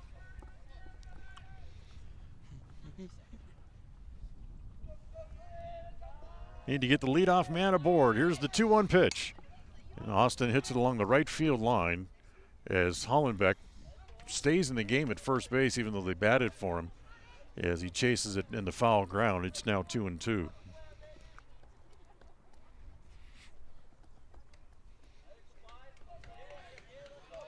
So 2 balls and 2 strikes. Gleed back up there.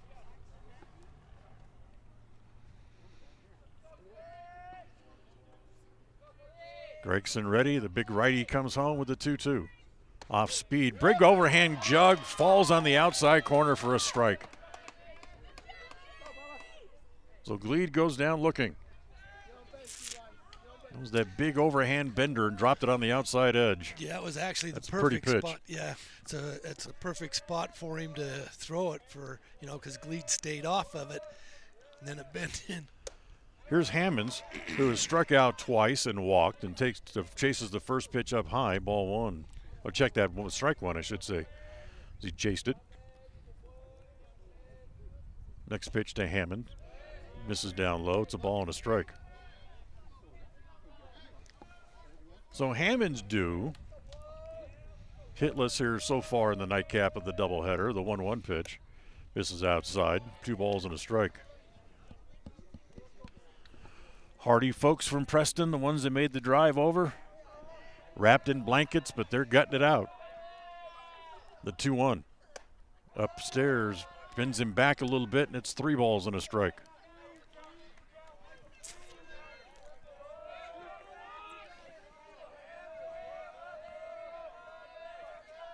Gregson's 3-1 pitch on the way to Hammond is down and away, ball 4. There's the winning run on base with 1 out here in the bottom of the 8th. Now, what can Preston do with it? Yep. As Hammonds walks for the second time here in the nightcap of the doubleheader, and that brings up Jackson Merrill. Merrill's walked twice and singled.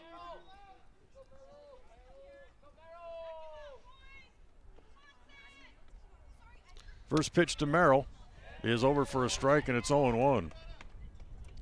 This is where small ball comes in play. Move the runners, do what you have to. Here's the 0-1 pitch, runner not going. There's that big overhand curveball again that doesn't bite and stays well high. Ball 1, 1 ball and 1 strike.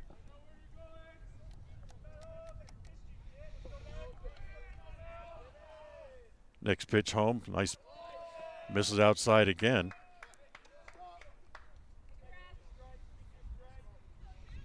Nobody throwing in the bullpen behind Gregson this time. Right now he's out there all by himself. 2 balls and a strike. Time called. Merrill backs out for a moment. Hammond's over at first. That's the potential winning run as the pitch is on the corner for a strike, and it's 2-2.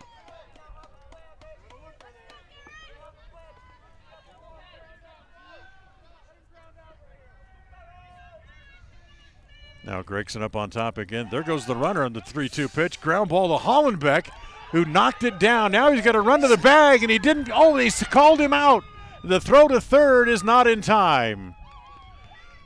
They call the runner out at first base, Merrill, but looked to me like he beat him. Yeah, where's the video replay on that one? But they called him out. Hammonds, who was running on the pitch, just kept going and went all the way to third base. So the winning run is at third with 2 outs. And here is Xavier Mendoza with 2 outs and the winning run at third. Mendoza singled and scored back in the 5th. He had a pair of hits late in the game of the first game as well. Can he be the hero now? The first pitch grounded foul. He had leadoff singles in both the 5th and the 6th. Those are the innings where the Preston Indians put up their 7 runs in the first game of the doubleheader. The 0-1. Chopped out in front of the plate. They're going to have to get the play at first base. Gregson double clutch, throws too late, and Preston wins. Xavier with the win. Talking about being a hero, he hit the ball about 8 feet out in front of home plate, and it ends up as a game-winning walk-off hit. Unbelievable. And he's not the fastest runner on the team either, but he got down to first base in order for that play to work. Gregson came down off the mound and picked the ball up and then double clutched. That allowed Mendoza to get to first base, and then the throw was bad anyway, and Hollenbeck wasn't able to dig it out. As they beat it out, Preston forces across a run in the bottom of the 8th and win it by the final score of 5-4. We're going to do a quick wrap-up right here, John, before we say goodnight from here in Pocatello, as the Indians are able to come up with the win.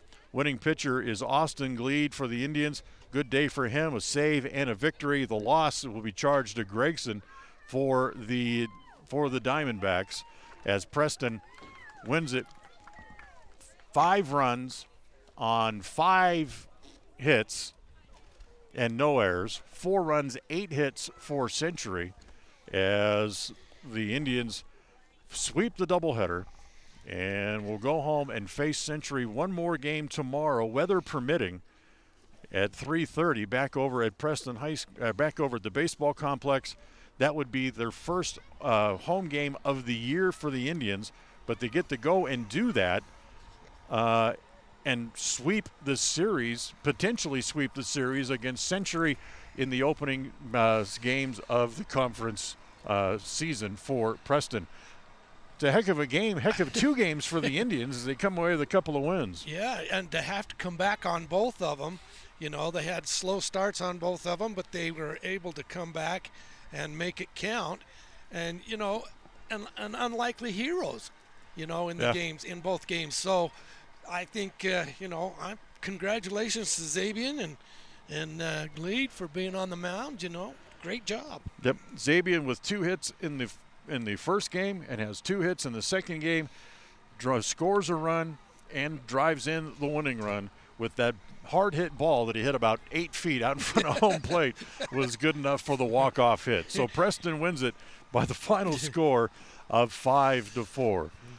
Don't know if we'll see you tomorrow or not, John, but either way, it was good having you with us here this afternoon as the Preston Indians able to sweep a doubleheader. The executive producer of Preston Indian Sports and on KACH Sports as well is Val Cook. Our associate producer is Cody Olson. John Beverly back in the studio for us this afternoon. For John Beverly, I'm Dan Hubbard. Thanks for sticking with us during the doubleheader. Preston wins 7-5 in the first game and 5-4 in walk-off fashion in the nightcap. Have yourself a great night. Hopefully we'll talk to you tomorrow, weather permitting. Thank you for listening to the Preston Indians postgame show. This broadcast has been a production of Preston Broadcasting, LLC, and was intended for the private, non-commercial use of our audience. Use of any portion of this production, its accounts or descriptions, in whole or in part, may not be used or rebroadcast without the express written permission of Preston Broadcasting, LLC.